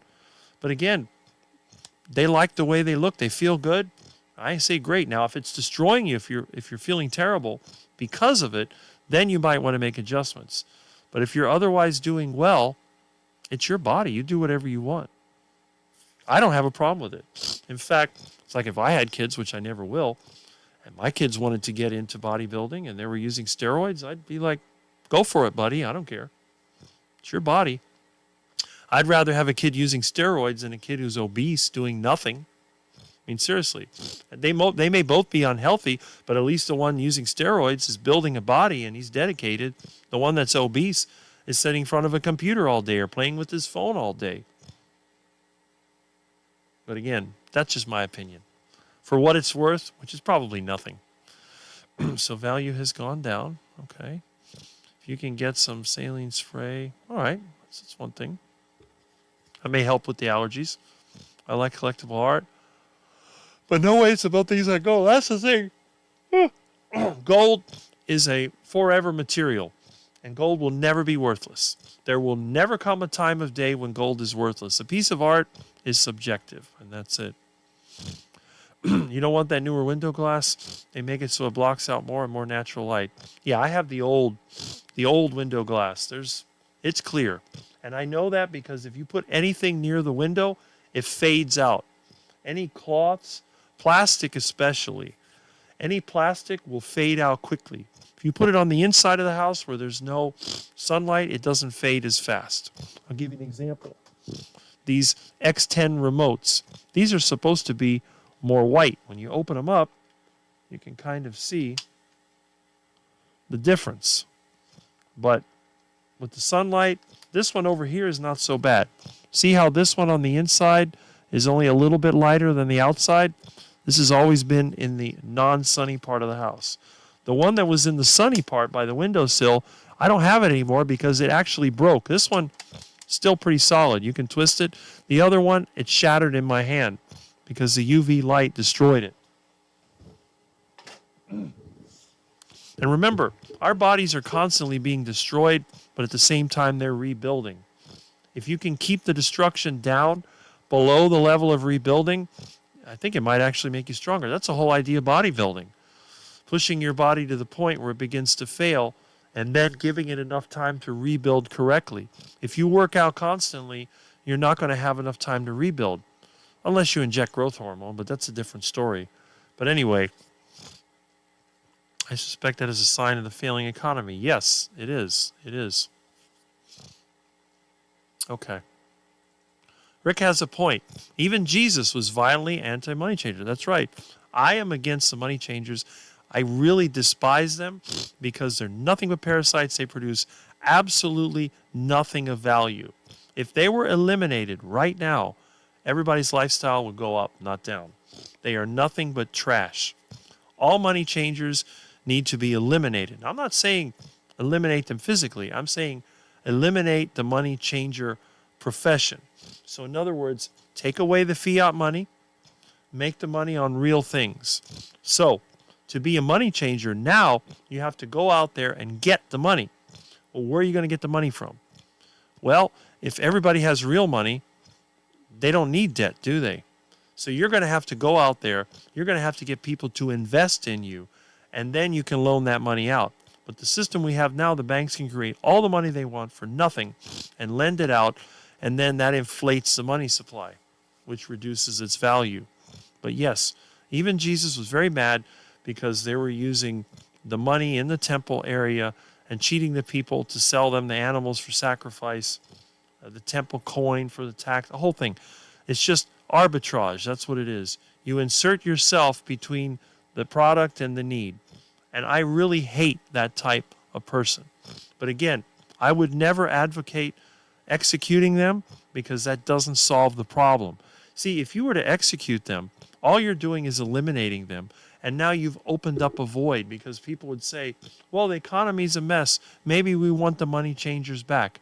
And there's always somebody else to fall into that position of being a money changer. But if you let them fail, they will self-destruct. And then they will say, well, they either have to shape up or ship out. So if you cut off their ability to create money, then they're going to have to go out there and produce a real product. If their product does not make it in the market, they will become worthless, poor, and they'll be the ones living on the street digging through the dumpster. So Larry Fink, for example, that's out there cheating people with, BlackRock? He would have to go to the dumpster and eat because he produces nothing of value now.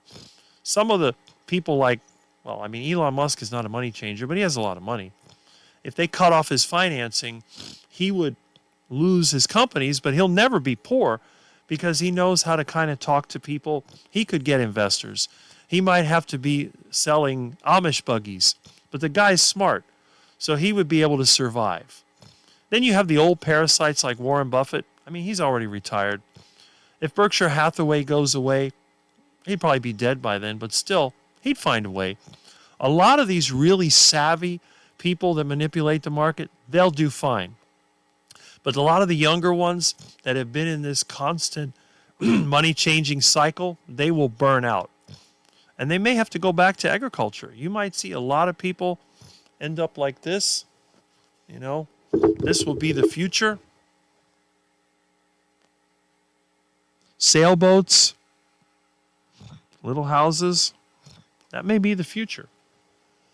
If you cut off the money changers, because they won't have any resources to waste anymore. They're going to have to just do their thing. Your height and facial structure qualities makes you physically attractive. That is true, but there are short people that are very attractive. It all depends, but you are right. Get out in the sun is a cure for everything. It can't hurt. A lot of comments, wow. A naturally lean muscular bod is good. Veins showing, that is cool. See, I don't have that. I'm not that lean. I have some, but when I work, they come out more. Like if I'm doing work, but I don't really have it. But I can see one of the arteries. I do have this one over here. If I put my arm a certain way, I can see it move, see the pulse. But I'm very skinny. I have no muscle. But I'm not weak. That's the thing. If you've ever seen me work in the yard, digging holes, breaking things up with a sledgehammer, I'm quite strong and I have a lot of energy. And I'm to the point where I just don't care. Yeah, it'd be nice to have the big muscles, walk around without a shirt and everybody looks at you.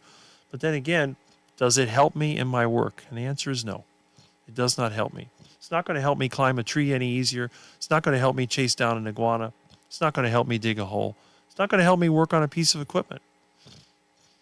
You know, some of the guys I know that are built, they can't reach around. In fact, a friend of mine, you know, the one that had the fence company, his son was big time into bodybuilding, but he was always injured. Shoulder injury all the time. So if they ever had to work, he couldn't do it. So what he ended up doing, he ended up putting him in sales. Go and talk to the customer, work in the office, work at the computer. And even that, he got that carpal tunnel thing from the computer. I work with the computer all the time. I've never had the carpal tunnel. So there is some advantages. Okay, but not that water puff stuff. The market for comics and sports cards has gone way down. I'm done buying them. Been collecting since kid. Those stimulus checks that we're giving out, everybody was spending. Yeah, that's it. That's right. But those things, they have no real value. What do they cost to produce? You know, normally a good rule of thumb is that nothing should ever cost more than 4 times what it costs to produce if it's a consumable item. Anything more than that is just ridiculous. The exception, okay, they just artificial scarcity. Sports cards, anybody could print that crap. If you had the right printing equipment, you could counterfeit anything. Who cares? I had a friend that collected all these baseball cards, comic books, and all this stuff. What good is it? It's no more than these newspapers that we get in the mail and throw away. Crazy. I've been saving them because they don't have newspapers anymore. I use them for masking paper for painting. Signs are there. I am back. How many knew I was gone? Well, you're free to come and go at any time. So I didn't know. I guess you went to the park or went for a walk or maybe went to the store. I'm not about the collectibles, but old vintage stuff like cookware.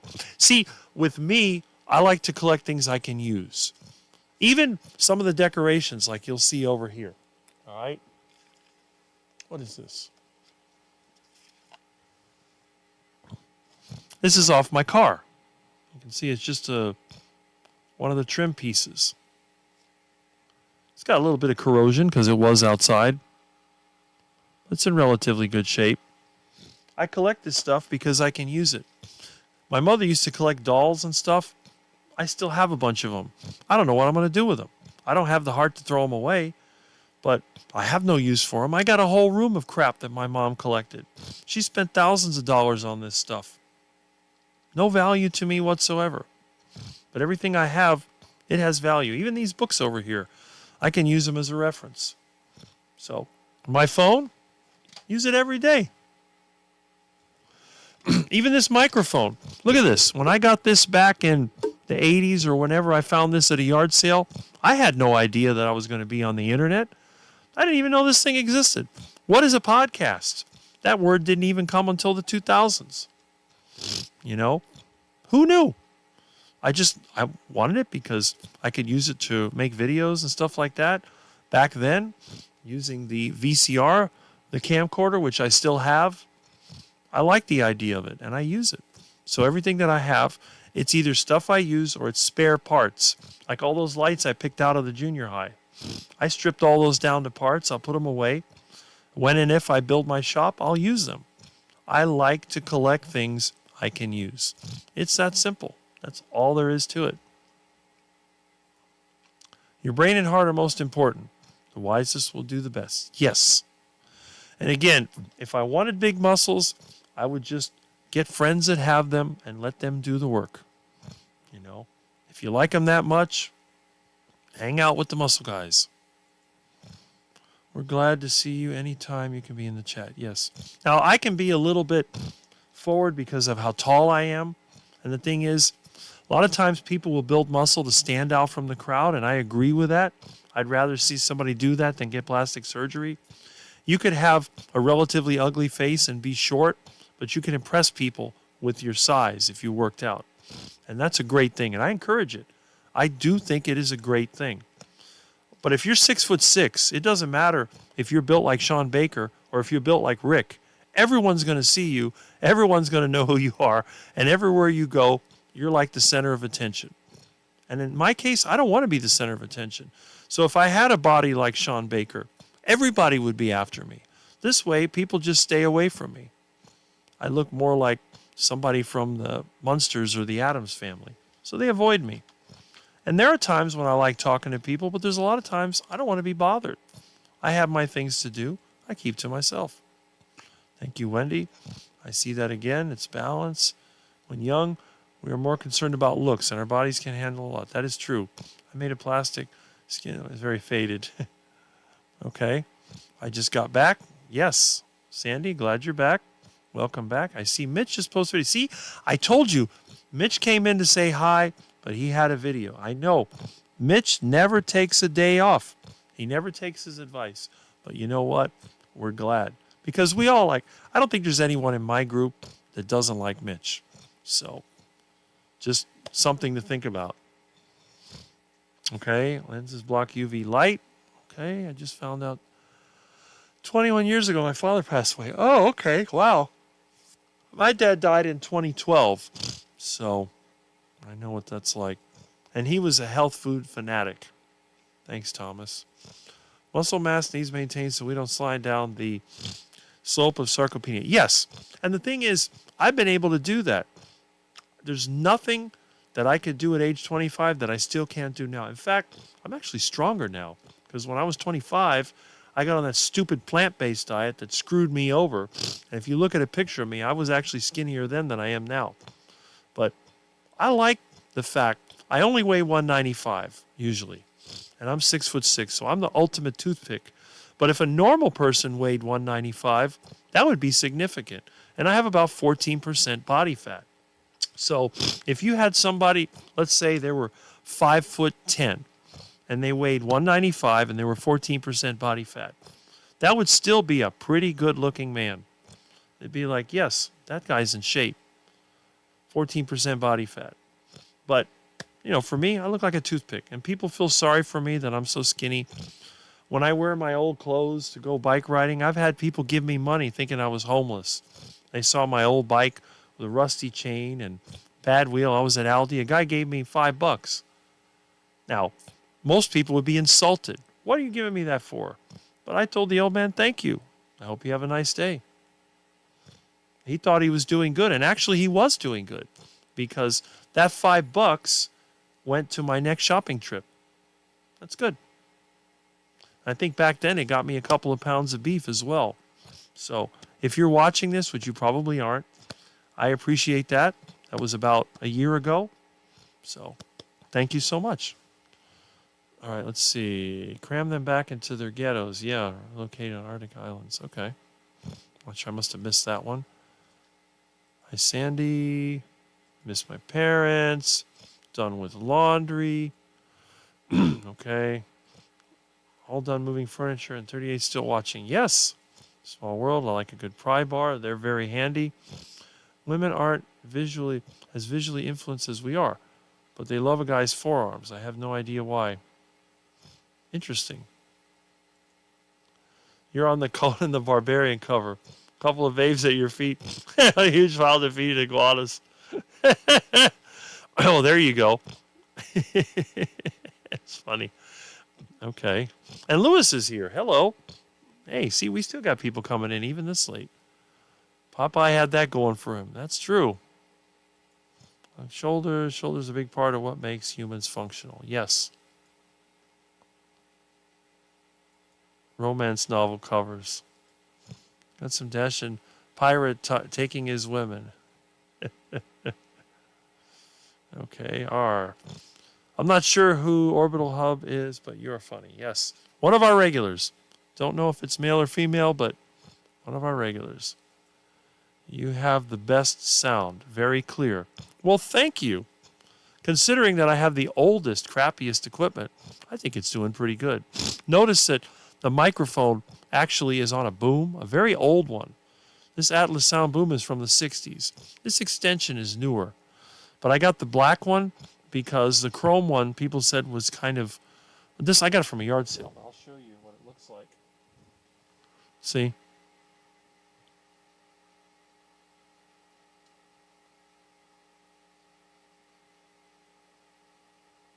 Plugs into an XLR. Got some of the camera, tripod, Another phone just in case it breaks. I even got a clock over there. Got a spare clock in case that breaks. Pretty basic stuff. I try to keep the microphone close, but the air pops this way instead of into the mic. It's like in the old wrestling, they used to have this thing on a reel and they'd pull it down and let's get ready to rumble. That's what they would use. But that's the fine. Wide shoulders, yes, that is most important when you think about it. Well, again, if you like muscular guys, that's fine. I don't know what women see in men. I hard to say, but I guess if I was a gal, I'd feel the same way too. But I don't know. I mean, I do know that my one friend, my gay friend, is very good looking, but he actually, his husband partner, they've been together 25 years. He is 6'9". So it's like me, but taller. That's the funny thing. And Keith says, it says sure 55, can't beat them. 55S, great mic. I love these mics. I did have another one that was broken that somebody gave me, and I don't know what I did with it. It's probably in some of my junk somewhere. That old-fashioned capsule. I even thought about getting some of them cheap Chinese knockoffs to see what they sound like. But I like the appearance of the mic, and you'll notice that in most live streams, when they make the sort of thumbnail, they always put my microphone in there. People love to copy me because you think about Elvis, you think about all of the famous people that use these mics, and that's it. But I'm the only one that actually uses it. Popeye's appeal is a taking care of business attitude. And I have that attitude too as well. I can't stand no more. Except he likes spinach and I don't.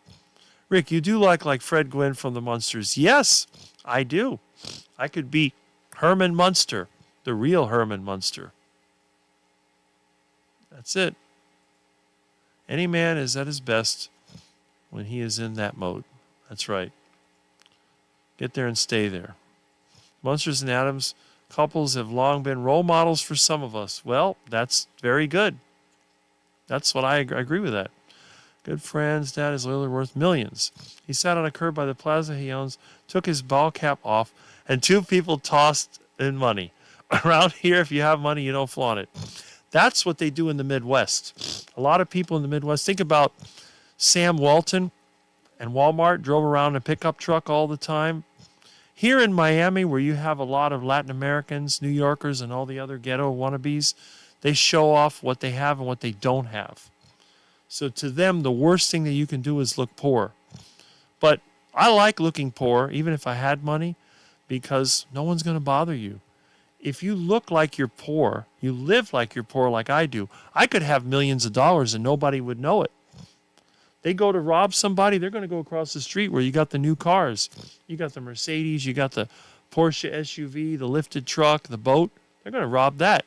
You think they're going to go where the 1990 truck full of scrap metal is, the 1998 van and the 69 Charger rotting into the ground, full of trees, possums roaming around at night, and maybe ducks? Absolutely not.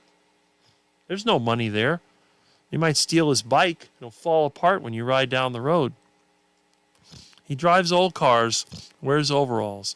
Why, he 80 years old and wealthy. Yes, and not a target. No one will bother someone like that unless they know he has money. Juliet, probably. I have a live at 4. Okay, I'm getting super tired. Going to lay down and get some. Well, Thomas, I'm glad that you were here. On and off, that's great. I hope you enjoy it. Let me see if I can wrap this up by 1 because I want to make my lunch. I've been here for, 4 hours, almost 5 hours. Let's just get this over with. And yes, Juliet says, I live in Missouri Midwest. It's a Midwestern attitude. Pretty much all the friends that I have to this day, their families are from the Midwest. They value real value. They're not really into money. And the funny thing is, if you look at some of these people in the Midwest, especially the farmers, they never act rich, but they have lots of money. They have equipment that's worth hundreds of thousands, farms that are worth millions. They have all these assets right there. And yet, what do? They normally wear basic clothes. Most of the guys that I knew grew up on a farm. They wear jeans. They wear shirts with the sleeves cut off. And that's pretty much what they do. They'll dress up nice for church, of course. But that's the only time that you will ever see them. All right, let's see. For grandma, ever eBay some of the dolls? Nutty doll collectors are everywhere. Make sure the buyer price shipping. I haven't, but I have to look through. I know a lot of this stuff came from the Home Shopping Club, so I don't know what it's worth. There is some vintage stuff mixed in there. My mom was a doll fanatic. When I lived with my parents, when I moved out, my mom went on a buying binge. She bought a ton of dolls. They're everywhere. A whole room full of these things. I have no idea why mom bought all this. She also went crazy buying costume jewelry. I got tons of that stuff. Most of it is just brass, but some of it's silver.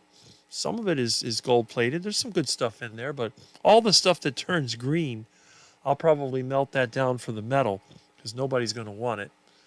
And mom did buy a lot of cosmetics. She bought a ton of clothes, but we gave most of those away when she was still alive.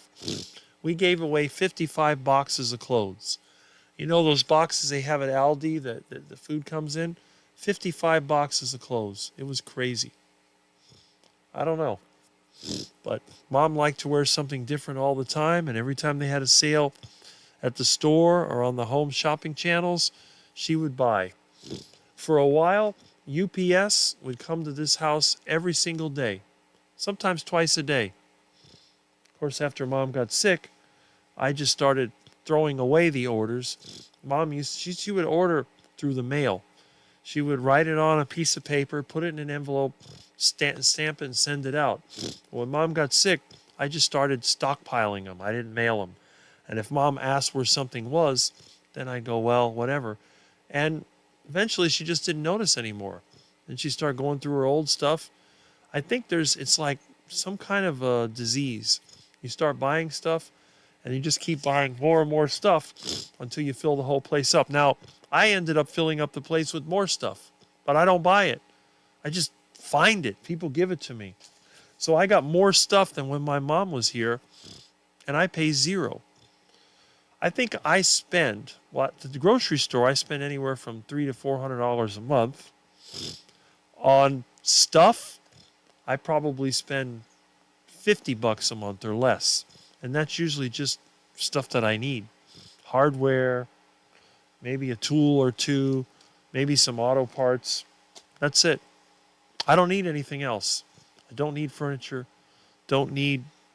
Clothes, yeah, I need clothes. My clothes are kind of old, but they last a long time. I'm a guy, we wear the clothes until they wear out. Women wear them once or twice and buy another one. I really don't know what that's all about, but it's crazy. Okay, so we've caught up with the comments. That's really good. Let me see here. Okay, we've caught up with the comments. How many people do we have in the live stream? We have... Now, I don't think of having that many people, but I do seem to have more than average. Is that the mail truck? I think that's just the pressure washer somebody's running. Okay. What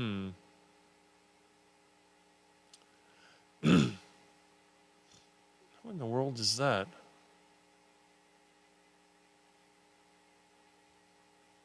I keep getting these videos. Oh, Saladino. Saladino. Now is he in? I thought he lived in Costa Rica.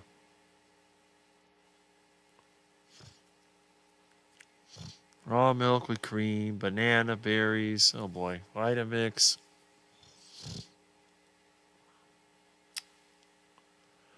Oh, people still watch him. That doesn't look like Costa Rica.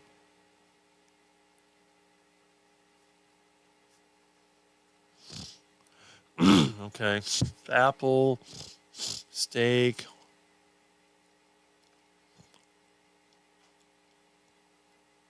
Testosterone, Okay. So he's still Fruity Paul. But Fruity Paul's still lean. So Fruity Paul still has a following.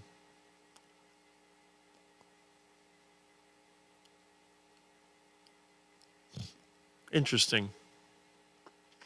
Get all these weird recommendations. All right, let's see. All right. Okay. They didn't recommend Mitch's video yet, but we'll see. So where's my video? Here it is. Yeah. All right. We got 37 watching. Not bad. See? We're not too bad.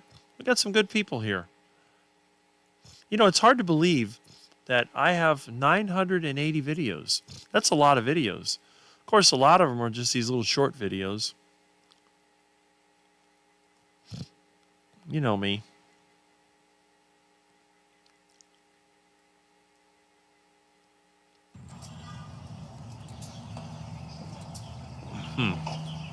Quack, quack.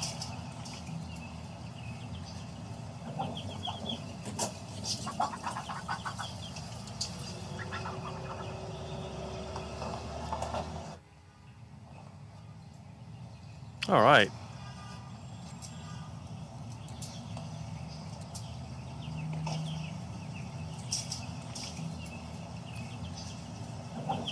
Okay.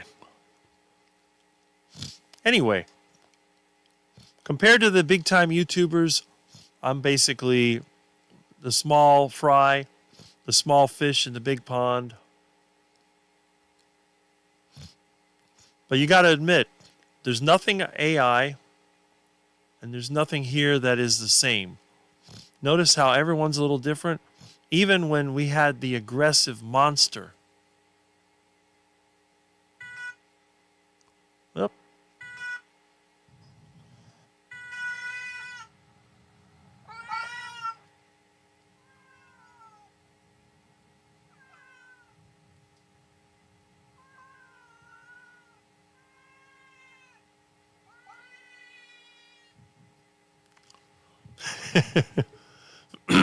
Had to use a towel on that little buddy. He's a beast.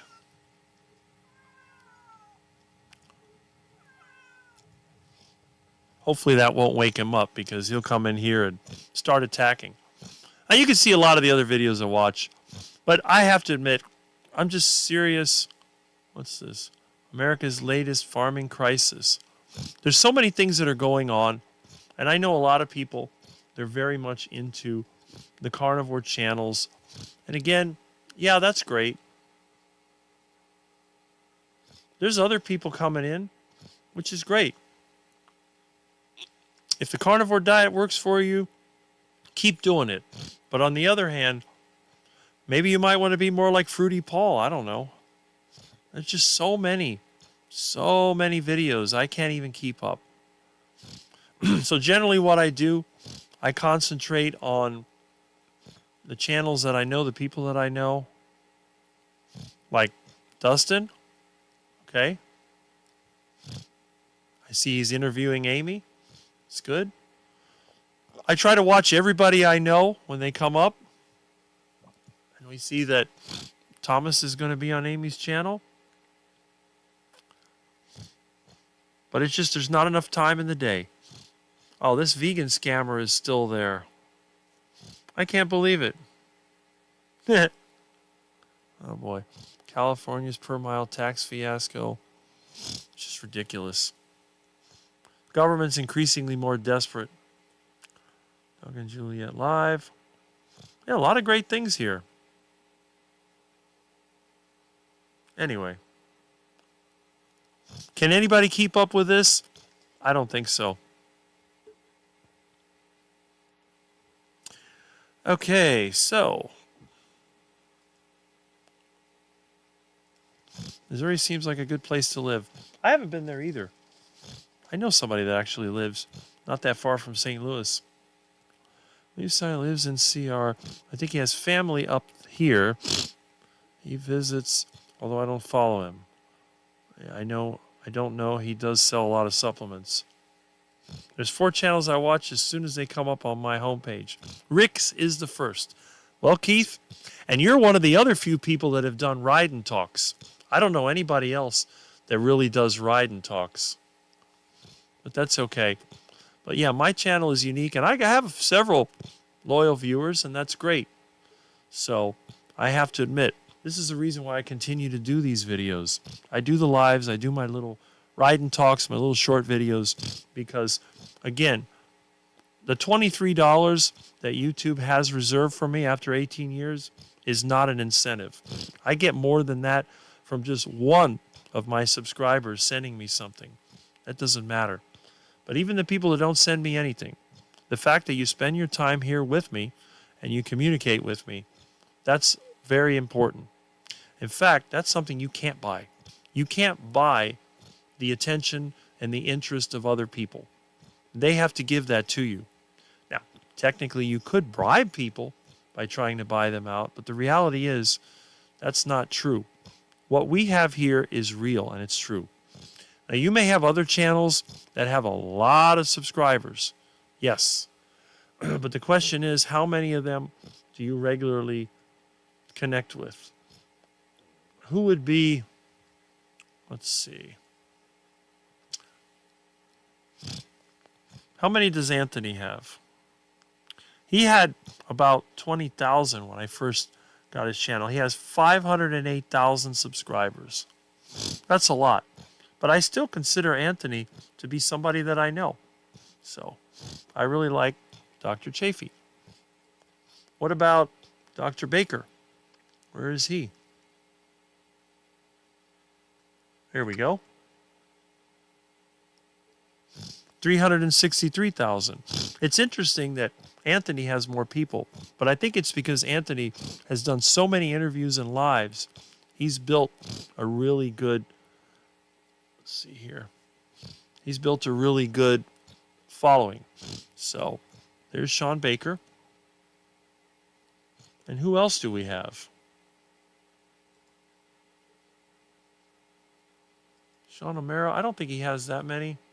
Got about 86,000. Let's see who else we have. Oh, how many does Aaron have? Oh, only 1,800?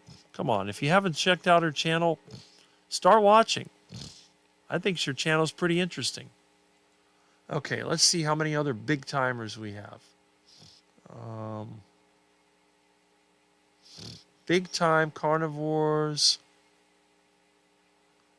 Oh, well, obviously. What's he up to now? 331,000. I think he had like 70 or 80,000. And I see he's changed his logo as well. So they got rid of the little thing hanging out here and put a stake with him with a stake. All right. Should change the name of this channel to Carnivore Documentary Channel. Okay. And who else do we have that's... well, obviously the non-carnivore channels like Mr. Chiropractor. He's got 13.9 million.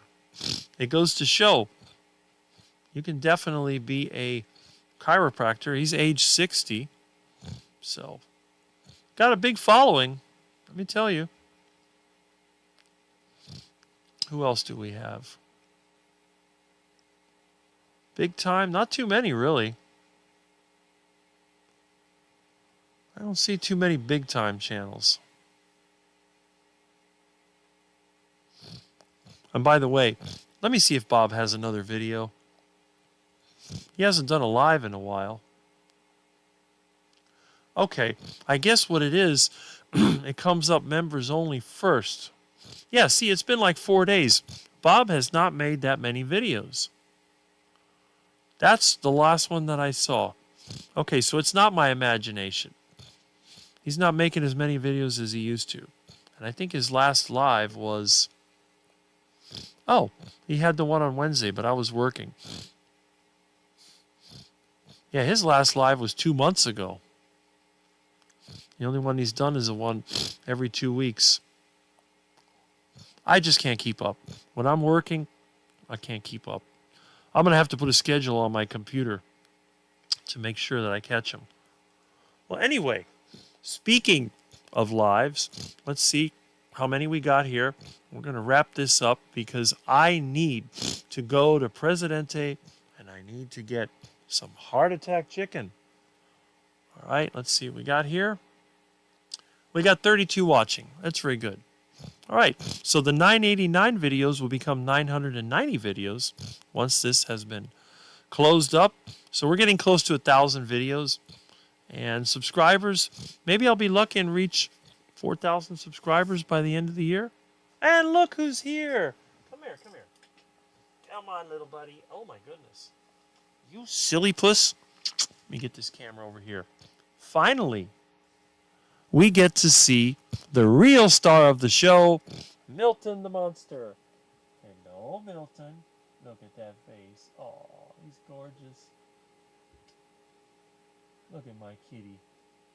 You're so cute. Oh my goodness, what a good kitty you are. So, this little monster has been sleeping, and now he's awake, and he says, "Where's my food?" Yeah, or you probably know when I'm going to end, you silly little thing. You're a cute little kitten, aren't you? You are such a sweet cat. Oh my goodness. You're a good kitty. Kissy, kissy. All right. Actually, it looks like it might rain. Look at that face. You're a sweetie. Let me go back here.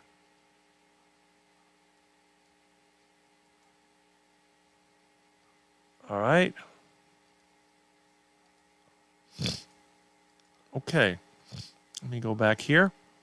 Got to get some rest. Milton. No, Milton. Stay off of the mixer. No. I hear thunder. Okay. Well, I guess I was right. Now I'm going to have to wait till the rain stops before I can go to the store. Got to watch Amy, Aaron, and Mitch. Besides, nobody's... Yes, that's right. I watch Aaron, too. She's 3 out of my 4. Smart man. Smart man. I just wish that I could get a fundraiser together so we could get Aaron an old Bobcat or mini excavator so she can make her farm work a lot easier and not have to do all that hand digging. When my mom passed, I took brand new clothes and slippers from her closet for a funeral. There you go. They love to collect clothes. I found Rick on semi-retired Bob's comments. Ah, there we go. That's it. And by the way, I think I might have been one of the first interviews that semi-retired Bob did. He hasn't done a lot of interviews, but I was one of them. Milton is scratching, so now my camera's shaking. Okay, buddy. The amount of stuff she had just to be tossed was unreal. Exactly. Even elastic goes bad eventually. The stuff doesn't last. I don't know why. Semi-retired Bob is another one I watch. Yes, that is correct. Rick and his son. Little monster. That cat's a little monster. This is from Lewis, the cat man. I'm sure he's got crazy cats all over the place. Milton is power incarnate. He's a menace. What? What? Huh? Yeah.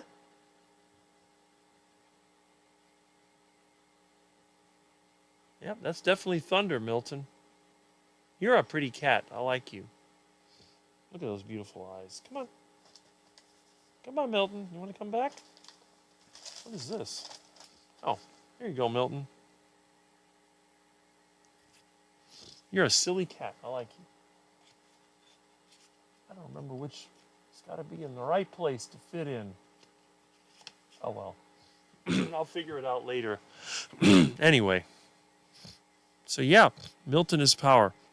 So, what are we going to... Let's see. Hold on. Let me go back over here to the scene. So, one of the great things about YouTube is that we can pick the people that we want to watch. Now, generally, I've been avoiding the bigger groups. I'm getting sick and tired of all of the marketing. I got a lot of thunder going on here. I'm tired of all the marketing. I just want to have like contact with people that I know, people I can interact with.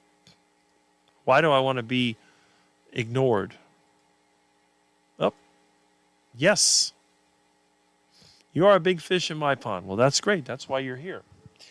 You know, I'm the head duck in this duck pond. I'm not out there in the ocean with the sharks. I'm over here with the alligators. I know how to handle the alligators. The sharks, I'm going to avoid them.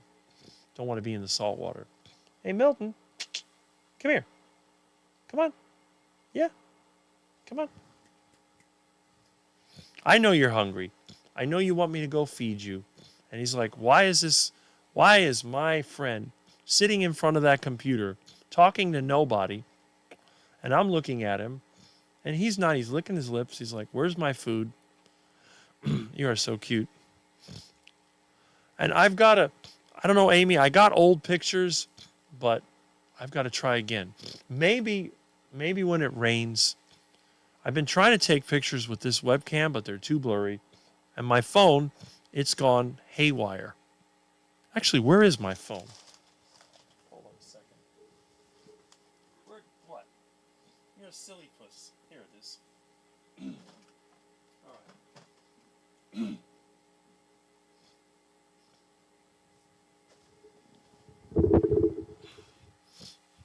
My phone won't even turn on anymore. Oh, there it goes.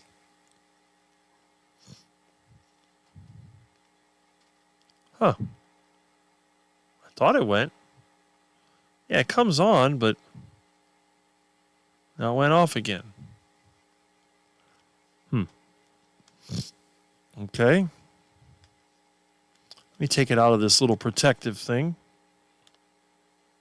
which is also falling apart. Okay. There we go. Nothing. All right.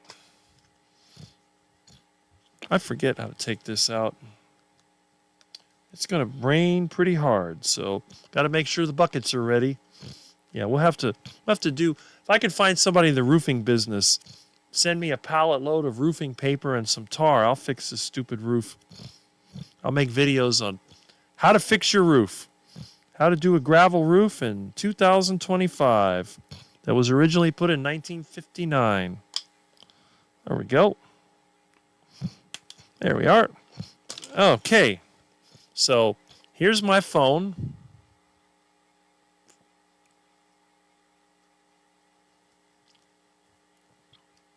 See, the Apple comes on, but then it doesn't do anything. And it's charged.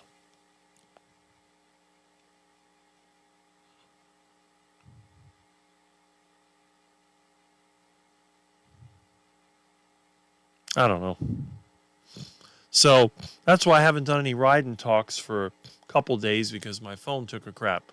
Now I can use a GoPro, but it likes to break up the video in little pieces. It overheats. So we're definitely a little bit in the backwards area around here. And for those of you that are collectors, this is an iPhone 6. A friend of mine gave me this a while ago. So, I mean, I have to admit, it's a pretty thin phone. It's actually very nice looking, like all of Apple's stuff. Apple makes some beautiful looking electronics, but you can't really do anything with it. Anyway, see, the light comes on and then it goes out. I know there's a way to reset this thing.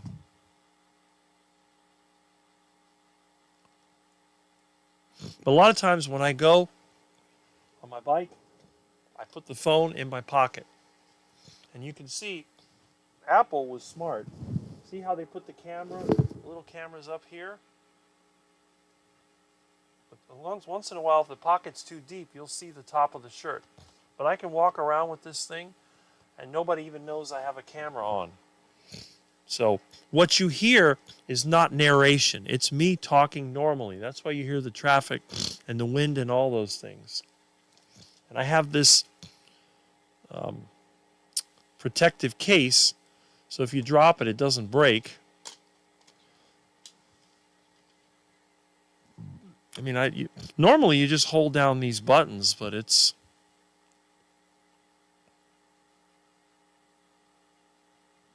that's all it does.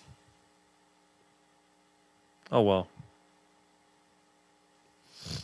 I replaced the battery in this last year because it was bulging out and then it broke the screen. So this is one of those replacement screens that you get from the internet, from eBay or whatever it was. So I did rebuild it. I fixed it, but I don't know. It died on me again. Problem with Apple, they don't really release parts, so people have to recover them from other phones, and then they have generic things, and they're not as good. And anyway, who wants an iPhone 6 anyway? It's junk. But it's a great camera. I use it as a camera. I don't have cell phone service. Why do I need a cell phone when I have this? Anyway. Okay. Rumble, rumble, rumble. Here comes the storm. And I still got to work on my friend's Bobcat. Well, it's not really a Bobcat. It's a Kubota. It's a skid steer. It's an SVL 75 Kubota. And they use it. They do mostly fence work. Actually a great machine. Only thing is the controls I find a little weird. But I do like the machine. And it always beats working by hand. Because everybody knows that working by hand is pretty bad. And I'll show you what it looks like.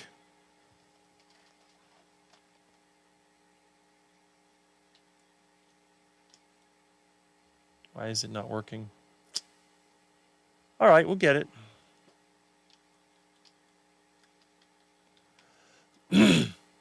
Excuse me.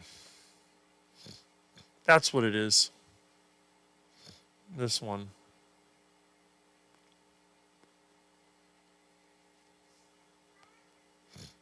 Milton, what are you doing?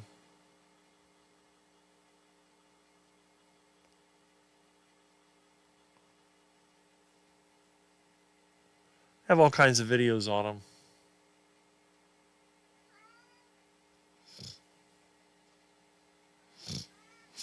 What I use, what I call Little Bob, is this old thing.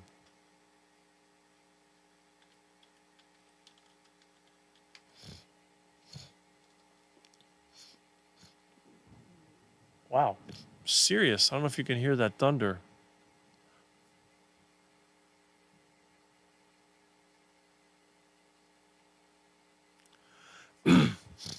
So that's what I have. Old Bobcat. And it is pouring down rain.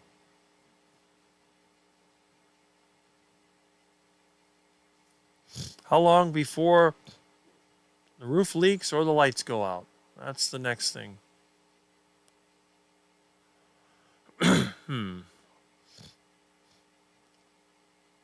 But yep, we're kind of primitive here.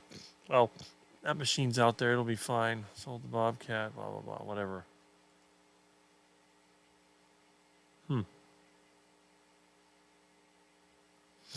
So, yep, in about 3 hours, Thomas will have his. Oh, and look, it's with John. Okay. I used to be on his lives as well, but that's it. Okay.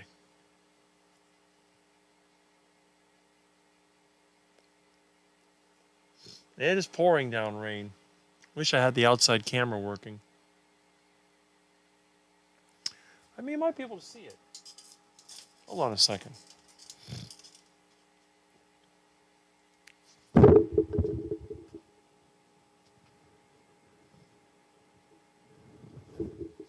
You probably can't see it, but it is pouring down rain. And over here is my wonderful roof. It's got a board holding it up. A little crack over there. It also likes to leak at the air conditioning vent. There's other leaks around, but I changed the tarp over there so it's not too bad. And here comes the beast. Milton. Milton. What? You're a Milton. You an attack cat? You're a flea bag. Nah, you don't have fleas. You're good. All right. Okay, Milton. It's raining hard, so I guess we won't be doing no Presidente ride for a while. My refrigerator is pretty much empty, but I do have stuff in the freezer, so I guess I can do that instead. Yep. Isn't it wonderful? Yes, it is. Well, I'd rather have a rainy season than have hot and dry and then be worried about getting plastered by a hurricane. As long as this rainy season keeps up, got nothing to worry about. Hurricane, no problemo. Actually, let me check the weather radar.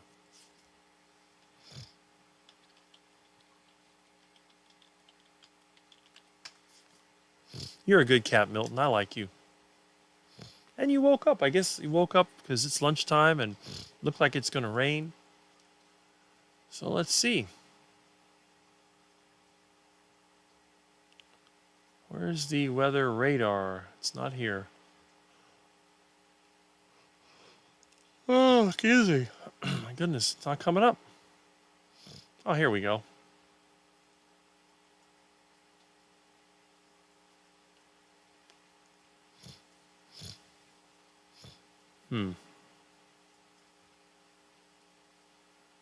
It's pouring down rain.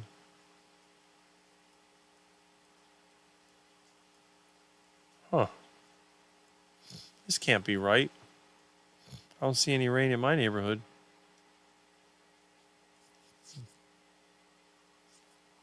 Oh, there it is. Okay. Yep, we're getting poured on.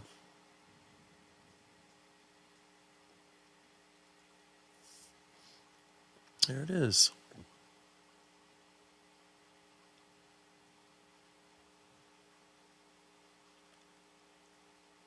There's the rain. Oh, excuse me. Let's see.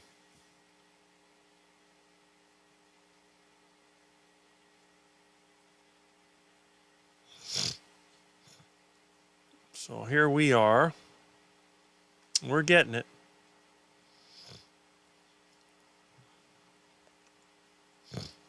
Right over here, right by the duck canal, located in this area. Whoops.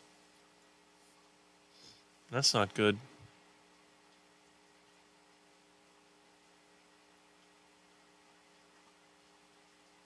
Not a very big one, though. That's the funny thing. I mean, look, there's not much going on anywhere else. It's just over me. It's crazy. Huh. One big storm right over my place. Incredible. Well, that means it won't last long. Let's see how much water comes through the roof. Actually, let me get the tray. What? Always got to keep this handy. These buffet trays are really good for dealing with the roof. So, we'll take this to the other room. I'll be right back. Come here, Milton. What do you want, huh? You're bad, Milton? Come here. Let's go, little kitty. What? Purr, purr, purr, purr. All right. Purr. All right.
is pouring down rain.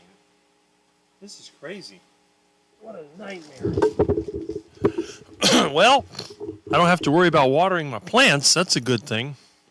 It's really coming down now. Oh, well. And I got that welder outside, but it's under a container. I guess once this rain passes, my live stream will be over. I'll just let things dry out and I'll work outside. So everything will work out to my advantage. I get a lot of encouragement from the live stream. I hope that everybody that logs into these live streams can enjoy some of that as well. I feel like I've got additional friends that I haven't met yet. I do have my regular friends come over, which is fine. But it's nice that I can actually keep in contact with people that I've never met yet. I've only met one person. Oh, that wasn't good.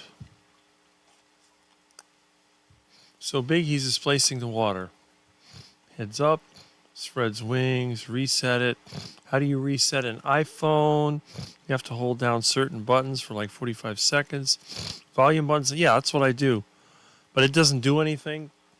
I may have to open it up and see if something came loose. I had one time where one of the connectors came loose inside and it did that. I'll take it apart. But yeah, if you see, this is usually what's in my pocket when I do my ride and talks. You can see with this on here, it'll somewhat ride up, but then it starts to go down. This is the problem I have. This starts to sink down, and then you'll see the top of my shirt. But that's how I do it. Milton is starting to get adult looks. Yes, he's about a year old now. He was discovered when Hurricane Milton hit, and he was probably about a month old. So he's definitely, I think cats take about 2 years to fully mature, which I think is interesting because they can live more than 7 times how long they take to mature. If it takes a cat 2 years to mature, it's not hard for them to live 14 years. That's 7 times. It takes a human being 20 years to mature. So how come we don't live 7 times or 140? Well, no, because our DNA is too damaged. Humans have been ruining themselves for centuries, thousands of years. We're just degrading. We're not getting any better. But maybe it's all the duck food that people eat. Sometimes he looks like he's plotting his next act of destruction. He's good at that. He really is. Frozen iPhone 6, press and hold the home button and lock or side button simultaneously for about 10 seconds until the Apple logo appears. Then release both buttons. That's what I did. Home button.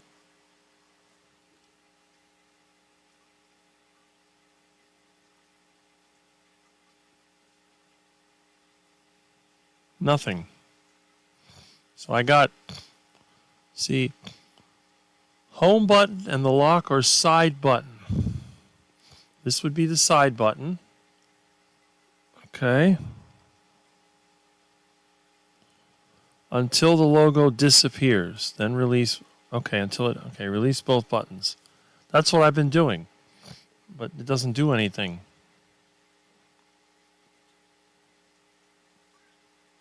Oh well.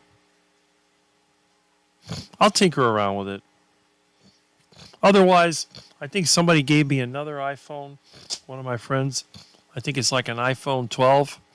So I got to get it working. It's got a bad battery, but I'll deal with it. I got another junk iPhone 6. I love my iPhone 6. I got a collection of junky phones up there somewhere. I got several cell phones. I'll make something work. Maybe by today I'll be making another ride and talk. Probably needs a supercharger. Yeah, right? I could hook this thing up to my car battery and see if that works. Probably turn it into an iCloud. I could turn my iPhone into an iCloud very easily. Just plug it into the outlet, and I got myself an iCloud. What is it, Milton? What do you want?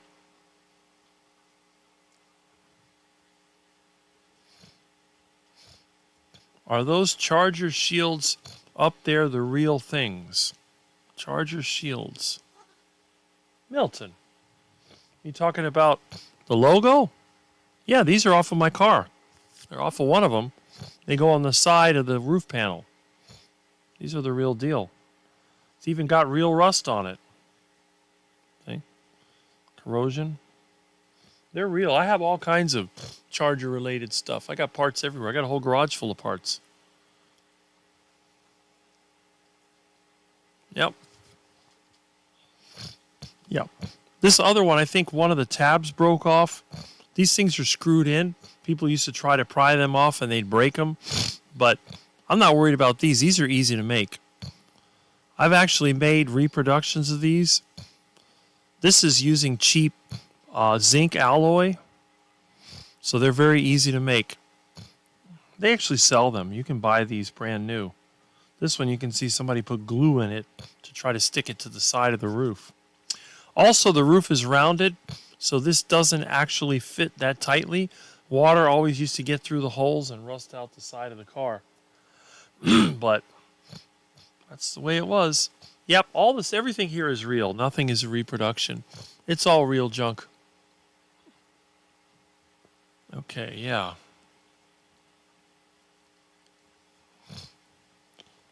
The vintage ones are money. I have all kinds of stuff. I tend to collect a lot of stuff. I just hate the fact that the weather here rains so much. Anything that's outside goes downhill quick. But inside, holds up quite a while. Yes, I do. I live in a museum. But the thing is, you just take the M away, it's a museum, because everything I own is constantly used. There are very few things here that don't get used. Almost everything I own works, or is a spare part for something that does work. Except for Milton. There's only one of those. Milton, come here. Come on, Milton. You like the rain? Come here, sweetie. Oh, you want a bite? Come here, Milton. You're a bad Milton. Yes, you are. You got claws. Okay, let's go. Let's go, little Milton. You are so cute. Look at that pretty face. Oh, my goodness. You're such a good kitty. I like you. Look at that little curly. I love the way he curls up his little tail. See? Little curly tail. Silly little kitten. Look at that silly little kitten. Oh, my goodness. Look at that soft kitten. He's a soft kitten. You're not a kitten anymore, are you? You look like a full-grown cat. You're a good kitty. You're a kitten. You have a big head. Now your head is more proportional. You're so cute. Look at that face. Oh, my goodness. Look at those teeth. You got sharp little teeth. Yes, you do. You're a sweet cat. But we got to get you fixed. This needs to go away. That's right. We don't want to have no kittens around here, and we don't need an aggressive kitty. Although you're pretty good to me. You're not aggressive to me. Yes, you are. We don't want you spraying up the house like a little tomcat that you are. Because you are a tomcat. Okay. Come on. Pretty cat. You're very beautiful. Yes, you are. Look at that face. Oh, my goodness. Current storm brewing. Next one is Umberto growing in the Atlantic. Yep, that is true. But as long as we're getting this rain, we will not get a hurricane. We guarantee it. I've lived here my whole life. I know exactly how the hurricane season works. It's got to be hot and dry. And the roof is not leaking now. It's only a matter of time.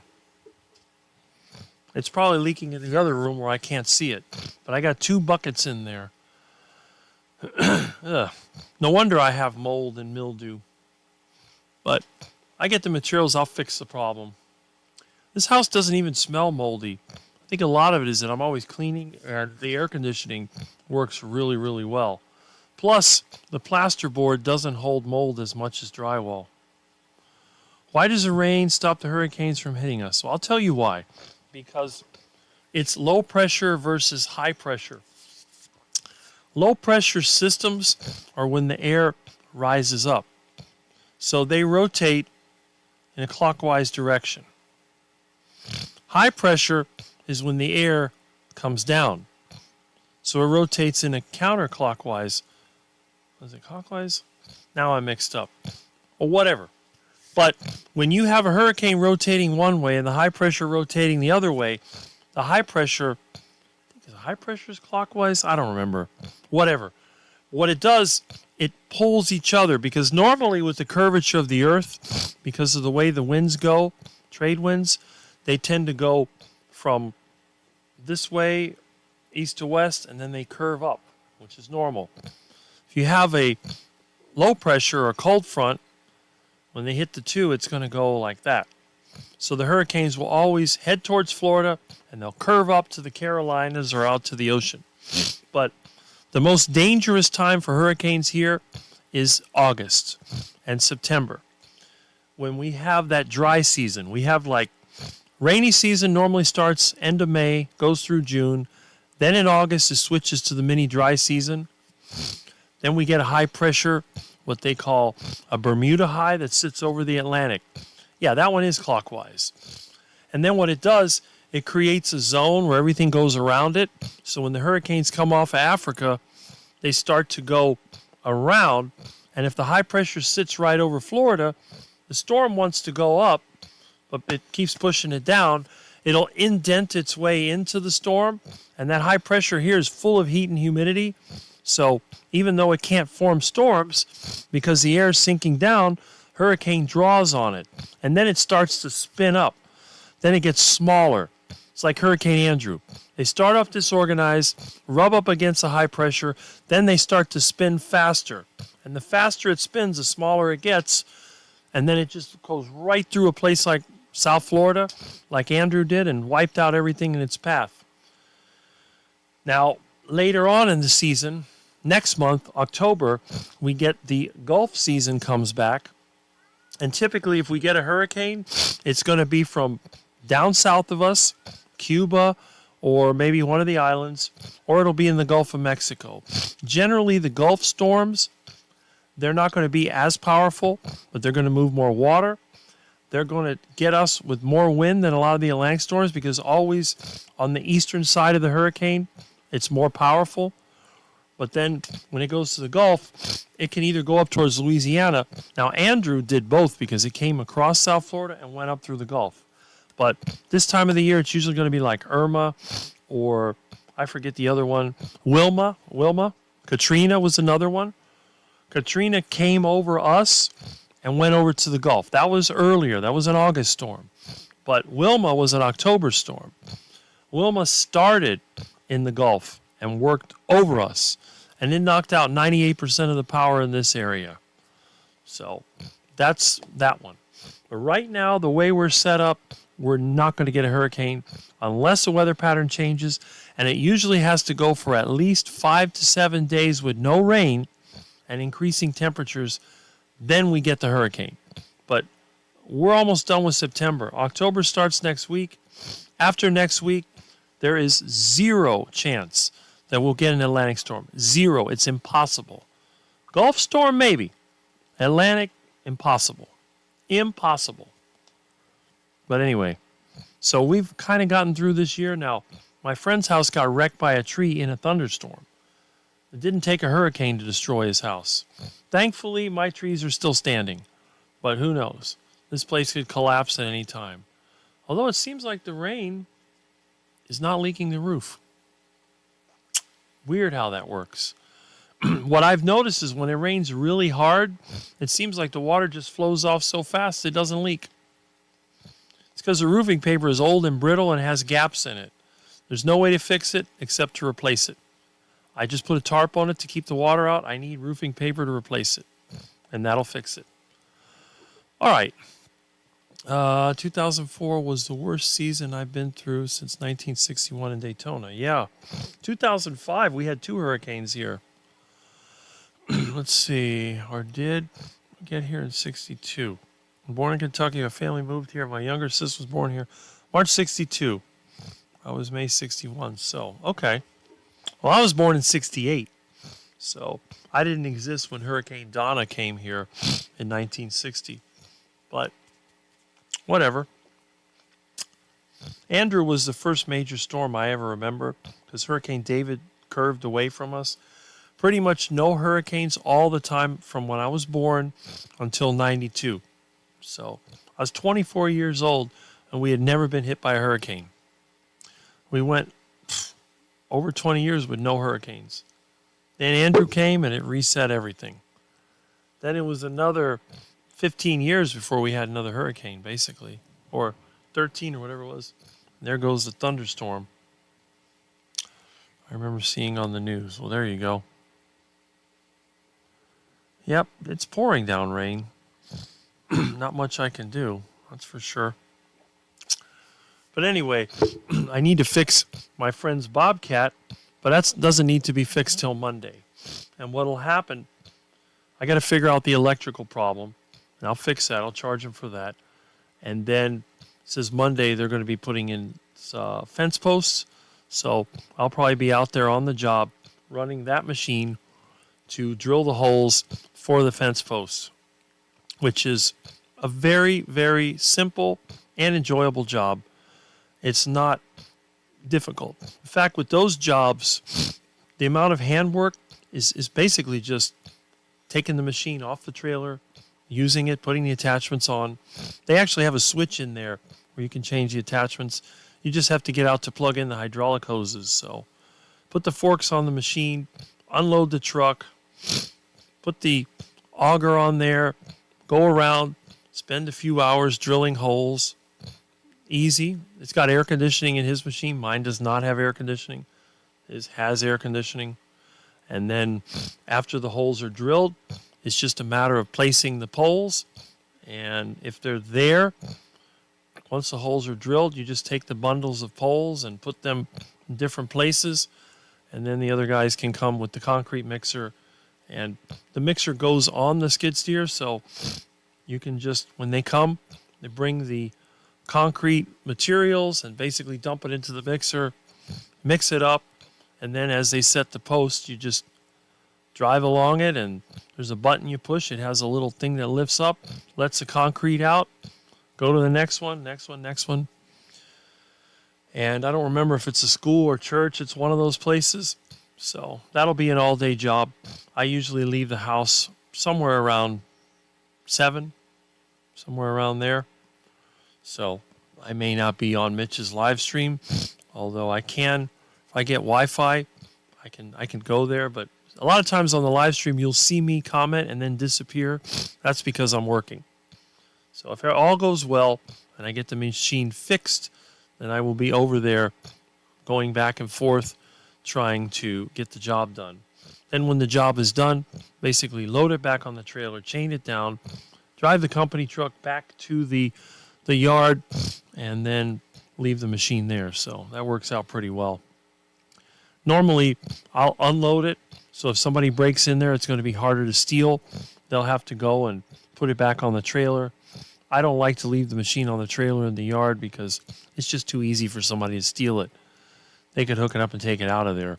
Although they do we use the little clamp thing on the trailer axle. So it makes it harder. They'd have to cut that off. Because the thing is, if given enough time, anybody can steal anything. You just have to get it where it's... Okay, I hear a drip.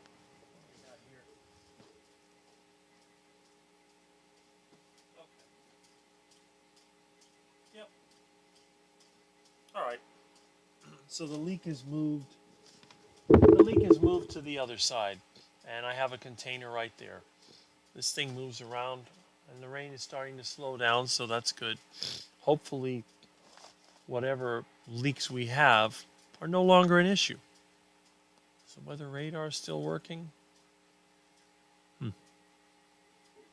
right. That's the radar.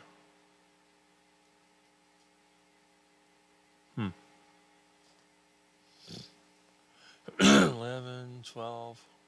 It was all pretty sunny.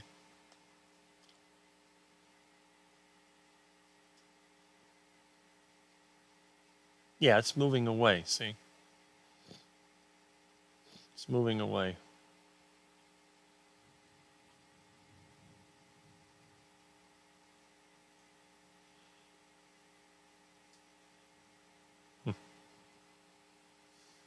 Okay.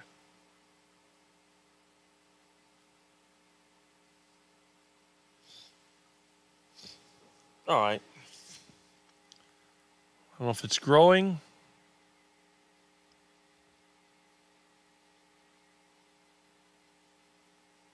Seems like it's raining harder.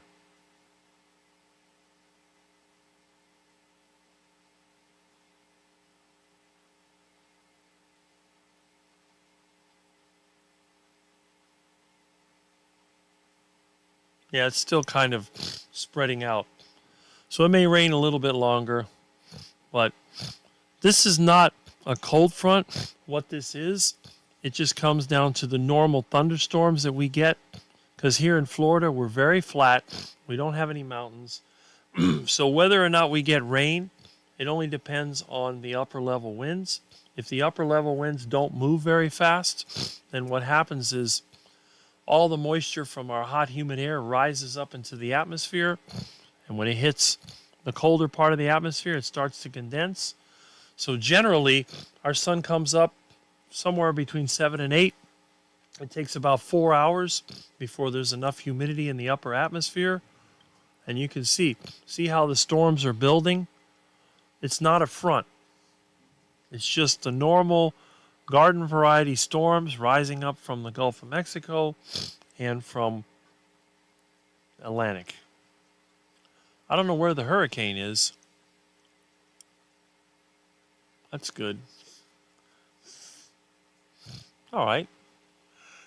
So that's kind of a relief there.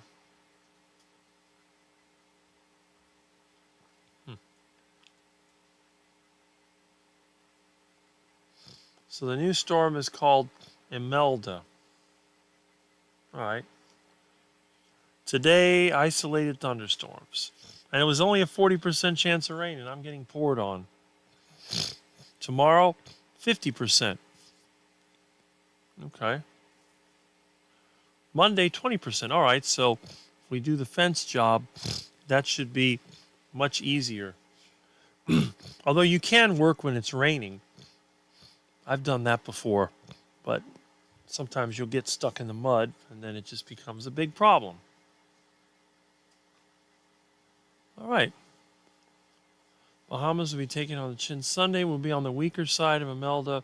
Just a few gusty rain. Okay, so what's going to happen is evidently that storm will pass by. It'll pull all the rain away from us. It'll clear us out. That's usually what happens when the hurricane goes east of us. That's good to know. So that means next week I should, the problem is I got to work Monday, but I should be able to get some work done here. Okay, that's great. That's great. Let me check something else out while I'm here. Okay, so let me go back to the comments. Art, okay, ripped across the lower part of Florida. Got to run, Rick. I've been here since just before 8. Just thanks to the live stream friend. Oh, thanks for being here. So, let's see. Are you the only one here? All right. Seems like the comments have calmed down. Let me double check. See what we have before we bore everybody to death. And let's see. Oh.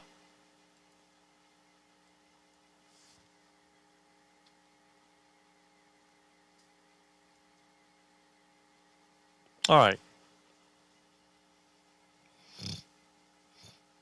Okay.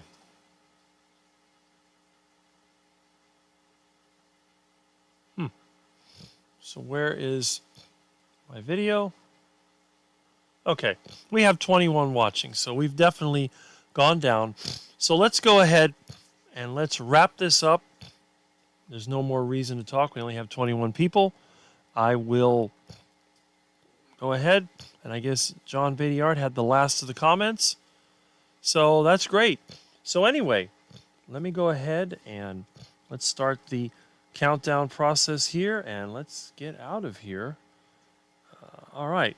So another great live stream, and I don't know what happened to my sound effects. I think Milton did some funny thing here. What is this?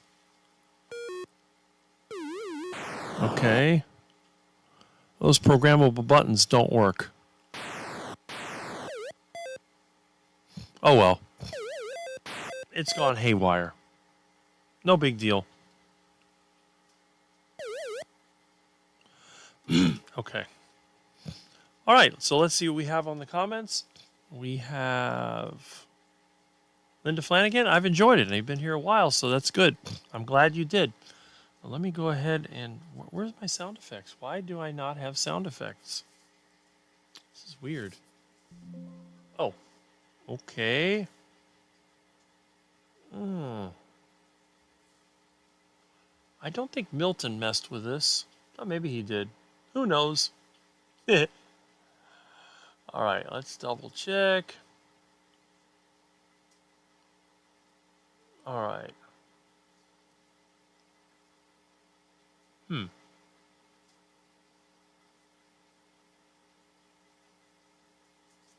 Yeah, it looks like it's gone. Interesting. Oh well. Not a problem. I'll get this eventually.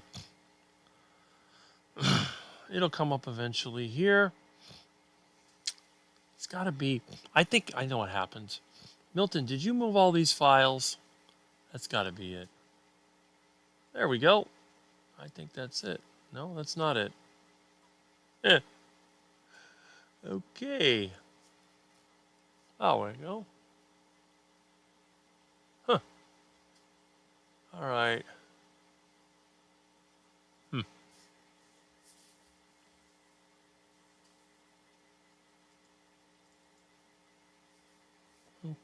Okay. I think I found it. Or did I? Still a work in progress.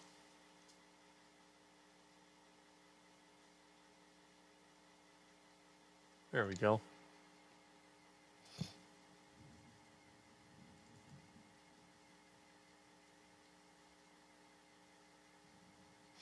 Boy, a lot of thunder.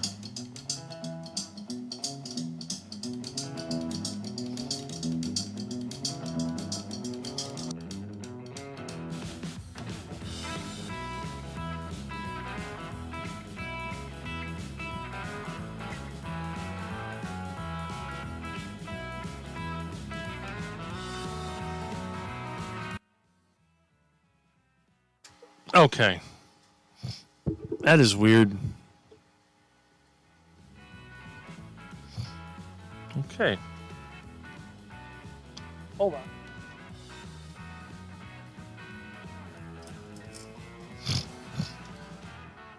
Okay, I don't know if you can hear that, but hopefully you can. Let's put this over here, and there we go. All right. Not too bad, not too bad. So anyway, let's just wrap this up. Now, hopefully everyone's had a good morning. Let's hit these comments, and we'll wrap this up. We'll see. Thanks, Rick and Milton. Have a great week. Bye-bye. Bye-bye, Keith. Glad you were here. I've been here all day. Makes a great Saturday. Well, thank you, Lady June. You have been here the whole time. Still hanging in as well. Yes, I used to have a shirt. T-shirt I love. It says Simple I avoid warranties. Too many co-workers at the computer company didn't understand that mindset. Well, there you go. Well, anyway, thank you for being here, all 20-something of you that are still here. And hopefully I'll survive the storm, and I'll be on my way to the Presidente supermarket to get some heart attack chicken, and the roof leak won't get any worse. Seems like it's just a few drips. So we'll see how that goes. But thanks again. Have a great day.